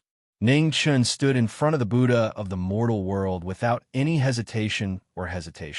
Heretical demons, heinous sins, Buddha cannot tolerate them. Amitabha. The abbot of Dui Temple put his palms together and chanted the name of the Buddha. Immediately, his body shone with golden light as he started the battle of killing demons. There is no Buddha in this world. There is only a group of hypocritical bald donkeys like you. My sins will be punished by the heavens. It will not be the turn of bald donkeys like you. As soon as he finished speaking, the resentment soldier in Ningchen's hand shone with a bloody light. Within 10 miles, everything was dyed red, covering the clouds and the moon. It was terrifying. At this moment, the 3 Buddhist country guardians only felt their inner breath stagnate. Their Buddhist power was blocked, and they could not use it. Heaven's will. The abbot of Dui Temple sighed softly. He took half a step forward, no longer hiding the murderous intent in his eyes. At this moment, a beautiful green figure rushed over from afar and landed between the 2 of them. Sorry, I'm late, Qing Ning said apologetically. You're not late. It's enough to send him to heaven, Ning Chan said coldly without changing his expression. You're just a junior. The abbot of Dui Temple took a step forward and turned into an angry Vajra. Clang! The silver light of the spear swept past. Qing Ning took a few steps back with a strange expression. The abbot of Dui Temple was slow. The power of his moves was also much weaker. Although it was still powerful, it was not as overwhelming as before. Ningchen increased his power by 30% and said telepathically, "Don't think too much." This blood-veined sword was once owned by a top Khanate realm master. It gathered countless resentment and has a restraining effect on the Buddhist power of these bald donkeys. However, I can't hold on for too long. I have to end this quickly. Also, the weakness of the indestructible Vajra body is in the middle of the chest. Understood, Qing Ning replied with a serious expression. Chapter 123. At the foot of Megia Mountain, the bloody light was getting stronger and stronger. The abbot of Dui Temple frowned as he felt the Buddhist power being suppressed in his body. The murderous intent in his eyes was getting stronger. This man must not be left alive. On the opposite side, Ningchen's expression also became unprecedentedly serious. This was the strongest enemy he had ever met in his life. Even with the suppression of resentment, he was still the abbot of Dui Temple, a living Buddha. Their only chance was to compete in speed. The abbot of Dui Temple was not good at speed. Now that he had slowed down again, he could barely keep up. In other words, Qing Ning's speed was already superior to his. In this battle, the existence of the blood-veined sword was crucial. He had to activate the resentment in the sword as much as possible to suppress the old monk's Buddhist power and create a chance for Qing Ning to fight. The abbot of Dui Temple obviously knew where the key was. Looking at the resentful soldiers in front of him, he slowly raised his right hand and approached Ning Chun. Golden light shone and bloomed in the bloody light. Ear-piercing sounds were constantly heard. It was the violent collision of the Buddhist resentment. At this moment, Qing Ning moved. Green light streaked across the sky and instantly arrived in front of him. The silver spear condensed light and pierced towards the abbot's sandalwood. Clang! The abbot of Du Yi Temple blocked with his left palm. The silver spear was blocked and could not move forward. At the same time, Ningchen also arrived in front of him. The bloody sword broke through the air and slashed towards the Buddha's eyes. The sound of metal clashing was heard. The abbot of Du Yi Temple closed his eyes and formed a Buddha seal with his right hand. The swastika appeared and slapped towards Ningchen. Bang! The silver spear was blocked. In a short moment, Ning Chun had already retreated 10 feet. The bow of destruction appeared. In the falling snowflakes, a silver arrow was shot out. Qing Ning cooperated with him. The silver spear turned around and broke through the sandalwood from the other side. In the face of the two attacks, the abbot of Dui Temple's expression did not change. He put his palms together and a golden light shone. The inviolable Buddhist power was unparalleled. The arrow shattered, and the silver spear was also blocked an inch away from the sandalwood. Green swallows circle. The silver spear was blocked. Qing Ning's hand holding the spear loosened. The spear body spun rapidly. Green light gathered, and an ear-piercing sound was heard. In the next moment, Qing Ning's palm hit the end of the spear. The silver spear that was blocked broke through the Buddhist light and moved an inch.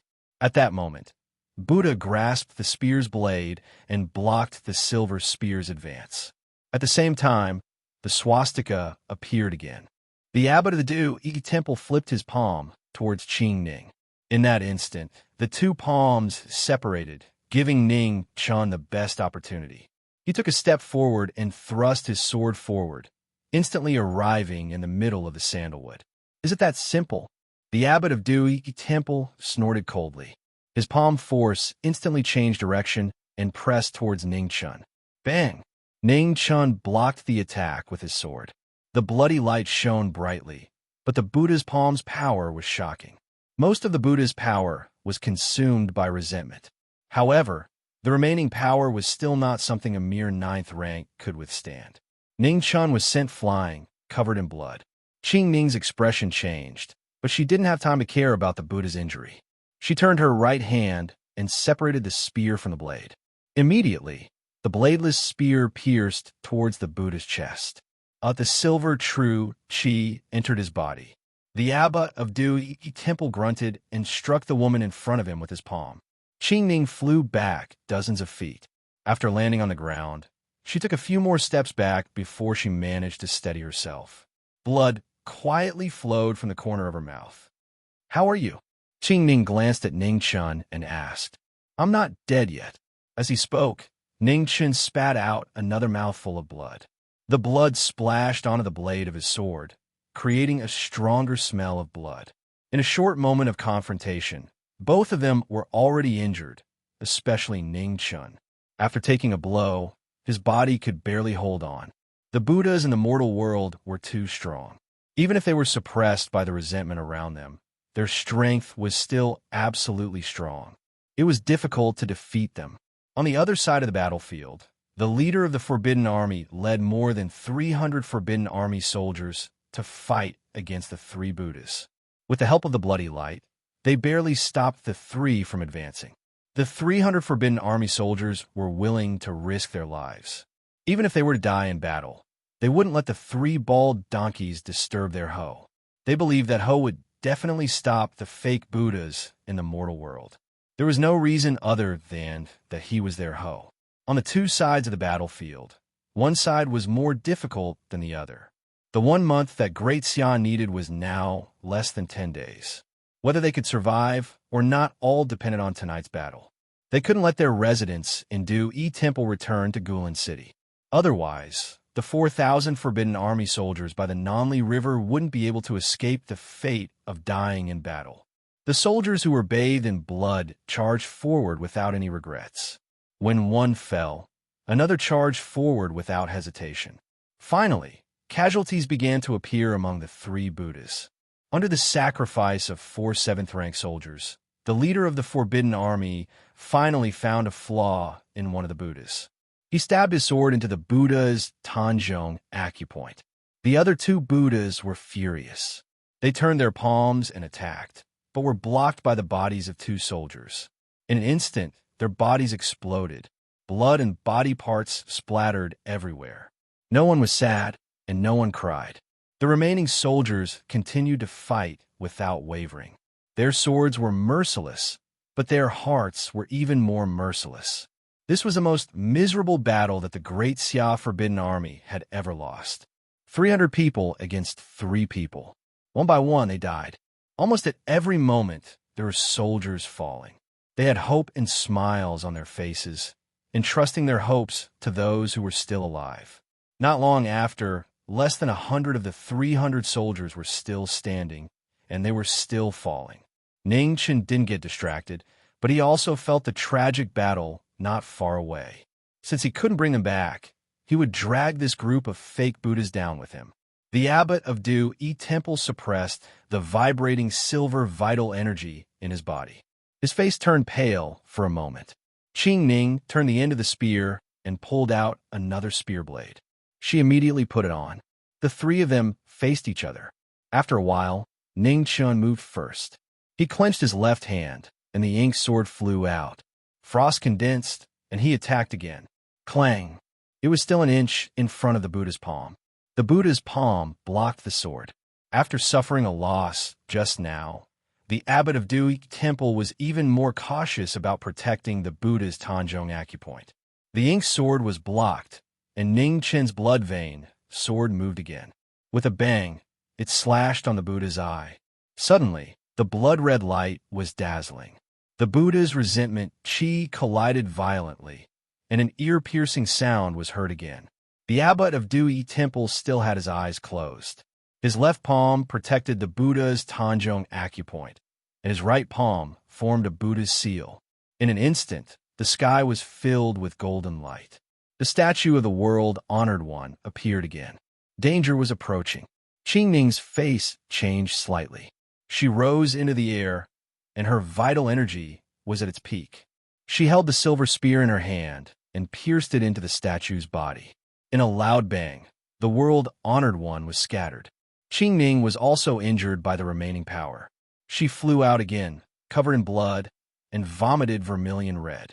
Sister Qing Ning. Ning Chen's heart trembled. He activated the 2 heavenly books. Suddenly, frost and dark yellow light appeared in the blood-red sky. The 3 colors competed, and it was extremely dazzling in the night. The abbot of Du-Yi Temple was not used to the sudden change in gravity. The speed of his counterattack was slightly slower, and there was a very short stagnation when he turned his left palm over. In a flash, the Buddha's Tanjong's position appeared. The ink sword in Ning Chen's hand was already there. The sword sank in, and all of his vital energy was poured in. How dare you?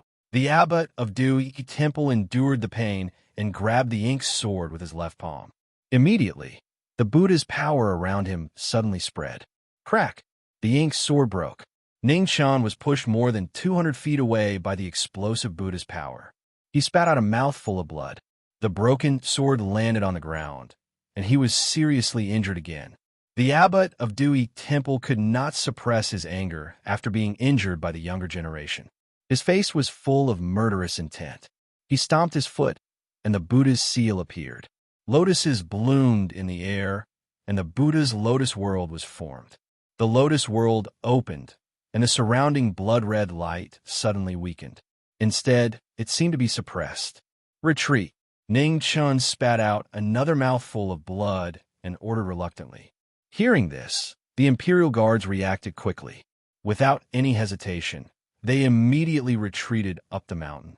The two Buddhist protectors wanted to chase after them, but a silver spear swept past them. They could not react in time and flew out with a bang, vomiting blood. On the other side, Ning Chun endured the injuries in his body. He shot 3 arrows in a triangular formation toward the old monk's eyes and the Buddha's Tanjong's position. The Buddha's light around the abbot of Dewey Temple shone. When the arrows approached, they shattered with a bang. "Let's go." Ning Chun looked at Qing Ning and said again, "You want to leave?" "Oomph."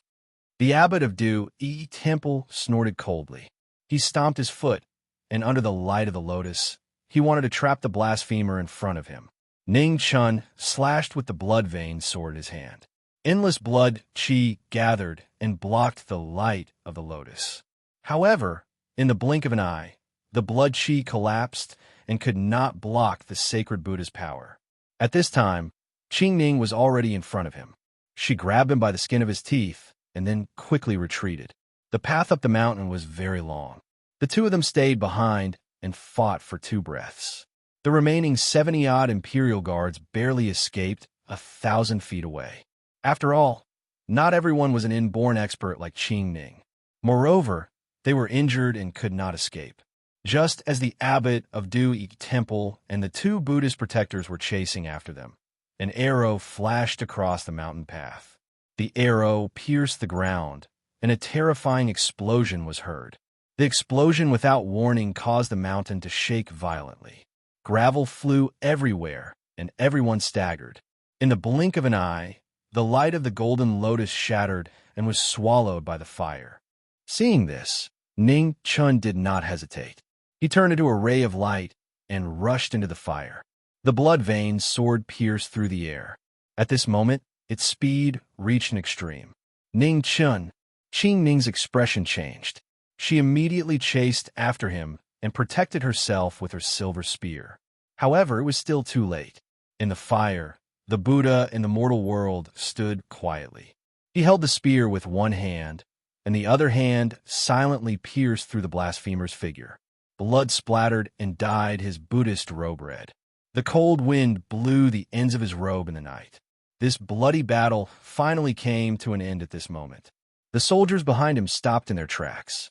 They were stunned and gradually became desperate. The Buddha in the fire had his Buddhist robe destroyed. The 2 Buddhist protectors were seriously injured and could not get up. However, the Buddha in the mortal world was still standing. This was a huge mountain that they could not cross in the end.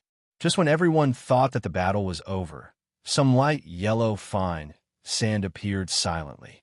It immediately condensed into a long sword and instantly pierced into the sandalwood of the Buddha in the mortal world. Chapter 124. The sudden change shocked everyone. Even the abbot of Dewey Temple did not expect the sand sword to penetrate his body with the full power of a legendary figure of Xia.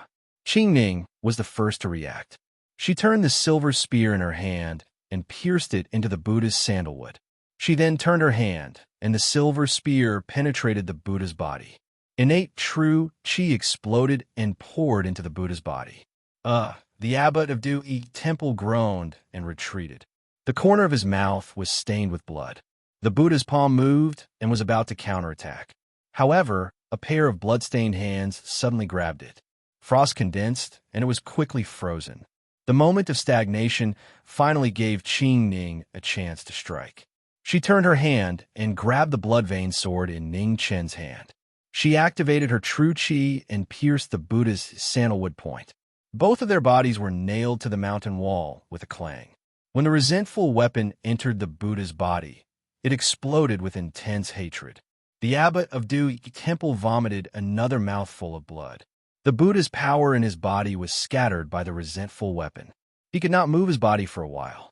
At this moment, Ning Chun could not hold on any longer and quickly collapsed. Ning Chun.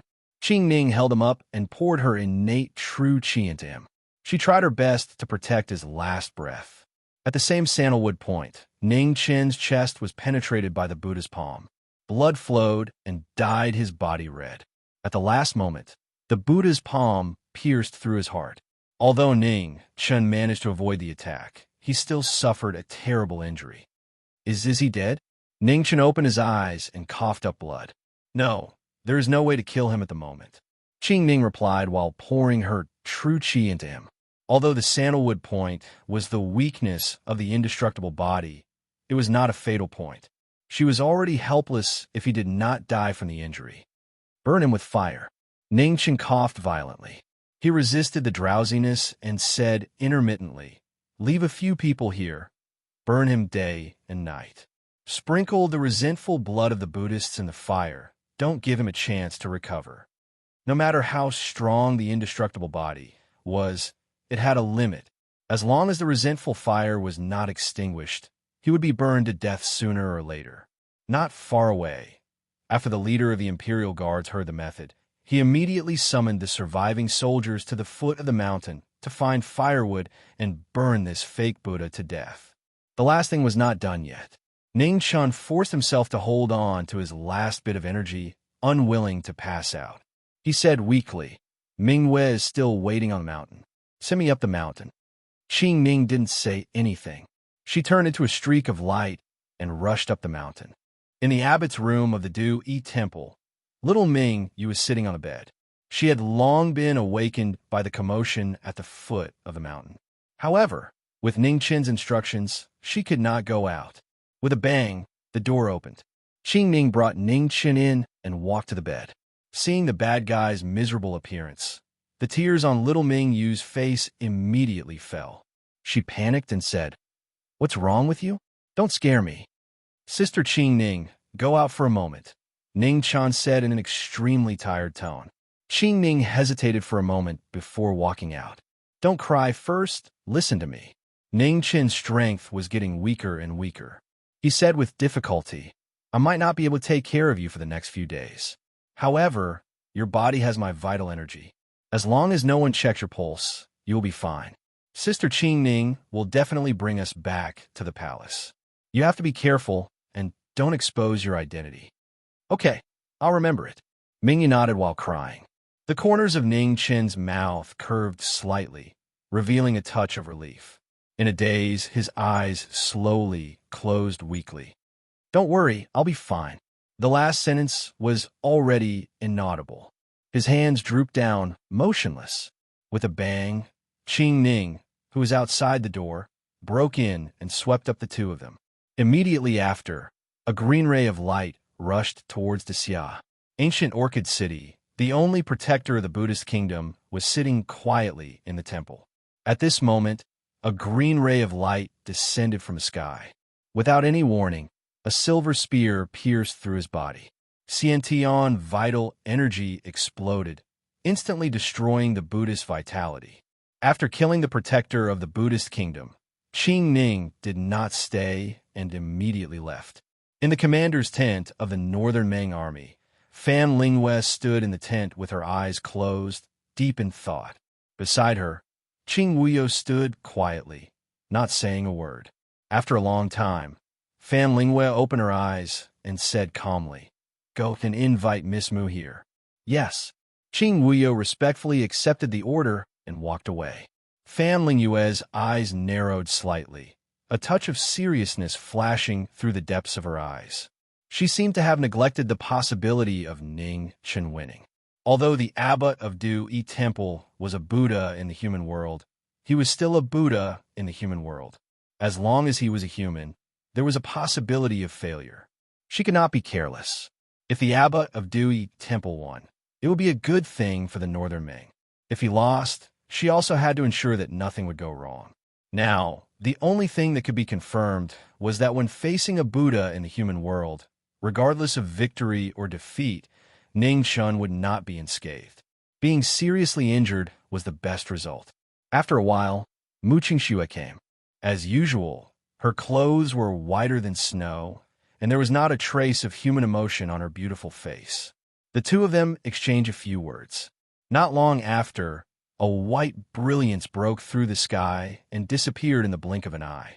In the tent, Fan Lingyue coughed a few times, and a trace of blood slid down from the corner of her mouth.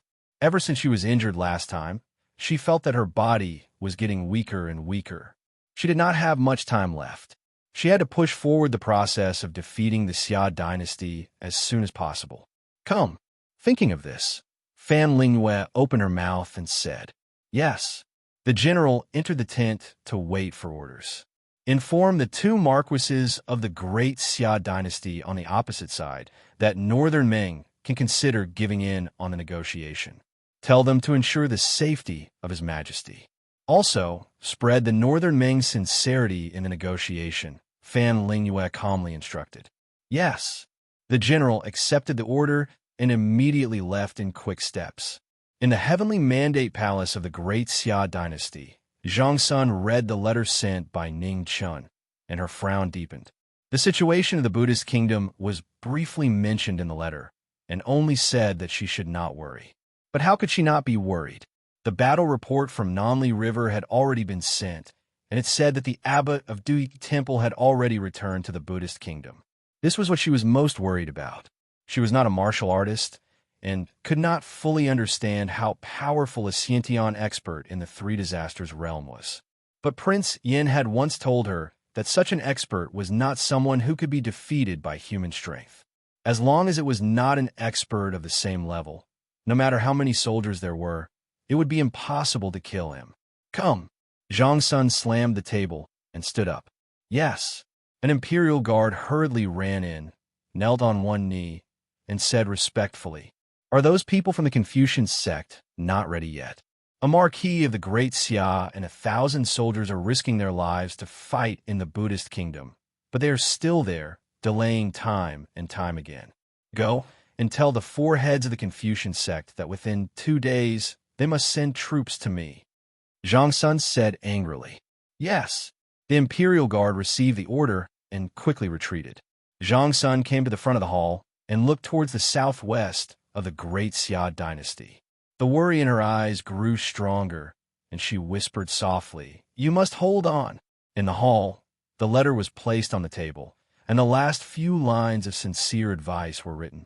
Because Zhang Sun was worried, she did not carefully think about it. In this world, Fan Lingyue was the person who understood Ning Chun the most. Conversely, Ning Chun was also the person who understood Fan Lingyue the most.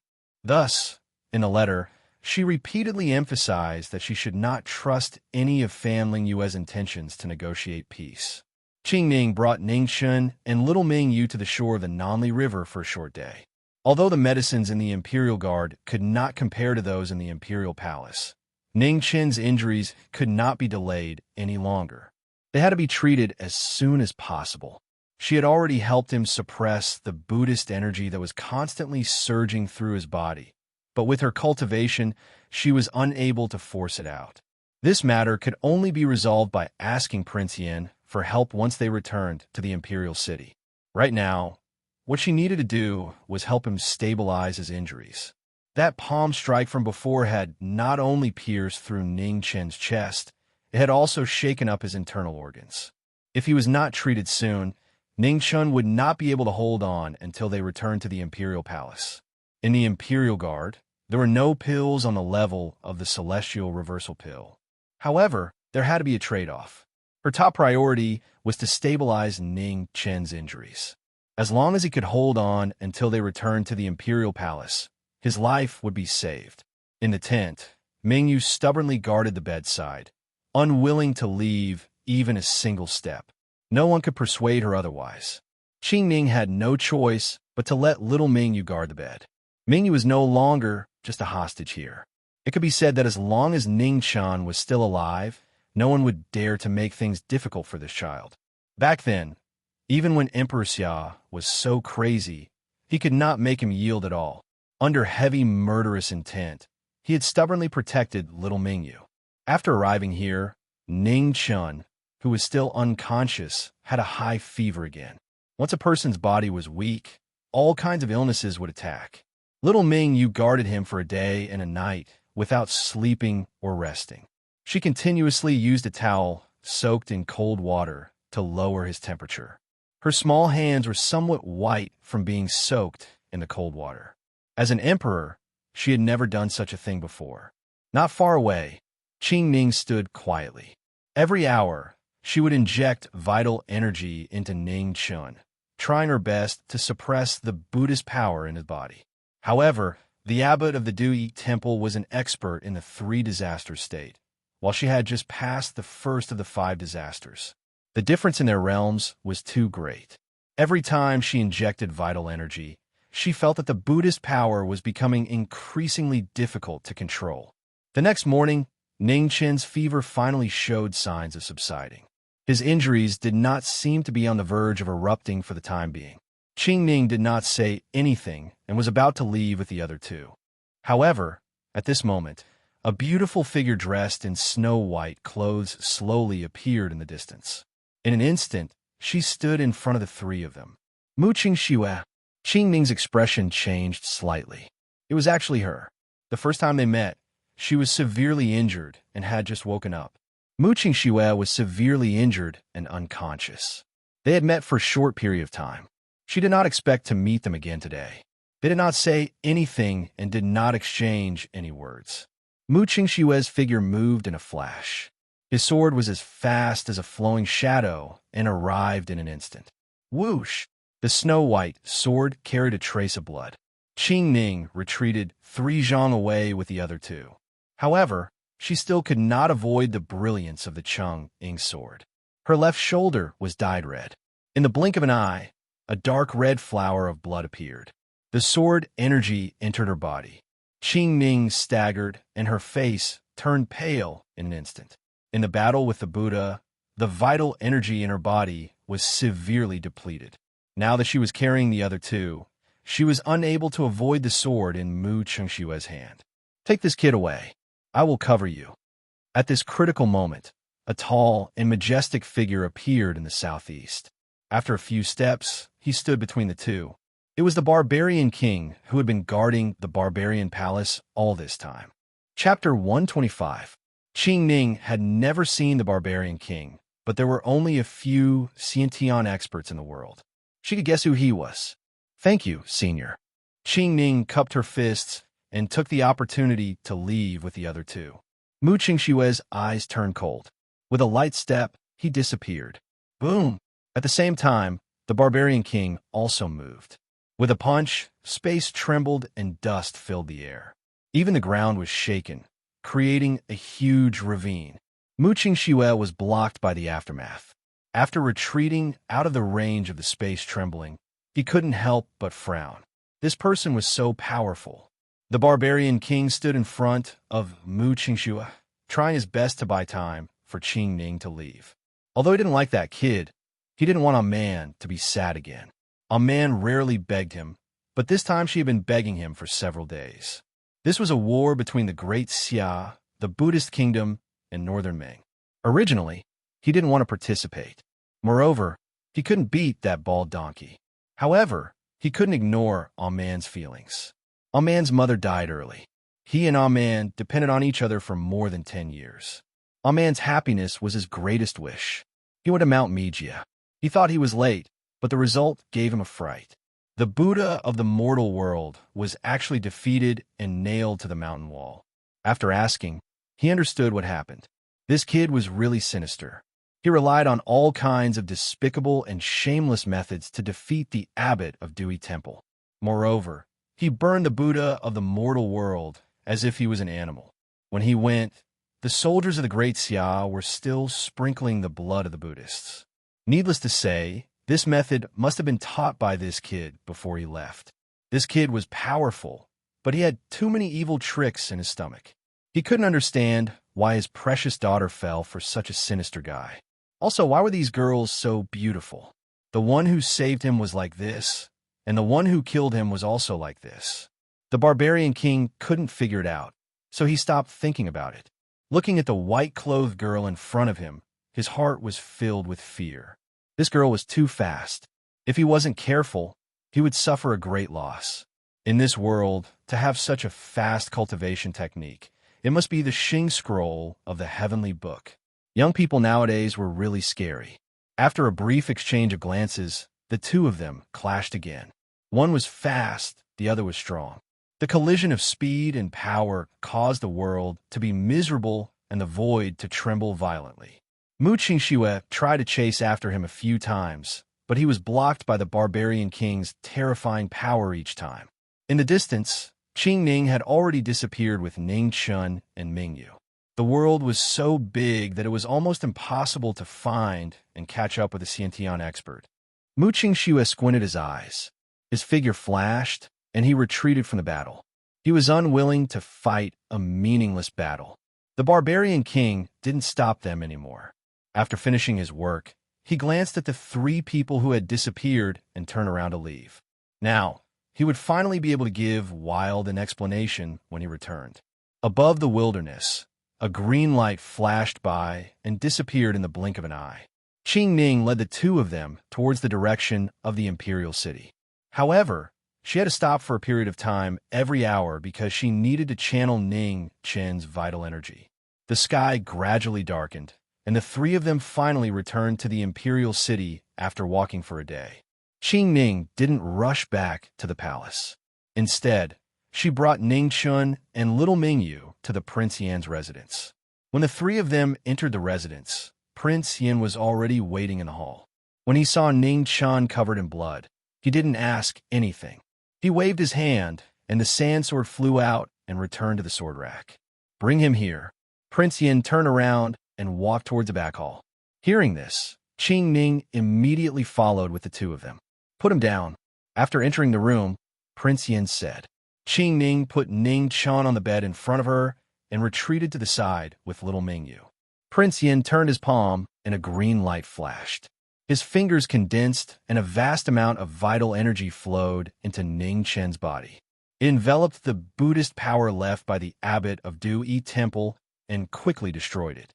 After a while, Prince Yan stopped and said calmly, "Okay, bring him back to the palace." "Thank you, Prince Yan." Qing Ning bowed respectfully. Then she carried Ning Chun and left with little Mingyu. Looking at the 3 of them leaving, Prince Yan nodded slightly. When the sand sword entered the imperial city, he already knew that the 3 of them had returned. This time, he did a good job. However, Ning Chen's killing would have a great impact on his cultivation in the future. This impact would be even more obvious when he faced the 3 disasters and 5 tribulations. In the Heavenly Mandate Palace, Zhang Sun looked at Ning Chen's miserable state covered in blood and felt a pain in her heart. She said in a low voice, "Let's go back to Weiyang Palace." "Your Highness." Qing Ning was shocked. Ning Chen's current status was no longer suitable to enter Weiyang Palace. This was unreasonable. Zhang Sun snorted coldly and said angrily, "He came out of Weiyang Palace. Why can't he return? I'm not dead yet. Let's see who dares to make trouble." Qing Ning didn't say anything else. She carried Ning Chun and followed Zhang Sun back to Weiyang Palace. Mingyu silently followed by the side, not saying a word from beginning to end. In Weiyang Palace, Ning Chun was brought to his old room. Mingyu and Qing Ning stayed by the bed. Zhang Sun went to the Hall of Offerings in the palace to get the medicine. Not long after, Zhang Sun came back with 3 jade bottles and handed them to Qing Ning. She didn't know much about medicine. However, these were the best elixirs in the palace besides the Xiantian elixir. Dragon Heaven Elixir. Qing Ning looked at one of the purple jade bottles. A strange look flashed across her beautiful eyes. This was the only elixir of heaven that Xia Kingdom had developed in the past 1,000 years. Its efficacy was even comparable to the elixirs of heaven that had been passed down since ancient times. The elixir was the same as the jade bottles. It was purple all over. Qing Ning gently put it into Ning Chen's mouth. Then, she ran her genuine qi and carefully dissolved the efficacy of the elixir. The elixirs of heaven in this world were not for ordinary people to take. The enormous efficacy of the elixir alone could make a person bloat to death. Ning Chen was in a coma now. His body was extremely weak. She had to be careful. The Dragon Heaven Elixir was the same as the Heaven Reversal Elixir. It had a good healing effect on internal injuries. The difference was that the efficacy of the Dragon Heaven Elixir was relatively mild. It was the best choice for Ning Chen now. The remaining 2 elixirs were not elixirs of heaven. However, they were extremely precious elixirs. Ning Chen could take them when his body was slightly better. Beside the bed, Mingyu took the amulet that the bad guy gave her from her neck and put on for him. Then, she continued to watch over him silently. Seeing this, Zhang Sun narrowed her eyes. She put this amulet on Ning Chun when he was in trouble last time. She didn't expect it to be on the little emperor of Northern Ming. It seemed that Ning Chun cared a lot about this little guy. At this moment, the footsteps of a young eunuch were heard outside the door. After a while, a respectful voice was heard. "Your Highness, there's a report from Beichue City." "Got it," Zhang Sun replied. Then, she glanced at Ning Chun on the bed and turned to leave. There were too many things in Xia Kingdom. She couldn't stay here for long. First, she was the Empress of Xia Kingdom. Then, she was the master of Weiyang Palace. In the Heavenly Mandate Palace, Zhang Sun held a report and frowned more and more. She didn't understand what the military counselor of Northern Ming was thinking. That night, at the southwest border of Xia Kingdom, the disciples of the Buddhist kingdom tied wide planks to their feet and stepped on the mud to try to go north again. The 4,000 imperial guards on the shore of the Nanli River resisted with all their might. With the help of the natural barrier, they barely stopped the Buddhists. After the battle, more than half of the 4,000 imperial guards were killed or injured. There were less than 1,500 left. Another day later, the news of the defeat of the abbot of Dui Temple finally came. The disciples of the Buddhist kingdom were suddenly in a panic and didn't know what to do. At this time, the four heads of the Confucian sect appeared with 3,000 strong cultivators. They broke into Guilin City with powerful force and tactical matrix. In a day, they captured the remaining 5,000 disciples of the Buddhist kingdom. There was no doubt about the strength of the Confucian sect. This was the millennium of Xia Kingdom and also the millennium of the Confucian sect. The four heads were all strong cultivators who were half a step into the innate realm. Together with the 300 strongest cultivators of the Confucian sect and the heaven-trapping matrix passed down by the headmaster, they could even fight against innate experts of the Three Disasters realm. However, when the four of them led the disciples to the southwest border, they unexpectedly received the news of the defeat of the abbot of Dui Temple. This shocked the four heads of the Confucian sect and made them speechless. The Buddhist kingdom was weakened. Under this situation, Guilin City was breached in just a day. There was no suspense. The defeat of the Buddhist kingdom came so quickly that everyone who thought that Xia Kingdom was doomed was shocked again. The world once again saw the deep foundation of this dynasty that had been invincible for thousands of years. In the Northern Ming army, Fan Lingyue didn't say anything about the defeat of the Buddhist kingdom. He continued to pass the false image of peace to Xia Kingdom step by step. In the east, the Eternal Night cult was also showing signs of exhaustion. Under the counterattack of Marquis Kaixin and the Blackwater Army, they were retreating. A month ago, Xia Kingdom seemed to be facing the end of the world. Suddenly, the situation took a sharp turn, and the war seemed to be coming to an end. The main problem of Xia Kingdom suddenly changed from an external threat to an internal one. In the imperial city, the conflict between the two princes was so intense that it was difficult to mediate. A mutiny could happen at any time. The three dukes and Zhang Sun were trying their best to prevent this day from coming. However, the two princes had already become powerful, and it was difficult to suppress them.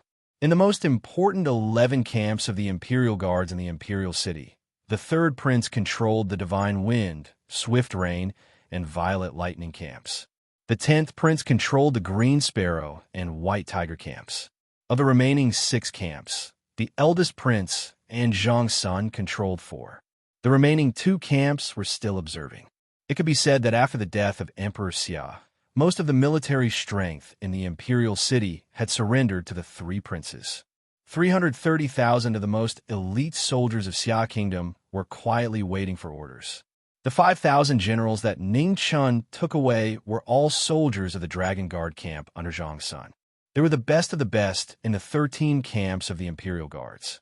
Unfortunately, not many of these 5,000 soldiers return alive.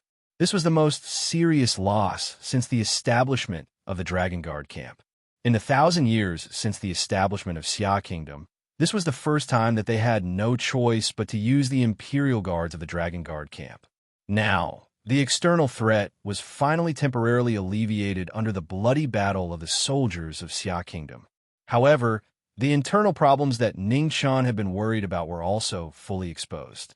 The matter of Xia Kingdom appointing a new emperor could no longer be delayed. Chapter 126. In the northern main camp, in front of the commander's tent, Fan Lingwei looked in the direction of the imperial city of Great Xia. There, the purple fate was getting darker and darker, indicating that the situation of Great Xia did not turn for the better. Instead, it was getting worse. However, there were only a few people in the world who knew the art of aura viewing. Most people knew nothing about it. Military advisor. Qing Wuyo opened his mouth and wanted to ask, but he didn't know how to start. He really couldn't understand why the military advisor kept giving in during the negotiation. Could it be that they really wanted to make peace with Great Xia? Don't ask too much. Now is not the time. You will know why soon. Fan Lingwei didn't explain further. The situation of Great Xia had not reached its worst yet. She had to continue waiting. Now, the biggest hidden danger was that Ningxuan was not dead and had returned to the imperial palace of Great Xia. This was what she was most worried about. Many times, the impact of one person's existence on the overall situation was beyond the imagination of ordinary people. Who would have thought that the losing side in the War of Buddha Kingdom would be the abbot of Dewey Temple? It was a well-known fact that the three calamities were invincible. Except for experts of the same level, he was almost invincible. However, such an expert was still defeated. He was defeated miserably and miserably. Although she never expected the Buddha Kingdom to have such a big impact on the war against Great Xia, she didn't expect it to be defeated so quickly. In the Weiyang Palace, Ningxuan was still unconscious and was unaware of the changes in the situation outside. The third prince and the 10th prince were trying their best to rope in the remaining nobles who were still neutral. At this time, no one was willing to fall behind. The battle for the throne had always been about the winner taking all. When one person ascended the throne, the other would definitely die without a burial place. This was also the main reason why the princes couldn't coexist. There was no kinship in the royal family. This had never changed since ancient times. After all, there were very few people who didn't care about the throne like the first prince and the Yin Qinhuang. In the court, other than the two princes fighting, there was another matter that was also placed in front of the officials. How would the Marquis Jiming be rewarded for his contributions? The origin of the Jiming Marquis was an unspoken secret. Everyone pretended that they didn't know. No one was foolish enough to mention it at this time. In the Battle of the Buddhist Kingdom, Jiming Marquis had shocked everyone. The dignified Buddhist kingdom was basically destroyed. The Buddhas in the mortal world suffered a crushing defeat. 3 Buddhist kingdom protectors died in battle, and all the precious ancient scriptures in the entire Meiji Mountain were pulled back to Great Xia. It could be said that the peace of the southwest region of Great Xia was won by Jiming Marquis and his 5,000 soldiers. If this matter was not handled properly, it would definitely disappoint the soldiers of Great Xia. Hence, the matter of bestowing rewards became a huge headache for the 3 dukes. When the Xia Emperor was still alive, he had suppressed Ningxuan time and time again. They had never considered this problem.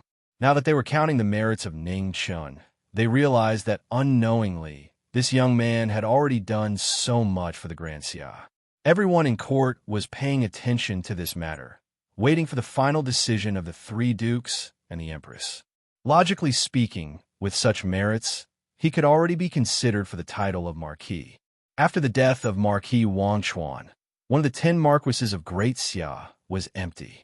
Jiming Marquis' strength and merits were enough to meet the requirements. 3 days later, the decision of the 3 dukes was finally made. Ningxuan was conferred the title of Marquis, and his title was still Jiming. The moment this decree was released, the court was shocked, especially the 3rd prince and the 10th prince, who immediately looked at Weiyang Palace. Everyone knew how much power and influence a marquis had, especially when this marquis was the most trusted person of the empress. The final decision of the emperor's selection was in the hands of the 3 dukes and the empress. Winning the support of Jiming Marquis was equivalent to winning the empress's crucial vote. For the next few days, The two princes took the opportunity to visit Ning Chun in Weiyang Palace every day. Unfortunately, the latter was still unconscious, which greatly disappointed the two princes. How long are you going to hide? Xiaozi looked at Ning Chun on the bed and asked. I don't know. I'll hide as long as I can. Ning Chun coughed as he replied. He had woken up 2 days ago, but because of the situation outside, he didn't show himself. As for whether or not he was conferred the title of Marquis, he didn't care. Zhang Sun also didn't mention it. If the first prince hadn't told him, he wouldn't have known about it. First prince, I still owe you an apology. Ning Chen's pale face flashed with an apologetic expression. In the entire imperial palace, the only person he felt guilty towards was the first prince in front of him. You don't owe me anything. You don't need to apologize to me. Everything was done voluntarily by me. It has nothing to do with anyone else. Xiaozi calmly said. Hearing this, Ning Chun deeply sighed. How could such a person be born in the imperial family? Mingwei, come here. Ning Chun waved his hand. Not far away, little Mingwei, who had been sitting at a table, heard the call and immediately ran over. Help me get my sword. Ning Chun pointed at a cabinet not far away. Oh! Mingwei ran over to the cabinet in front of the window and grabbed the ink sword scabbard. She tried, but couldn't lift it. Ning Chun laughed involuntarily. He had forgotten that this thing was still too heavy for little Mingwei. Seeing this, Xiaozi waved his hand, and the ink sword flew out and landed next to the bed. The ink sword had already broken in two. It had been destroyed during the battle with Du Temple's abbot, and even now, he hadn't had the time to repair it. First Prince, I've heard that the Confucian sect has a special forging technique. Is it possible to repair this sword? Ning Chen seriously asked. Xiaozi carefully examined it and nodded. There is, but this sword material is special. It should be difficult to repair. After saying that, Xiaozi paused for a moment before continuing. I can help you bring the sword back to the Confucian sect to try it out. It might take some time. Then I'll have to trouble you. Ning Chun sincerely thanked him. This sword had followed him step by step until now, and it had a special meaning to him. If possible, he wanted to repair it as best as he could. All right, it's getting late. I'll be leaving first. Rest well. Seeing that the sky was gradually darkening, Xiaozi picked up the ink sword and bid him farewell. Okay. Ning Chen nodded. Suddenly, he seemed to think of something and said, First Prince, wait a moment. This is a Buddhist cultivation technique I obtained from Dewey Temple's abbot. Perhaps it will be of some help to you. He knew that the Buddhist and Confucian sects had many similarities in terms of their teachings and cultivation techniques. The unbreakable Vajra body cultivation technique wasn't very useful to him, but it might be very useful to the first prince who came from the Confucian sect. Many thanks. Xiaozi, he didn't refuse and took the cultivation technique. This thing was indeed very useful to him. After the eldest prince left, Qing Ning pushed open the door and entered. She looked at Ning Chun with a strange expression and said, When did you become so generous? Ning Chun awkwardly rubbed his nose. Wasn't he just feeling guilty? That's right. Big sister Qing Ning. Isn't it inappropriate for me to stay in Weiyang Palace? After all, he was no longer a eunuch. If he stayed here, it would be troublesome for Zhang Sun. This consort isn't afraid. So what are you afraid of? At this moment, Zhang Sun walked in and reprimanded him. Ning Chun immediately shut his mouth. After getting injured, he discovered that his perception had decreased a lot. He didn't even notice that Zhang Sun had arrived. As of now, Zhang Sun was already annoyed enough by the two princes. He didn't dare to go against them. It was better to keep a low profile. How is your body? Are you feeling better? Zhang Sun calmly asked. Much better. Ning Chun nodded. I'm sure Zi has already told you about the Marquis position. In the future, the third prince and 10th prince will definitely think of ways to rope you in. Be careful, Zhang Sun warned. Okay. Ning Chun nodded again. Tomorrow, you can leave the palace. The new Marquis government has already been prepared for you. In the future, you will also be a Marquis of Xia. You must pay attention to the rules when you speak. Okay. Ning Chun continued to nod. All right, go rest. This consort still has matters to attend to and doesn't have time to care about you. Tomorrow, you can leave the palace on your own." After saying this, Zhang Sun left without stopping. She didn't even have time to sit down and drink some water. Has Nyang Nyang always been this busy? Seeing Zhang Sun leave, Ning Chen softly asked. Yes, it's been like this for several days. As she spoke, a trace of worry flashed across Qing Ning's face. She was truly worried that Nyang Nyang's body wouldn't be able to take it. Ning Chen frowned slightly. It seemed that the matter of the two princes was more troublesome than he had imagined. What Xia was most afraid of right now was a mutiny. One of the two princes would definitely be eliminated in the struggle for the throne. No matter who it was, it would be a big hidden danger for Xia. Sister Qing Ning, what's the situation in Beichui City? Ning Chen suddenly remembered the letter that Zhang Sun had sent him in the Buddha Kingdom. After so long, he had almost forgotten about it. The Marquis of Taiping and a Northern Ming military advisor have already been negotiating for a period of time.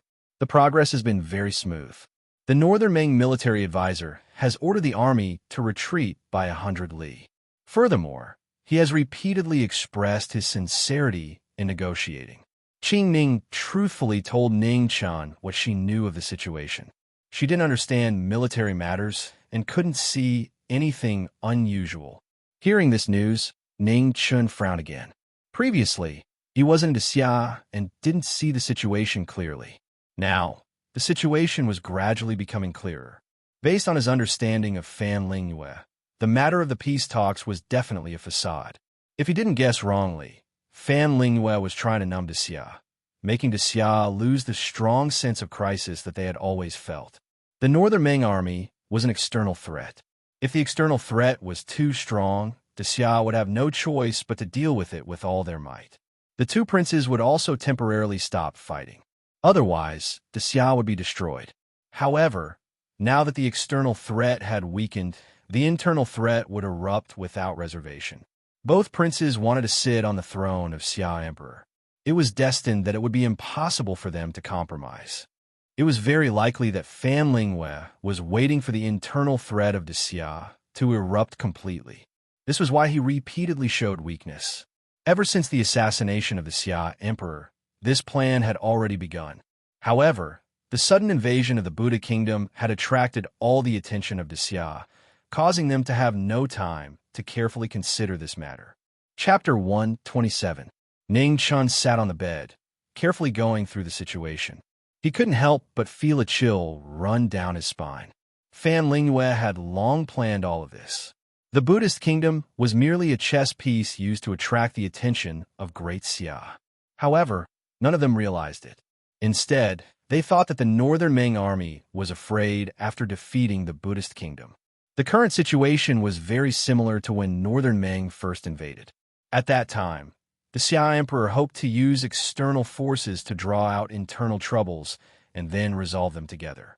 Unfortunately, the Xia Emperor overestimated himself and also underestimated Fan Lingyue, driving the tiger to attract the wolf, but he had no ability to subdue the tiger. Now, the situation in Great Xia had stabilized.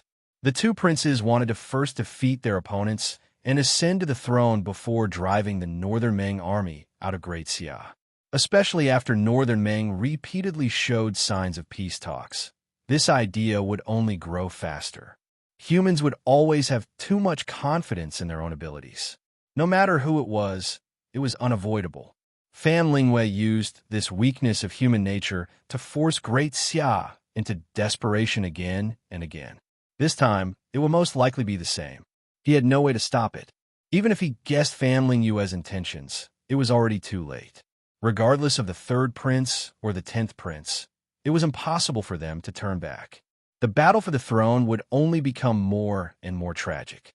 Thinking of this, Ning Chen closed his eyes and leaned weakly against the headboard. Fan Lingyue was indeed the most terrifying person in the world. He had already tried his best, but he still couldn't help Great Xia turn the situation around. Since the start of the war between the two dynasties, Great Xia had been led by the nose.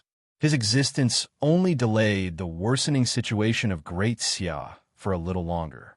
Now, Almost half of the 330,000 imperial guards in and outside the imperial city were in the hands of the two princes. These imperial guards were the elites of the great Xia dynasty, and their combat strength was far from what an ordinary army could compare to. At this time, it was impossible to stop the two princes. How to minimize the consequences of the battle for the throne was the most important thing. One of the princes had to die. This was the only and simplest way. Although it sounded simple, it wasn't simple at all. In a long battle for the throne, the two princes had already gathered a large number of experts around them. In addition to the military strength in their hands, how could they just kill them? Moreover, in this world, who would dare to extend the butcher's knife to the princes? Neither the three dukes nor Zhang Sun dared to give such an order. Outside, the sun had already set, and the night was gradually rising. A palace maid brought the dinner into the room. Mingyu had already washed her hands white and was eagerly waiting at the table. The little girl's thoughts were still very simple. The best thing was that the bad guy had woken up. Ningchen tossed aside the worries in his heart and sat on the bed, quietly watching little Mingyu eat. "Do you eat?" Mingyu picked up a snack and placed it in her mouth. She felt the bad guy's gaze on her, so she turned her head and smiled. "I'm not hungry. You can eat." Ning Chun shook his head. He really didn't have much of an appetite. He had just eaten some porridge from the kitchen in the afternoon, so he wasn't hungry yet. "Oh," Mingyu replied. Then, she turned her head back and focused on eating. She liked the food in the great Xia dynasty's palace very much. The way the little girl ate was pleasing to the eye. After all, Mingyu was the emperor of Northern Ming, so her etiquette was impeccable. Ningchen looked at her quietly and didn't say anything. Only when he looked at little Ming, could he calm down a little and lessen his troubled thoughts. The future still belonged to little Mingyu and the others. All he could do was try his best to preserve the hope of peace. Fan Lingyue's era wouldn't last long. The war between Northern Ming and Great Xia would also end very soon. No matter who won or lost, it couldn't drag on forever. Mingyu, grow up quickly. Ning Chun sighed softly in his heart. Northern Ming and Great Xia couldn't endure the ravages of war anymore. They needed peace too much. Not long later, Mingyu jumped down from the table and ran to the bedside. She arched her eyebrows and said, "I'm full." Ningchen reached out and helped the little girl adjust her little cloth hat. He smiled and said, "If you want to bathe later, just pull the screen. You don't have to be so fierce," and chase the little palace maids away. "Without my orders, they won't dare to come in." Mingyu's little face immediately turned red. She reached out and hit the former, saying, "You're a bad guy." "Huh." Ning Chun laughed softly and didn't say anything else. Little girls also knew how to be shy. Fortunately, Mingyu was still a child and didn't have so many taboos. If she was a little older, he would have to be more careful when interacting with her. Not long later, a few palace maids and eunuchs brought in a large wooden tub for bathing. After pouring hot water, they left respectfully. Little Ming, you pulled the screen with a red face. Although it wasn't the first time, she still felt a little embarrassed. Ningchen leaned against the headboard and listened to the sound of rushing water not far away. He thought of the woman who had also bathed here in the past. At that time, he had just entered the palace and was scared half to death by an assassin. He made a deal with her. If she didn't kill him, he would save her. He saw the assassin's face. It was a woman, and she was unbelievably beautiful. After that, they protected and supported each other and did their best to survive in this unfamiliar palace. She was the first person he came into contact with when he came to this world. However, she had forgotten about him now. He didn't know why. He had wanted to go and find the answer, but he couldn't stop worrying about Zhang Sun. He was waiting. After the war between the two dynasties ended and Zhang Sun stabilized Great Xia, he could leave without worry and do his own things. Little Ming, you quickly finished bathing and came out. She put on her clothes and had a large towel on her head. "Help me wipe." Mingyu handed the towel over and smiled foolishly. "Okay." Ning Chun took the towel and wrapped it around the little girl's waist-length hair, carefully wiping it bit by bit. Little Mingyu's hair was very long. A girl's nature of wanting to look beautiful was not something that would disappear just because she was an emperor. "It's done." Ning Chun rubbed the little girl's hair and nodded. What a beautiful little girl. When she grew up, she would definitely be prettier than Fan Lingwei. After waiting for less than an hour, Mingyu's hair was almost dry. Ning Chun asked someone to come in and move the bathtub away. Then, he patted little Mingyu's cloth hat and said, "Go to sleep.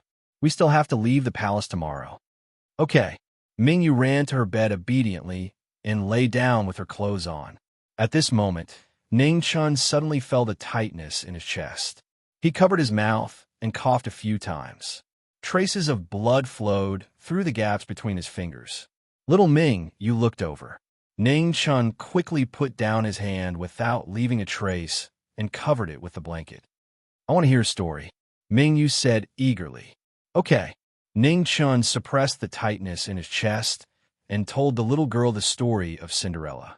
As Mingyu listened, she fell asleep. There was a smile on her pretty little face. She was very beautiful and very cute. To little Mingyu, being born as an emperor was not a happy life. On the contrary, she felt very happy these days when she was with Ning Chun. No matter what era it was, a little girl of this age would always be the apple of her parents' eye. She would always be held in her parents' hands. However, little Mingyu didn't have parents.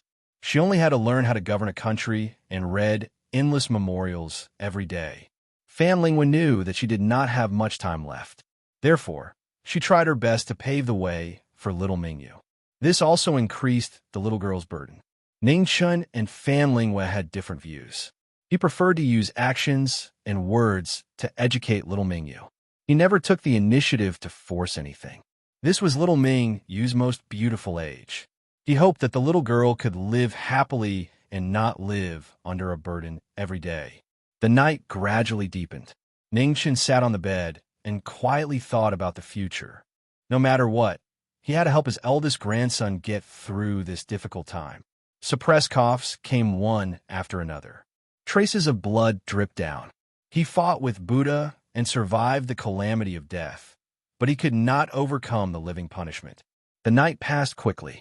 After dawn, a carriage appeared in Wei Yang Palace. It then carried Ning Chun and little Mingyu to the new Marquis residence outside the palace. The two of them left in a very low-key manner. However, they still could not avoid the attention of people who wanted to see them. The third prince and the 10th prince sent over visiting cards on the same day. Ning Chun looked at the two cards with almost the same content. His eyes narrowed. They were forcing him to make a choice. His position was destined to not waver for long. Now, other than a few marquises who were fighting outside, basically all the nobles had already taken their positions. He could not stay alone in the imperial court. He was the only marquis in the capital. The two princes would definitely fight for him. A marquis was different from an ordinary marquis. After being granted the title of Marquis, they had the right to mobilize an army of less than 100,000. Even the princes could not have this kind of power. The Marquis of the Xia dynasty had the highest prestige in the Xia dynasty. From the first Marquis until now, the Xia dynasty had been fought for with their lives. It could be said that every inch of the Xia dynasty's territory had the blood of the Marquis flowing in it. The Marquis of the Xia dynasty could be hereditary, but the Marquis could not. Every Marquis had outstanding military achievements. Even the traitor Beiwu Marquis was no exception. This was also why the Marquis had such a shocking prestige in the Xia dynasty. It could be said that the power of a Marquis was not given by the imperial court. It was fought for by oneself. Without military achievements that could make the soldiers of the world accept, the right to mobilize an army of 100,000 was just for show. After the visiting card was sent, Ning Chun quickly wrote a reply. The content was very simple. His body was not well, and it was inconvenient for him to see guests. He could not see the guests before he made a decision. However, half a day later, another visiting card was sent to the residence. Ning Chun was surprised and frowned. The one who had sent the visiting card was none other than the owner of the Lingyan Pavilion, Yuan Yi. Not many people knew that he had left the palace. After all, not everyone had the ability to plant spies in the palace. It could be inferred that the person behind Yuan Yi was not an ordinary person. Ning Chun thought for a moment and also politely refused. If he had not guessed wrong, The real owner of the Lingyan Pavilion was most likely related to one of the two princes. There could not be such a coincidence in the world. He had just refused, and another visiting card was sent. Chapter 128. Yuhani didn't give up. The next day, she once again sent the invitation, but this time it was from Lier. After not seeing her for several months, the little girl had grown a bit taller. The flower bud of the past seemed to be about to bloom, and there was a hint of a young girl's gentleness. 13 or 14 years old was the time for flowers to bloom. Ning Chun didn't want to see these children get caught up in a conspiracy. Yuhani's actions had once again angered him. Lier, give this letter to your sister, E. You can't peek. Ning Chun gently patted the little girl's head. Okay. Lier nodded. After Lier left, Ning Chun waved his hand and turned the invitation card in front of him into dust. It seemed that the person behind the scenes couldn't wait to pull him to his side. The battle for the throne had indeed driven these people a little crazy. There was only one sentence in his letter. If you don't want a Lingyan Pavilion, I can help you settle it at any time. In a Lingyan Pavilion, Yuhani felt a chill run down her back when she saw Li Er's letter. She hadn't thought that Ning Chun would be so ruthless as to not give her any face. She didn't doubt the authenticity of the threat in the letter. How could someone who could order the slaughter of tens of thousands of Buddhist disciples care about her little Lingyan Pavilion? How is it? Did he still refuse? A gentle man's voice rang out from behind a screen in the room. Yes. Yuhani respectfully replied. Then forget it. In 2 days, it will be the Empress' birthday. At that time, there will be plenty of opportunities. There's no need to rush now, said the man calmly. Yes. Yuhani lowered her head. In the Grand Sage Manor. The Grand Sage Manor wrote a letter and sent it to the Jiming Marquis Manor. Ning Chun frowned after reading it. What did the Grand Sage Manor mean? In 2 days, the Grand Sage Manor advised him not to attend Jiangsuan's birthday banquet. It would be better for him to recuperate in his manor. It was impossible for him not to attend Jiangsuan's birthday banquet. No one could say otherwise. But the two princes would definitely take the opportunity to win him over. That was truly a troublesome matter. Zhang Sun and the 3 dukes still hadn't decided on the next emperor. If he rashly chose now, he would definitely be scolded to death by Zhang Sun. In Duke Jingwu's mansion, Duke Jingwu also wrote a letter and sent it to Jiming Marquis' mansion. The meaning was the same, telling Ning Chun not to attend the Empress's birthday banquet. Originally, they did not want to confer the title of the 10th Marshal Marquis at this time, but Ning Chun's contributions could not be suppressed. While they were worried about the situation in the imperial city, they also had to worry about the feelings of the Great Xia soldiers. However, they definitely did not want to see a Marshal Marquis from the capital participating in the struggle for the throne. The current situation in the imperial city was already chaotic enough. If another Marshal Marquis were to join in, who knew what would happen? When Ning Chun received the letter from Duke Jingwu, he read it and put it aside along with a letter from Duke Taishu. Now that the Confucian head had written a letter from the capital, the next one would be the eunuch head. Sure enough, not long after, Duke Xiu's letter arrived as well. The contents were exactly the same, telling him to recuperate properly and not get involved in these matters. However, her tone was slightly stiffer. Ning Chun's impression of Duke Xiu was very ordinary. He was even less interested in the commanding tone in the letter. After reading the letter, he crushed it into pieces and had someone sweep it away. In this world, other than Zhang Sun, no one had the right to order him to do anything. The 3 dukes were no exception. He would definitely attend Jiangsuan's birthday in 2 days.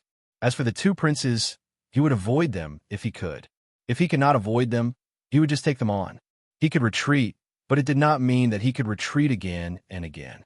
The struggle for the throne was not something he should be involved in. However, if he was forced into a corner, he would not care about such trivial matters. He had to listen to the words of his elders. However, it was not a big deal to be willful once in a while. At most, he would just bite the bullet and be scolded. Secretary Shi, the official in charge of recording the history of the Great Xia dynasty, was shocked when he recorded the youngest marquis of the Great Xia. Ning Chun, spring of the 2nd year of the Great Xia dynasty, was conferred the title of Marshal Marquis, knowing destiny. 17 years old.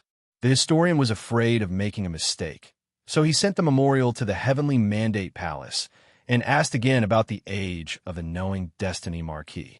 After reading it, Zhang Sun only replied with 2 words, "There is no mistake." 2 days later, it was the 39th birthday of the Empress of the Great Xia. There was a family banquet in the 9-palace garden. Not many people were invited, but many people came uninvited. Ning Chun was one of those uninvited. He did not receive an invitation. Instead, he received a verbal order from Zhang Sun telling him to recuperate in his residence and not to leave for the next few days. The meaning was obvious. There were already so many people at her birthday banquet. She did not need one more person to stay at home and rest. More and more people came to the 9-palace garden. They were all powerful officials and their families. The original family banquet quickly became a court banquet. On the main seat, Zhang Sun sat upright. She wore a red and yellow court robe embroidered with gold and silver lawn birds and phoenixes. The phoenix in the middle of her bun held a pearl in its mouth. The tassel under the pearl hung down gently. Her beautiful face, which had not been eroded by time, had a gentle smile, giving people a kind of inexplicable pressure. Just as the banquet was about to begin, light footsteps could be heard in the distance. Under many surprised gazes, 2 figures slowly walked over, one big and one small. Pear blossoms drifted down, but they were brushed away by an invisible force, unable to fall on the 2. Zhang Sun frowned without leaving a trace. Why was this guy so disobedient? He was injured and still not obedient. Marquis Jiming. The officials greeted him politely. Looking at the young figure in front of them, they all had different expressions. Ning Chun returned their greetings one by one. Soon after, he brought little Mingyue and bowed respectfully to Zhang Sun. Official Ning Chun greets the Empress. Marquis Jiming may dispense with the formalities. Please take a seat. Under everyone's gaze, Zhang Sun could not say much. She could only do things according to the rules. Thank you, Empress. Ning Chun stood up and took a seat. He then ordered people to deliver the birthday gift for Zhang Sun. Looking at the birthday gift in front of her, Zhang Sun's heart was filled with curiosity. She could not imagine what Ning Chun would give her. She was very clear that this kid did not have any silver. When he was in the palace, his monthly salary was all taken by her. Even the 100 taels of gold awarded by the Xia Emperor was still with her. At that time, she was afraid that he would run around, so she cut off his silver. The officials also looked at the wooden box in front of Zhang Sun. They also wanted to know what this newly promoted Marquis would give her. When the wooden box was opened, a white light shone brightly. It was as if a gentle moon had risen in the 9-palace garden. Upon closer inspection, a pure white luminous pearl lay quietly in the wooden box. It was the size of a fist and radiated light in all directions. It was perfect and flawless, attracting the gazes of all the women present. They could not shift their gazes away. Zhang Sun was after all the Empress. Her knowledge was not something an ordinary person could compare to. After a short moment of surprise, she immediately recovered and gently closed the wooden box. The faces of all the women present flashed with a strong reluctance. They subconsciously looked at Jiming Marquis, their eyes filled with a burning passion. The night pearl was a rare item. The one Jiming Marquis gave was even more priceless. Even if you had money, you would not be able to buy it anywhere. Beside Ning Chun, little Ming Yu looked at the burning gazes from all directions. She despised them in her heart. Country bumpkins. Ning Chun naturally did not know what the little girl was thinking.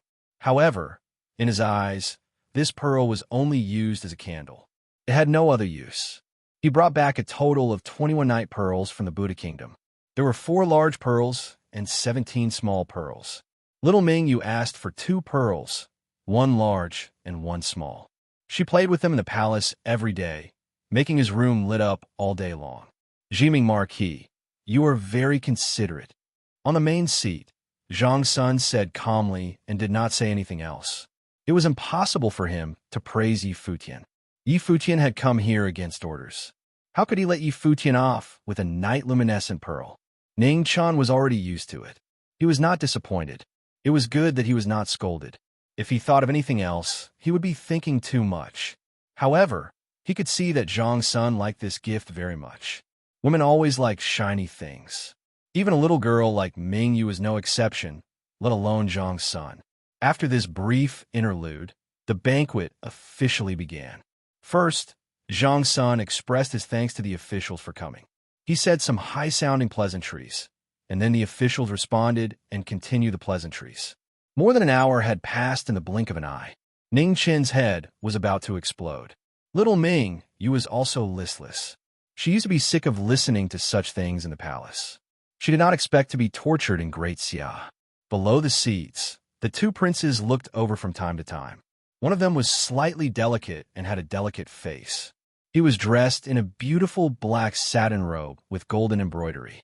A four-clawed golden dragon coiled around the robe. His wide sleeves were embroidered with silver threads and dark cloud patterns. He had a white belt around his waist, and his black hair was tied up with a white suet jade hairpin. The other one was tall and straight with a domineering aura.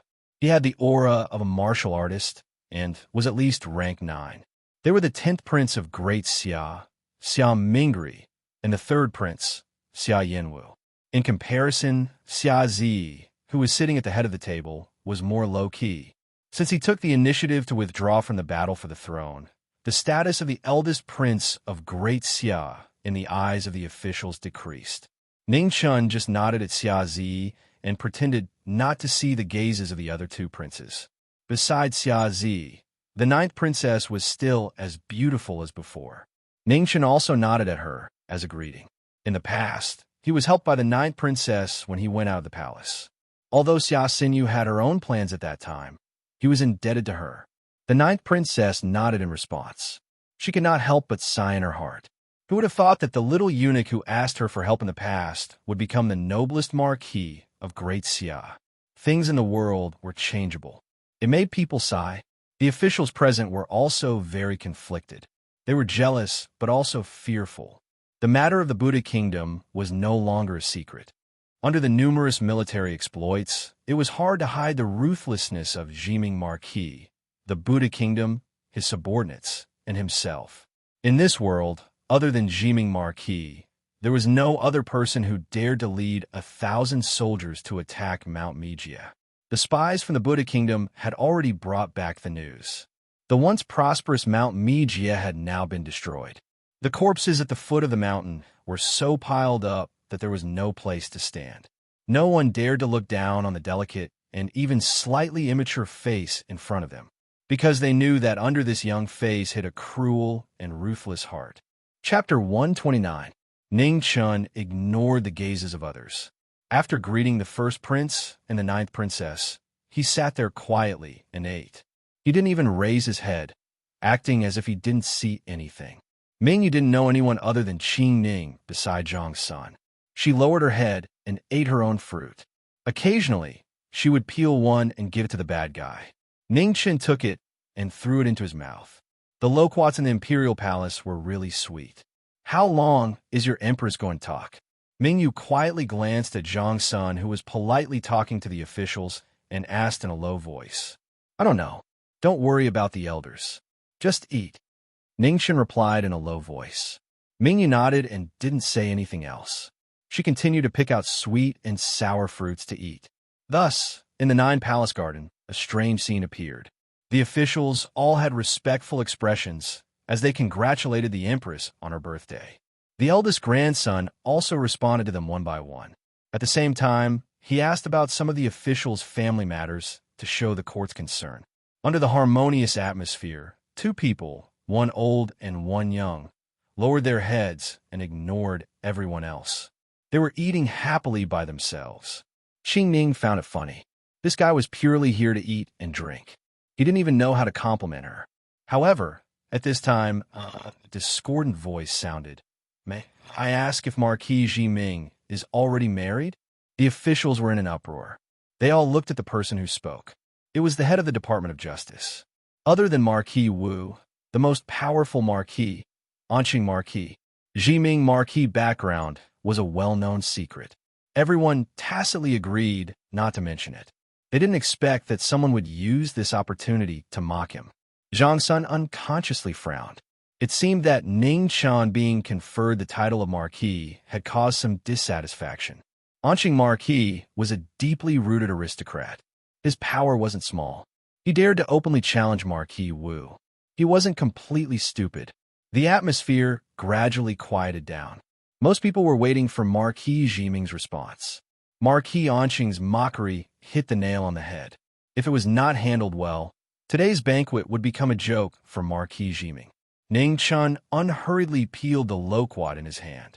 Just as he was about to put into his mouth, he suddenly felt Zhang Suan's piercing, cold gaze. His hand couldn't help but tremble. He hurriedly passed it to little Mingyu and stood up. Mingyu happily took the loquat and ate it in small bites. She didn't take what had just happened to heart. The bad guys weren't real eunuchs. Besides, this kind of thing was too easy for him. The two smartest people in the world, one was Sister Lingyu, and the other was a bad guy. As for the rest, their levels were too far apart. Zhang Suan's eyes were a bit sharp. This kid was too infuriating. Others were bullying him, but he was still eating. Qing Ning looked at Ning Chen's uninterested expression. After thinking for a while, she roughly understood what was going on. In the past few months, the opponents he had to deal with every day were at the level of Fan Lingyue and Buddha in the mortal world. Now that he was provoked by a small character like Marquis Anqing, it was normal that he didn't take it to heart. Just like what he had said before, once a person was bitten by a dog, no one would bite back. During the banquet, Ning Chan was forced to stand up by Zhang Sun. He immediately glanced at Marquis Anqing and held back the disgust of biting the dog. He said seriously, "Marquis Anqing, I heard that you have a daughter who is still unmarried. Today, I will formally propose marriage." After speaking, Ning Chun bowed to Zhang Sun and said respectfully, "Empress, I hope you can be a witness." Cough, cough. Mingyu choked and almost spat out the loquat in her mouth. The bad guy was really mean. Everyone's expression was also interesting. This time, Marquis Anqing's cleverness backfired. He was asking for trouble. Marquis Anqing only had one daughter who was 15 years old. She was indeed at the age of engagement. Zhangming Marquis' actions were to disgust Marquis Anqing. Granted, dream on. Zhang Sun and Marquis Anqing spoke at the same time. One was calm, and the other was furious. However, this was great Xia. Zhang Suan's words were no different from an imperial edict. "Empress, you can't." Marquis Anqing immediately appeared and knelt on the ground. "Why not? Could it be that the Zhangming Marquis status isn't good enough for your daughter?" Zhang Sun coldly snorted. These old bastards were relying on their ancestors' achievements to raise their noses to the heavens. They even dared to mock a martial marquis of Great Xia. They were truly too arrogant. Because Marquis Anqing was so anxious that his face was covered in sweat. However, he didn't dare say what he was thinking. The eunuchs of Great Xia were not allowed to be given titles. That was a rule passed down by their ancestors. The Great Xia Emperor had broken that rule, but at that time, no one dared to go against him. All the officials had tacitly agreed. Now, if he dared to reveal it, it would be a slap to the Great Xia Emperor's face. "Empress, I misspoke just now. Please retract your order." Marquis Anqing had no choice but to kowtow and beg. He only had one daughter and had always treated her as the apple of his eye. How could he just watch as she was pushed into a pit of fire? Zhang Sun coldly looked at Marquis Anqing. She didn't say anything. If a misspoken sentence could resolve the problem, then she didn't need to be the empress anymore. Whether it was for public or private reasons, this matter couldn't be resolved like this. Publicly, Ning Chun was the martial marquis of Great Xia. How could he allow others to ridicule him? Privately, Ning Chun had been raised by her. She could beat him or scold him, but others couldn't. "Marquis Anqing, you're getting old. It's time for you to enjoy your life," said Zhang Sun indifferently. An uproar broke out below. Marquis Anqing's body trembled and his face turned pale. "Mother, you can't." The 10th prince immediately walked out to plead. Zhang Sun sneered. As expected, she couldn't sit still. Marquis Anqing was part of the 10th prince's faction. Once he retired, it would be a huge loss for Great Xian Mingri. "Duke Xiu, what do you think?" asked Zhang Sun calmly. "It's time for someone else to take over the position of Grand Secretary." Duke Xiu gently waved her fan and replied, He knew that the Empress had already made up her mind. Asking him was just giving him face. He couldn't just ignore that. With that, the matter was settled. Marquis Anqing powerlessly sat on the ground, his gaze lifeless. A single mistake had resulted in such a result. He found it hard to accept. The 10th prince stood up and withdrew. Since the matter was settled, there was no point in pleading. Marquis Anqing had to be given up. During the banquet, the thoughts of the officials spun. It seemed the Empress had been dissatisfied with Marquis Anqing for a long time. But Marquis Anqing was part of the 10th prince's faction. Did that mean the Empress was already leaning toward the 3rd prince? Zhang Sun didn't pay attention to what the officials were thinking. She glanced at Marquis Anqing and indifferently said, "Since Marquis Anqing isn't willing to marry off his daughter, then I won't force it. This matter will end here. As for Marquis Jiming's marriage, I have my own plans." Ning Chen's heart skipped a beat. He had a bad feeling. Was Zhang Sun going to randomly match him up again? "Empress, I'm still young. The marriage can be discussed in 2 years," hastily said Ning Chen. Zhang Sun indifferently glanced at him. "Sit down. There's no need to say anything. I know what to do." Ning Chen helplessly sat down. The uneasiness in his heart hadn't subsided. He understood Zhang Sun's personality.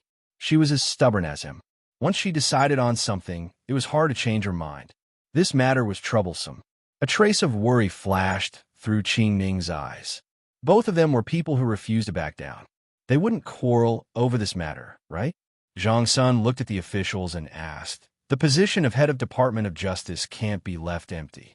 Who do you think can take on this responsibility?" The officials were silent.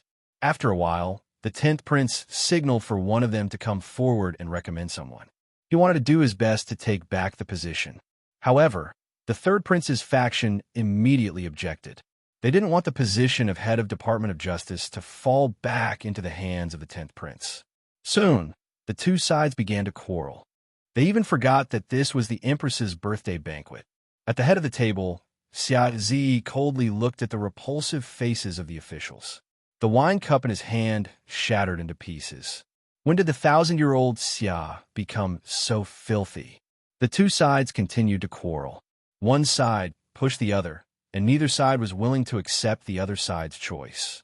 Zhang Sun's expression grew colder and colder. These people really treated the imperial court as their home. They didn't care about anything else and placed their own people in the position. Xia Zi glanced at Ning Chen and said, "Ning Chen, you take over the position of head of Department of Justice." This simple sentence didn't cause too much of a stir. However, it shocked the officials present and made them fall silent. Ning Chen furrowed his brows. He wasn't willing to get involved in this matter. Not only that, the name of Taisai wasn't too bad in Grand Xia. His reputation wasn't good to begin with, and he didn't want to add to it. "I have no objections. I have no objections." After a short silence, the 10th prince and the 3rd prince spoke at the same time. Their thoughts were simple. Since they couldn't take the position, they might as well use it to win over the Jiming Marquis favor.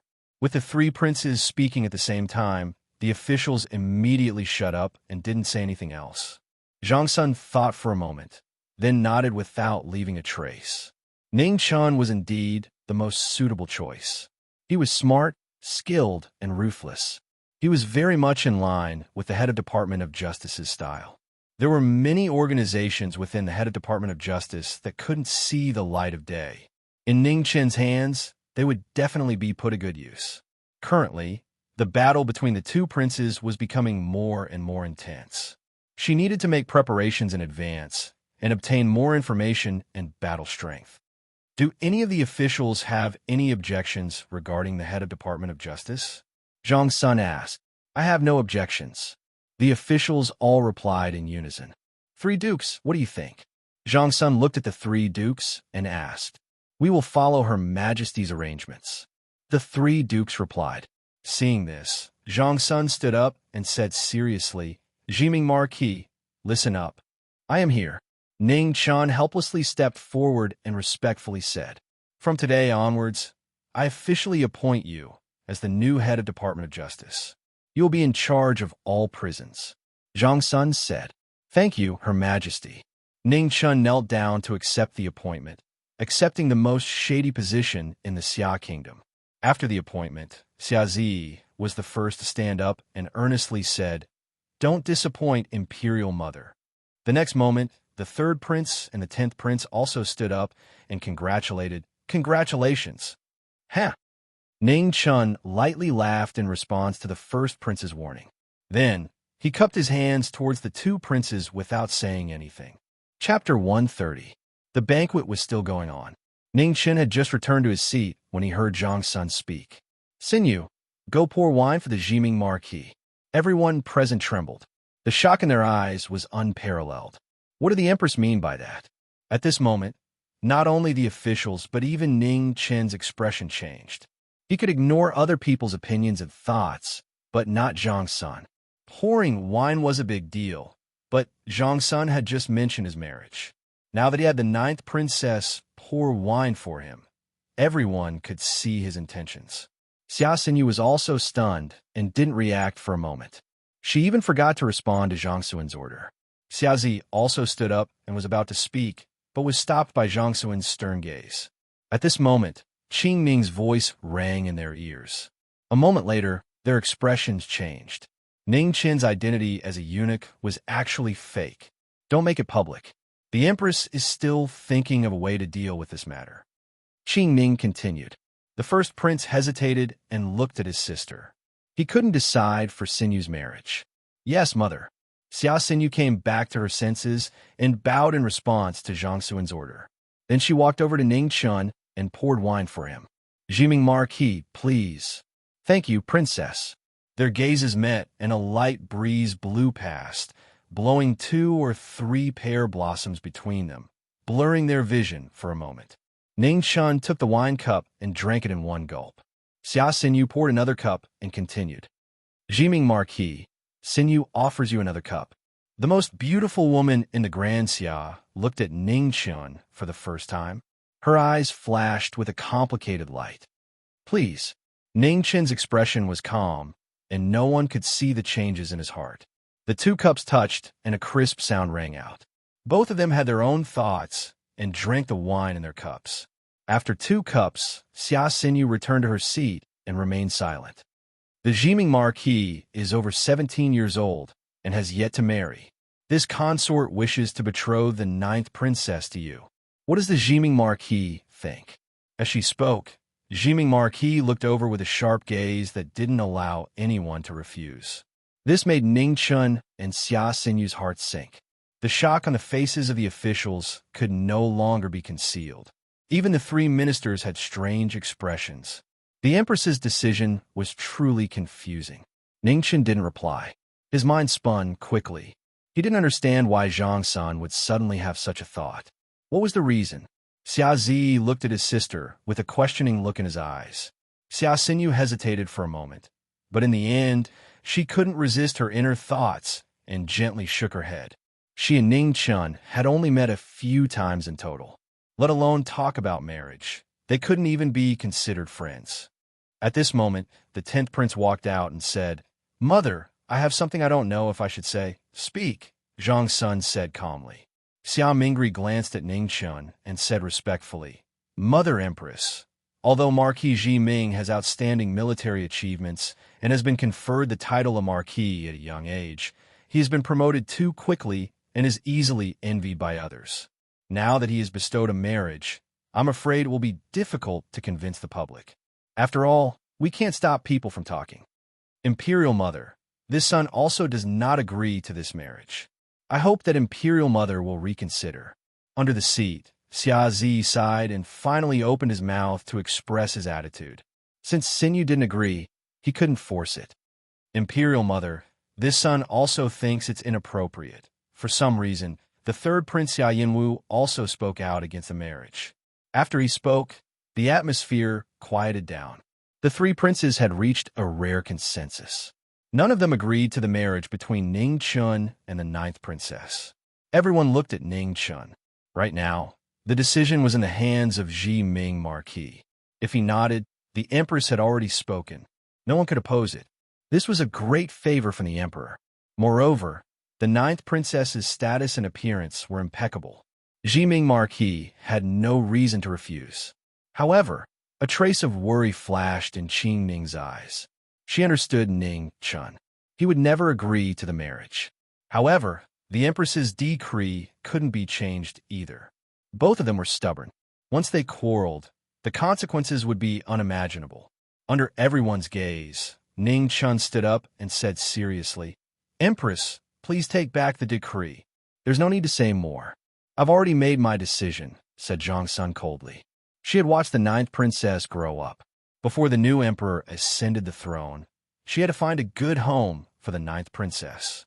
As for Ning Chun, it was time for him to get married. Xin marrying him was already letting him off easy.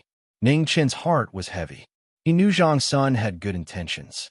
In this world, marriage was always decided by the parents. Juniors had no right to interfere. However, he wasn't from this world and couldn't accept this kind of thinking. "Empress, this humble subject already has someone he likes. Forgive me for not being able to comply." Ning Chun walked forward and knelt down. Impudent. Zhang Sun was furious. This brat didn't know what was good for him. "Empress, please calm down," said Qing Ning. "Shut up," said Zhang Sun sternly. Qing Ning was helpless. She could only step back. She was afraid this would happen. She didn't think it would still happen. "I'll just ask you one thing. Are you going to marry or not?" Zhang Sun looked at the kneeling Ning Chun. "I'm not marrying." Ning Chun's expression was firm. "Good, very good." Zhang Sun stood up and coldly said, "Come, prepare the carriage to return to the palace." The empress stood up, and two beautiful palace maids stepped forward and walked out of the pavilion with light steps. A golden canopy covered the flying flowers. Under the respectful gazes of all the officials, the golden and silver lawn embroidery fluttered with the wind and slowly flew away. The birthday banquet had begun peacefully, but also ended peacefully in everyone's hearts. Zhang Sun left the banquet, but the look she gave him before leaving made Ning Chun's heart sink once more.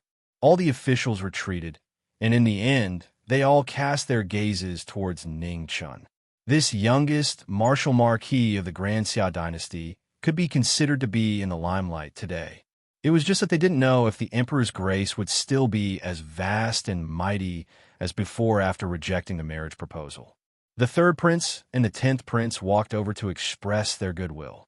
They also invited Ning Chun to their residence as a guest.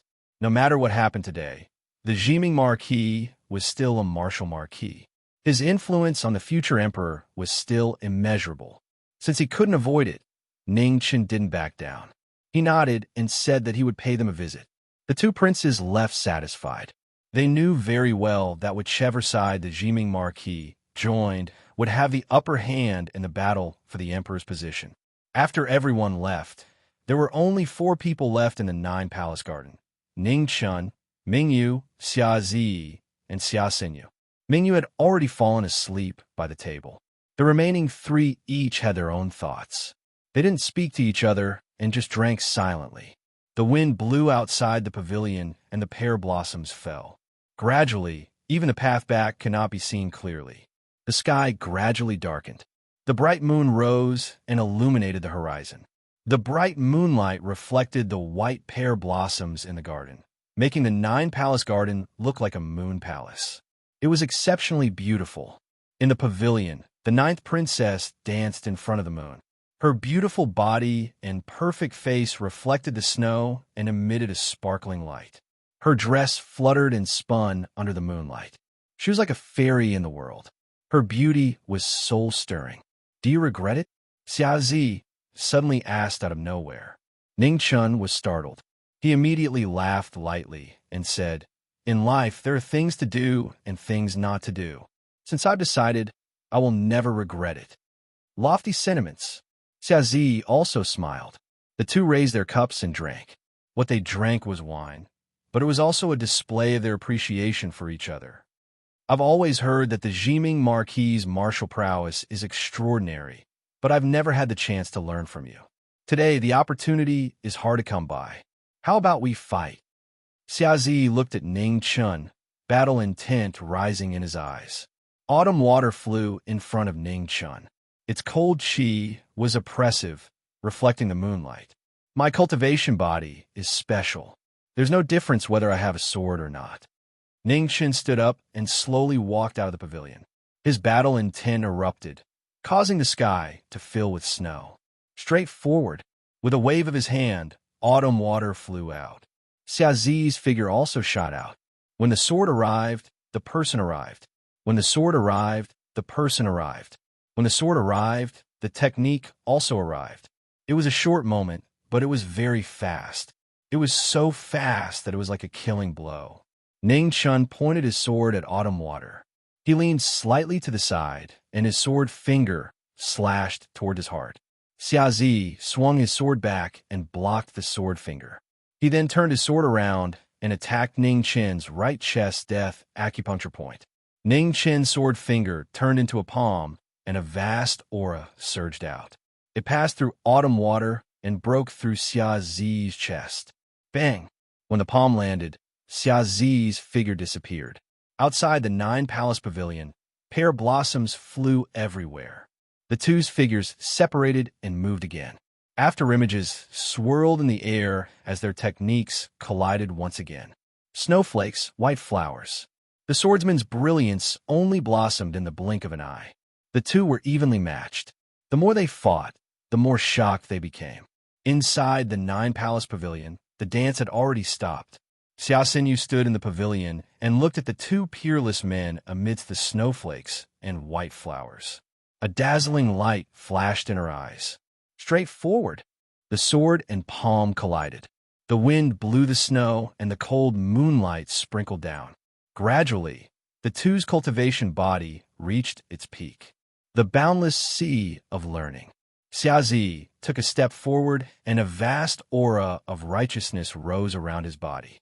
In the next moment, the golden scroll opened and golden words appeared one after another. The dazzling golden words emitted a brilliant light. Immediately, pear blossoms filled the sky. The powerful pressure multiplied. The Confucian school's secret technique had once again appeared in the world. Facing such a powerful technique, Ning Chun didn't dare to be careless. He turned his palm and condensed his qi. A vast wave rose into the sky and turned into the Milky Way. Bang! In the world-shaking collision, the entire garden trembled. Both of them retreated a few steps back. It was actually a draw. Straight forward. With this battle, this trip was not in vain. Looking at each other, they smiled and sheathed their swords. Xia Zi and Xia Xinyu walked away, leaving behind a garden of pear blossoms. Ning Chun carried the sleeping Mingyu on his back and walked away. He sighed in his heart with regret and regret. Of the four princes of the Grand Xia, the deceased 8th prince was known as the virtuous king.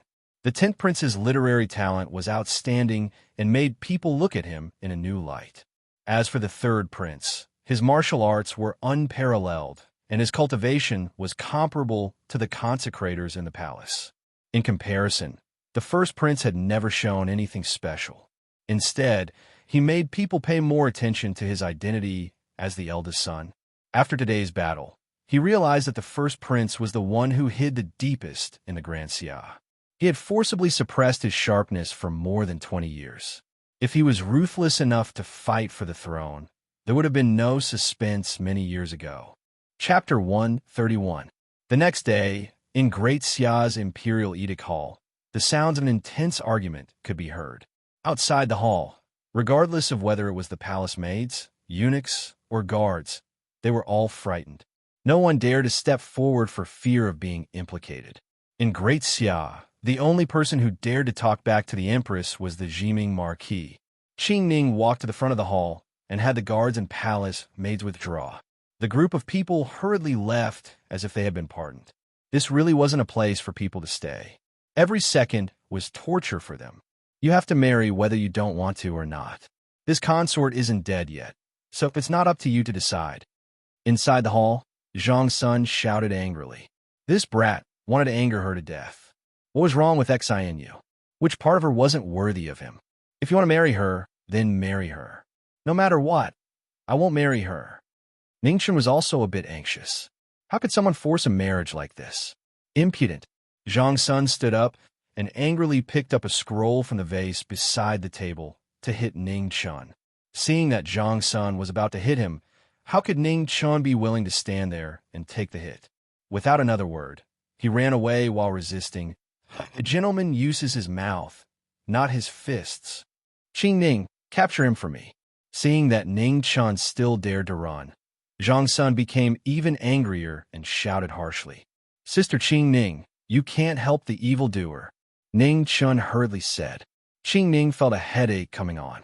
She glanced at the two of them, then at little Mingyu, who had long since hidden far away. She quickly walked over and also hid to the side. She couldn't participate in this matter. It had nothing to do with her. Are you all rebelling? You don't even care about this consort's words? Seeing Qing Ning's actions, Zhang Sun was furious. These people had all grown up and even dared to not listen to her. Your Highness, please calm down. If there's anything, we can talk it out. Ning Chun isn't someone who doesn't know what's good for him. Qing Ning stood far away and tried to persuade her. These two people had been arguing for almost 2 hours and were about to fight now. She didn't dare to participate in this. In the corner, Mingyu was watching with great interest. In northern Ming, she had never seen such an exciting show. Qing Ning's ears were very sharp. She heard little Ming use murmurs and couldn't help but frown. What kind of people were they? Why were all the people who had been with Ning Chun so strange? He knows what's good for him. He is the most ignorant person in the world. Zhang Sun threw the scroll over and said sternly. Ning Chun dodged nimbly and avoided the picture scroll.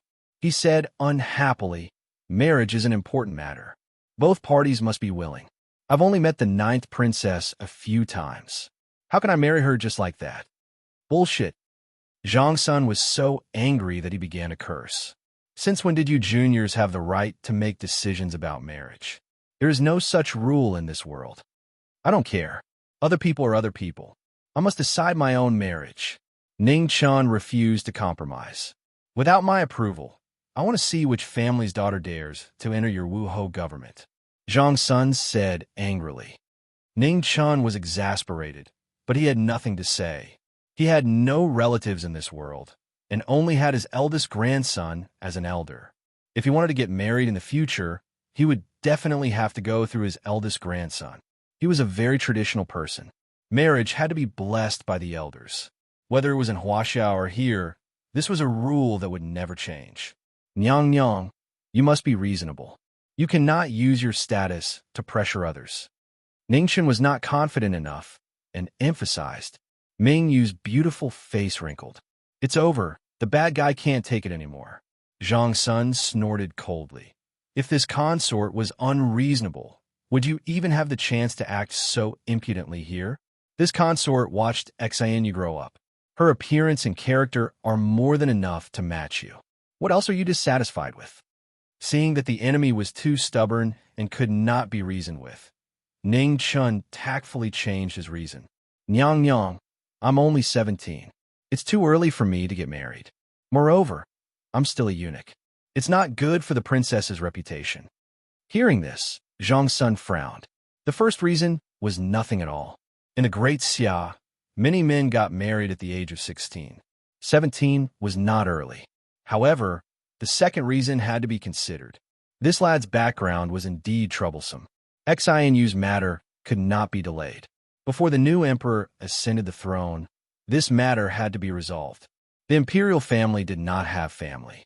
While she could still make decisions, she had to find a good home for Xianyu. Ning Chun was the best candidate in her eyes.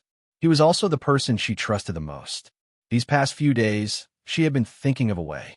She had to find a reason or arrange a suitable identity for him to shut the mouths of others.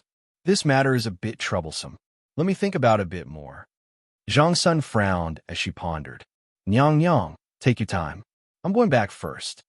Ning Chen quickly excused himself. He then gave little Mingyu a look and quickly walked out of the palace. It was impossible to persuade Zhang Sun today. The enemy was too strong. He had to go back and think of a way. The two of them left very quickly and soon disappeared from sight. On the way out of the palace, Mingyu looked at Ning Chun and whispered, "Bad guy, are you really going to marry that 9th princess?"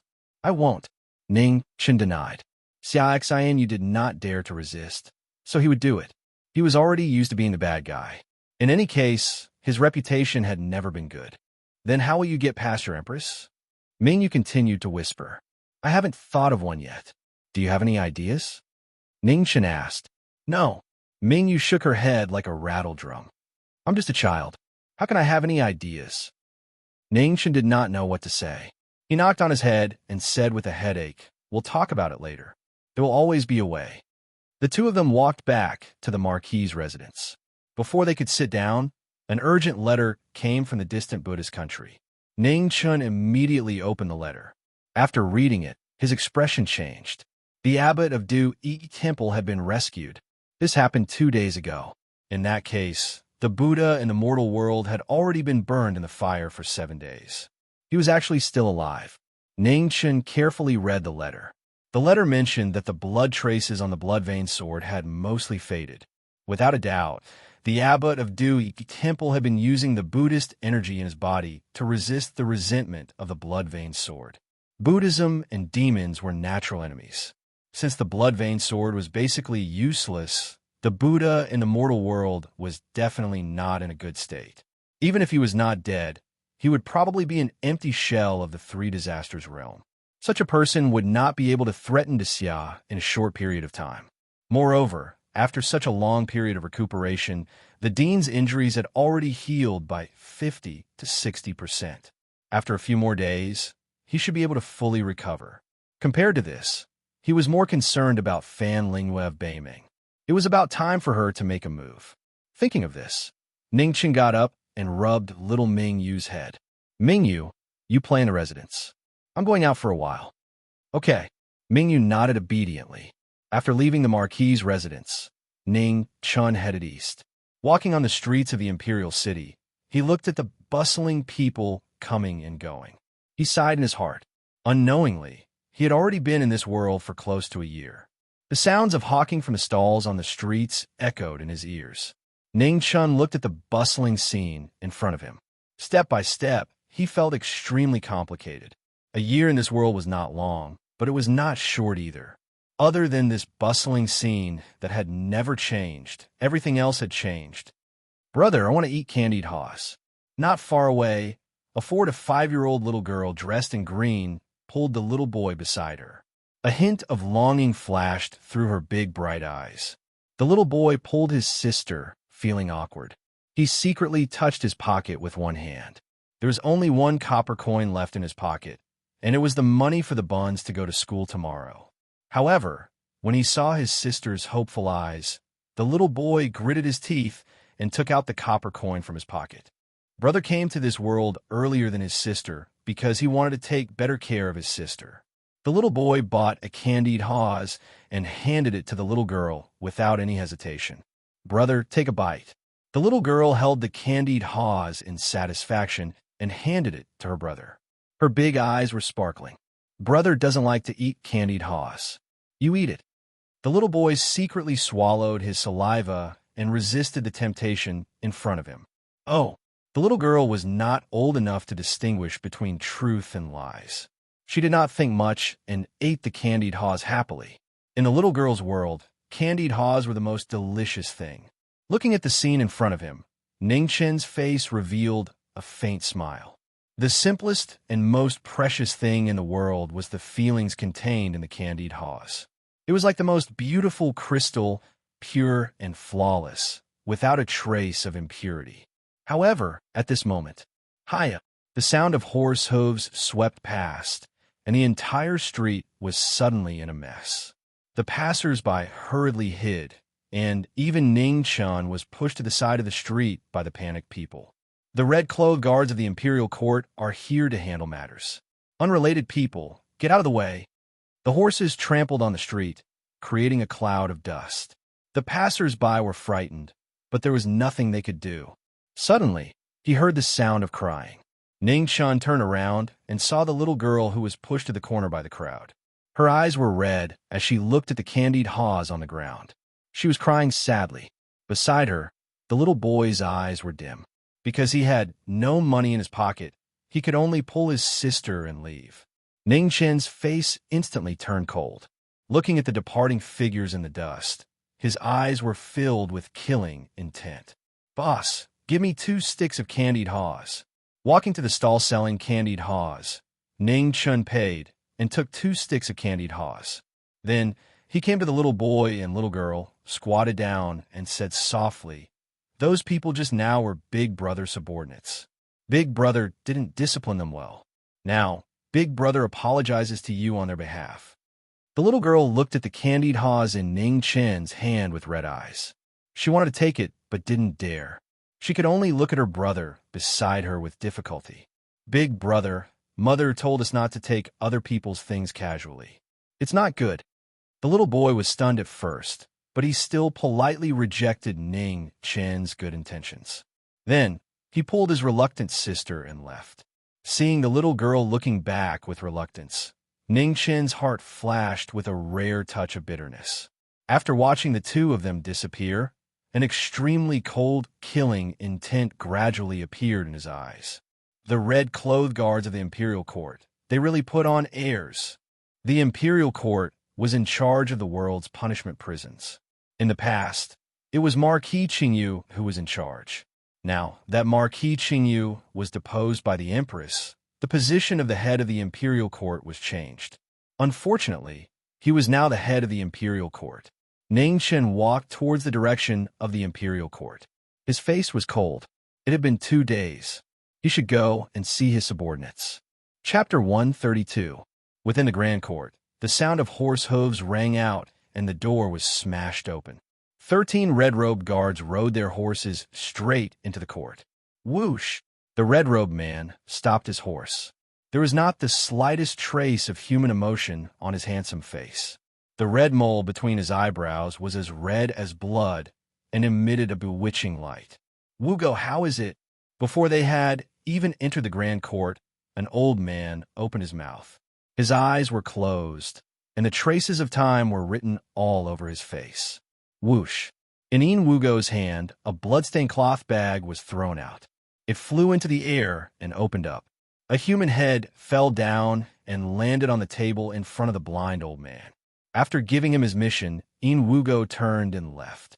He hadn't said a single word from start to finish. This Yin Wugo is becoming more and more unbridled. He doesn't even have the slightest bit of the Supreme One's rules. An azure-robed, middle-aged man coldly said from below the blind elder, "Ha! But he and the 12 blood-robed guards have never failed a mission. Which of your azure-robed guards can do the same?" Across from the azure-robed, middle-aged man, a bewitchingly beautiful woman giggled. "Umph." The middle-aged man snorted and no longer said anything. Although he was displeased, this was an undeniable fact. "All right, stop arguing. Right now, we should be thinking about how to deal with this Jiming Marquis that the Imperial Court sent to me. That's the most important thing right now," said a white-haired old woman across from the blind elder. "He's just a brat. What's there to worry about? It's just that his luck was a bit better," said a robust man beside her. "Boorish fellow." Across from the robust man, a scholarly man gently waved his fan. "Yin Zishu, if you have the guts, then go out and fight." The robust man's expression changed, and he angrily slammed the table. "Anytime." The scholar closed his fan without the slightest fear. "Have you quarreled enough?" The atmosphere was tense, and the blind elder suddenly opened his mouth. The robust man and scholar immediately quieted down. The other people present also didn't dare to say anything.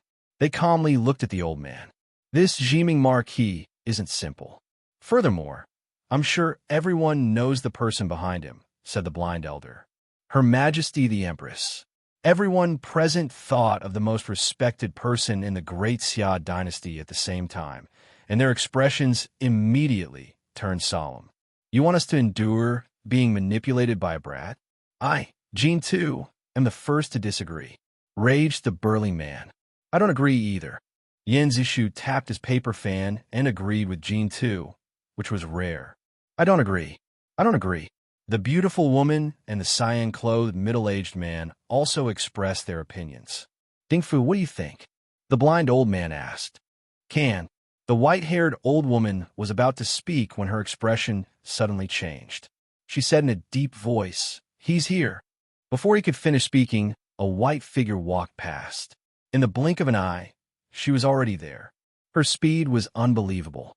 Walking to the front of the main seat, Ning Chan glanced at the four people below and said indifferently, "This is our first time meeting. I wonder if you can introduce yourselves to Ning Chen." Yuan Wang, Ding Fu, Zhao Ji, Lu Swan, Jean Tu, Swallow Book. The six people stood up and answered respectfully. No matter what, the Jiming Marquis was the head of the Grand Court Division appointed by the Empress and the three dukes. They still had to abide by the basic rules. Ningchen looked at the six people in front of him quietly.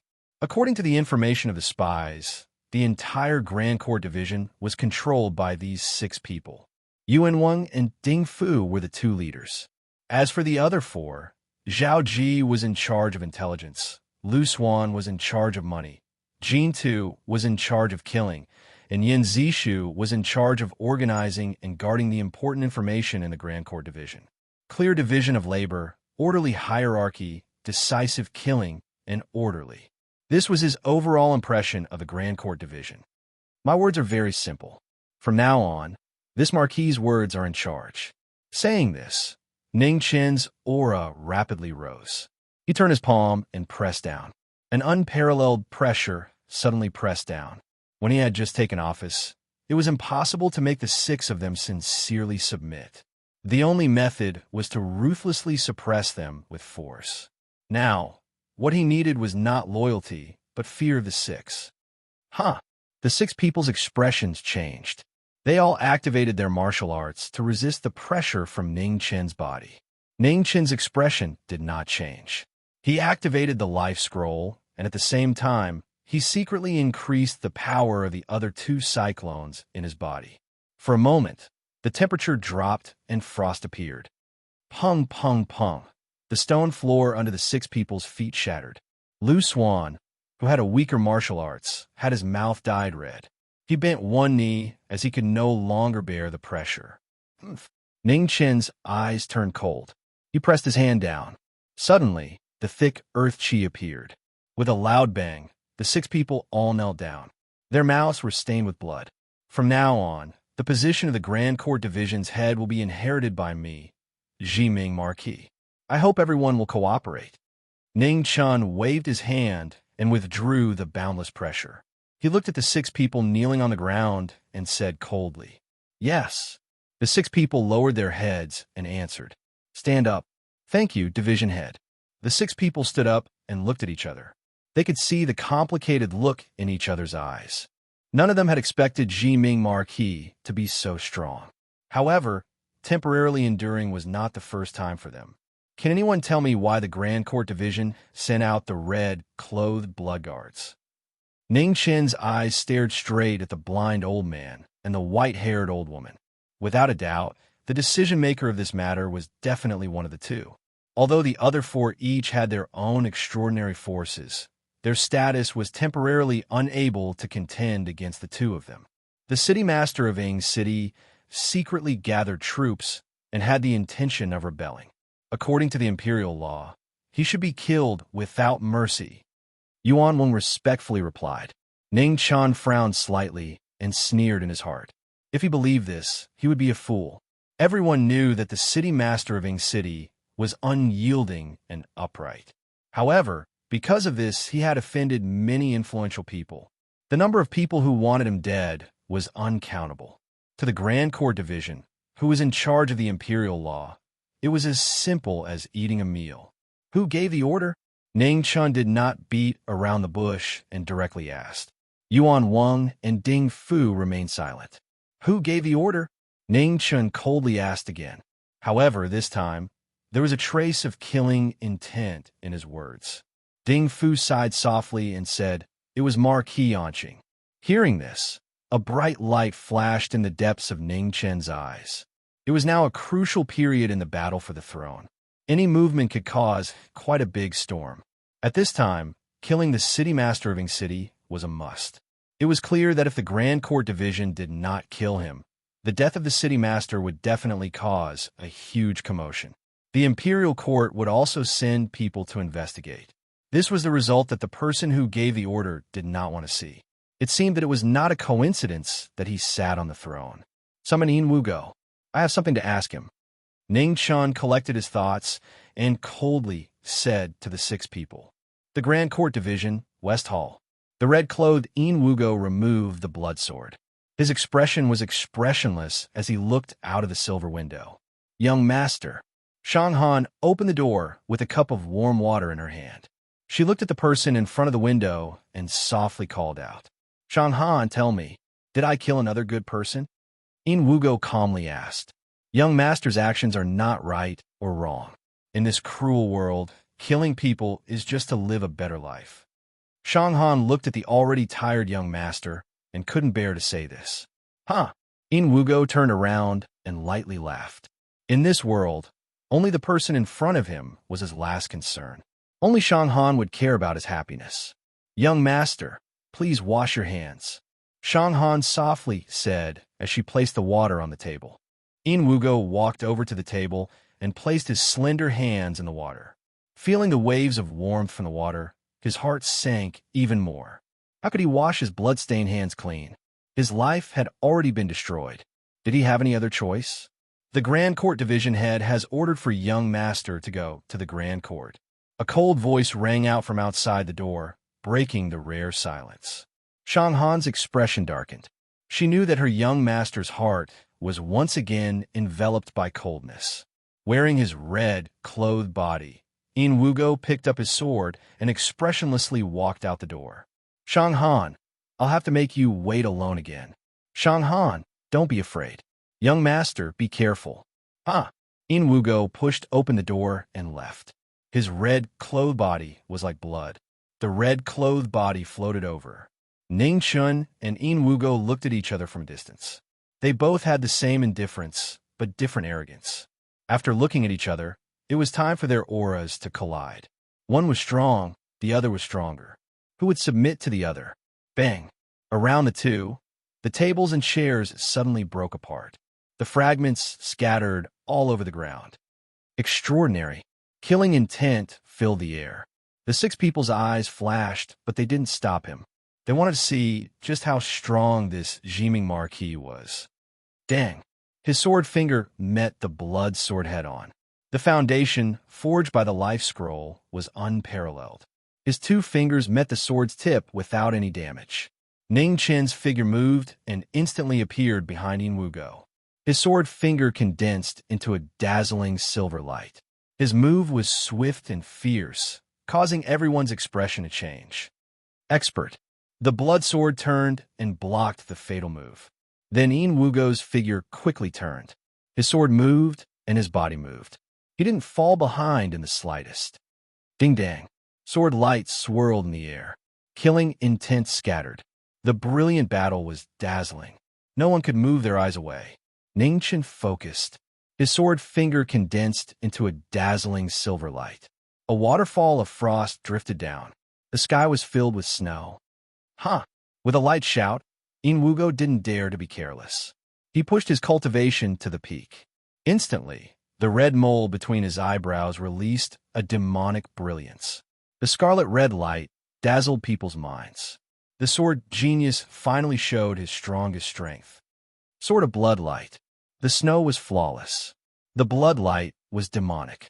The two collided. Thousands of sword intents exploded. The two didn't give way. They forcefully resisted the aftershocks. Their auras surged. Wugo and Ningchun were very close. They could even feel the killing intent and coldness in each other's swords.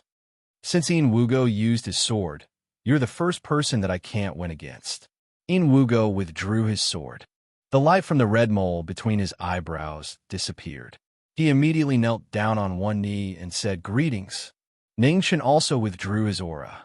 Looking at the red-clothed youth in front of him, his eyes flashed with admiration. An extraordinary swordsman. However, in the next moment, Ningchen moved. With a wave of his hand, the silver light surged. In the sky full of snow, the red-clothed youth flew back with a bang. Blood splattered on the ground. Chapter 133. Allowing your horse to disturb the people is just a warning. Ningchen's expression was terrifyingly cold. The life scroll around him began to circulate on its own. Cold currents surged out, releasing boundless killing intent. Wugo, thanks department head for your tolerance. said Wugo calmly, as he wiped away the blood at the corner of his mouth. Wugo's expression was indifferent. There wasn't the slightest anger in his calm eyes. It was as if nothing else mattered. We've risked our lives for the dynasty, but this new department head is actually punishing me over such a small matter. He's really making a mountain out of a molehill. Outside the hall, 12 red-robed guards had gathered at the entrance. A rather handsome youth refused to accept this. His voice wasn't loud, but it was clearly transmitted into the hall. The 6 of them were startled, and Wugo's expression changed slightly. He wanted to stop him, but it was too late. A white figure flashed and appeared in front of the youth. Under his shocked gaze, a sword pointed at him. With a bang, he flew back, blood spraying everywhere. "I don't want to hear such words a second time," said Ningchen coldly as he looked at the youth. "You!" The youth's face turned red. He was about to explode when a blood sword appeared in front of him. Wugo thanks department head on behalf of Kongyu for not killing me. "Wugo you." Kongyu was startled and furious. He looked at Wugo. "If you don't want to die, shut up." Wugo coldly swept his gaze over him. Kongyu's body trembled. His expression changed again and again. In the end, he clenched his teeth and swallowed his words. Ningchen nodded in satisfaction. He coldly swept his gaze over everyone present. "If you're not convinced, you can come find me at any time. But next time I won't be so kind." The 6 people inside the hall and the 12 red-robed guards lowered their heads. No matter what they were thinking, they temporarily restrained their sharpness. Ningchen turned and walked towards the main seat. He wasn't stupid enough to think that everyone present had already changed their minds. They were all people who had lived for so long. Loyalty was nothing to them. Only life, death, and profit were the most important. Wugo, stay behind. The rest of you leave. Yes. Together with Kongyu, the 12 red-clothed blood guards bowed and left. Yin Zishu, give me all the records of Ing City's city lord. I want to know what you should do. Ning Chen's eyes narrowed as he stared at the scholar below. Hearing the warning in the former's words, Yin Zishu felt a chill run down his spine, and cold sweat unconsciously flowed down his back. "This subordinate obeys," Yin Zishu bowed and replied. He then stood up and clapped his hands 3 times, and a blue-clothed attendant slowly walked into the hall. "Bring me the golden book on the 9th floor of the 4th row on the left of the Hidden Secrets Pavilion." "Yes." Yin Zishu, who else touched this golden book before this? Ningchen asked. Yin Zishu hesitated for a moment before saying, reporting to the department head, "Duke Shiyu personally came 3 days ago." "Duke Shiyu." Ning Chen's eyes flashed. It was actually him. Although it was unexpected, it was within reason. Among the people he feared the most in Grand Xia, Duke Shiyu was definitely one of them. As the head of the Grand Xia's eunuchs, his status was even higher than that of a martial Marquis. Furthermore, the martial prowess of each of the 3 dukes was unfathomable, and Duke Shiyu was no exception. For the past 2 days, he had been unable to figure out why Zhang Sun had appointed him as the head of the Hidden Secrets Pavilion. Now, it seemed that Zhang Sun had begun to suspect whether the 3 dukes were still as loyal to Grand Xia as before. The human heart is truly unpredictable. Ning Chen's heart trembled. The struggle between the 2 princes was already chaotic enough. If the 3 dukes were still not content, Grand Xia would be in deep trouble. The Golden Book recorded all the information of Ing City's city lord. Other than managing the world's prisons, the Hidden Secrets Pavilion was also responsible for investigating the actions of the nobles. In the words of the future, it was a secret service. Now that he had achieved his goal, Ning Chen did not stay any longer. He glanced at the red-clothed man beside him and said, "Wugo, come with me to the Divine Wind Camp to pay a visit to our 3rd prince." "Yes." Ning Chen left the Hidden Secrets Pavilion, followed by Wugo. Only Yin Zishu, Zhao Ji, and the others were left standing in the pavilion, staring at each other. For a moment, they were unable to react. This new head of the Hidden Secrets Pavilion had come suddenly and left even more suddenly. His actions and mentality were unfathomable. It seemed that working under him in the future would not be easy. The 2 of them headed east. Their clothes were as white as snow, and their clothes were as red as blood. One in front of the other, they silently advanced. The two of them, who were so close to each other, had different thoughts and different experiences, resulting in completely different lives. Who could say what they had to endure and bear? In Wugo, do you know why I chose you? Because the Hidden Secrets Pavilion Master needs a dog that can bite people. Huh? Ning Chen laughed. He did not explain, nor did he deny it. However, what he needed was not a dog, but a sharp sword. As long as I am here, your past will become the past. I will give you a completely different life, a life where you can make your own decisions. Ning Chen did not stop. His back was to In Wugo. He seemed casual, but also incomparably serious. The Hidden Secrets Pavilion's 6 color guards were all experts who had been cleansed from a young age and then raised through special methods. They had no status, no light, and had to live their entire lives in blood. He had also entered the palace, so he could see more clearly than anyone else that the Hidden Secrets Pavilion only needed a hope. In Wugo paused, and a moment of confusion appeared in his eyes. Was it really possible to change this kind of life? In Wugo looks forward to the Hidden Secrets Pavilion Master's promise, said In Wugo indifferently. He would not easily believe the promises of others, but he would patiently watch. Perhaps he really did have a sliver of hope that this young Hidden Secrets Pavilion Master would promise a change. In the Imperial Army's camp, banners fluttered in the wind and war drums rang out. The two armies clashed. More than 2,000 people fought ruthlessly. It was as if they were on the battlefield, fighting while bathed in blood.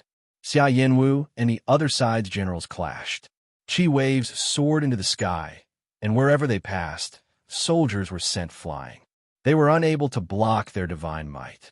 Ning Chen and In Wugo calmly watched the battle in front of them, not saying a word. They were serious and focused. A waterfall of blood bloomed in front of them.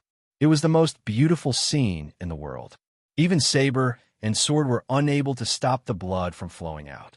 30% of the 2,000 people had already fallen. The battle between the two generals had reached its climax. Xia Yanwu really is worthy of being a once-in-a-century martial genius. Ning Chen thought to himself. The 1,000 people behind the third prince were clearly new soldiers. However, by relying on Xia Yanwu's personal strength, he was able to make up for that difference. He was even able to faintly suppress them. "Who is your opponent?" asked Ning Chen. "The Divine Wind Battalion's commander, Ming Chuan," replied In Wugo. Ning Chen nodded. He knew this person. He had once been one of Marquis Ji Yu's most trusted generals. He had experienced hundreds of battles and possessed extraordinary strength. It's about to end. Seeing Xia Yanwu gradually suppress Ming Chuan, Ning Chen narrowed his eyes. Bang! In the next instant, Ming Chuan was sent flying. He had been careless and had been defeated. None of the remaining soldiers were able to resist Xia Yanwu's martial strength. They were quickly defeated. Congratulations to Third Prince on your first victory.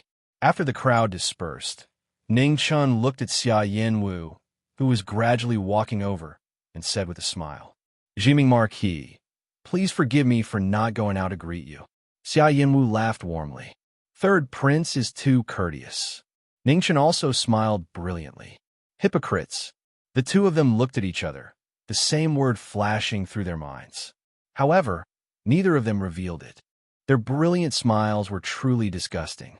In Wugo calmly stood to the side, his lips curling into a cold smile. As expected, one was more shameless than the other.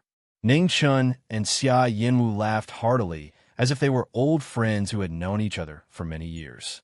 They were equally hypocritical and equally shameless. Only in this shitty world could there be such a perverted, mutual appreciation. Jiming Marquis, what do you think of my 1,000 new soldiers? Xia Yanwu pointed at the soldiers behind him. Not bad, courageous and courageous. They're not afraid in the face of change. Good seedlings. Ning Chen was not in a rush. He cooperated with Xia Yanwu, as if he was also interested in these things. As expected of my Grand Xia's martial Marquis, your eyesight is truly extraordinary. Xia Yanwu's skin was not thin. He accepted all of Ning Chen's praise, causing the soldiers passing by to feel embarrassed and quietly walk away. I've heard that third prince is different from others. Seeing you today, I truly admire you. Ningchen smiled.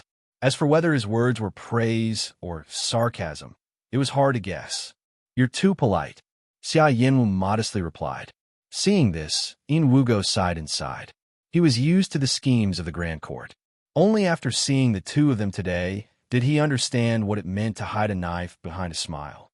This level of hypocrisy was truly not something a normal person could compare to.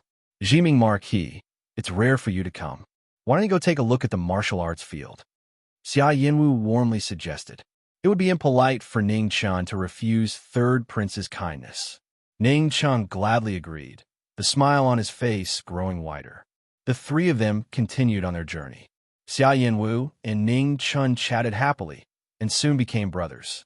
Even though there was Yin Wugo, a taciturn person who wouldn't say a word even if he died, their journey was definitely not dull at all. Brother Ning's subordinate is very special. Xia Yinwu glanced at Yin Wugo behind Ning Chun, his words containing a hidden meaning. Brother Yinwu overpraises him. He's just an ordinary guard. Ning Chen smiled.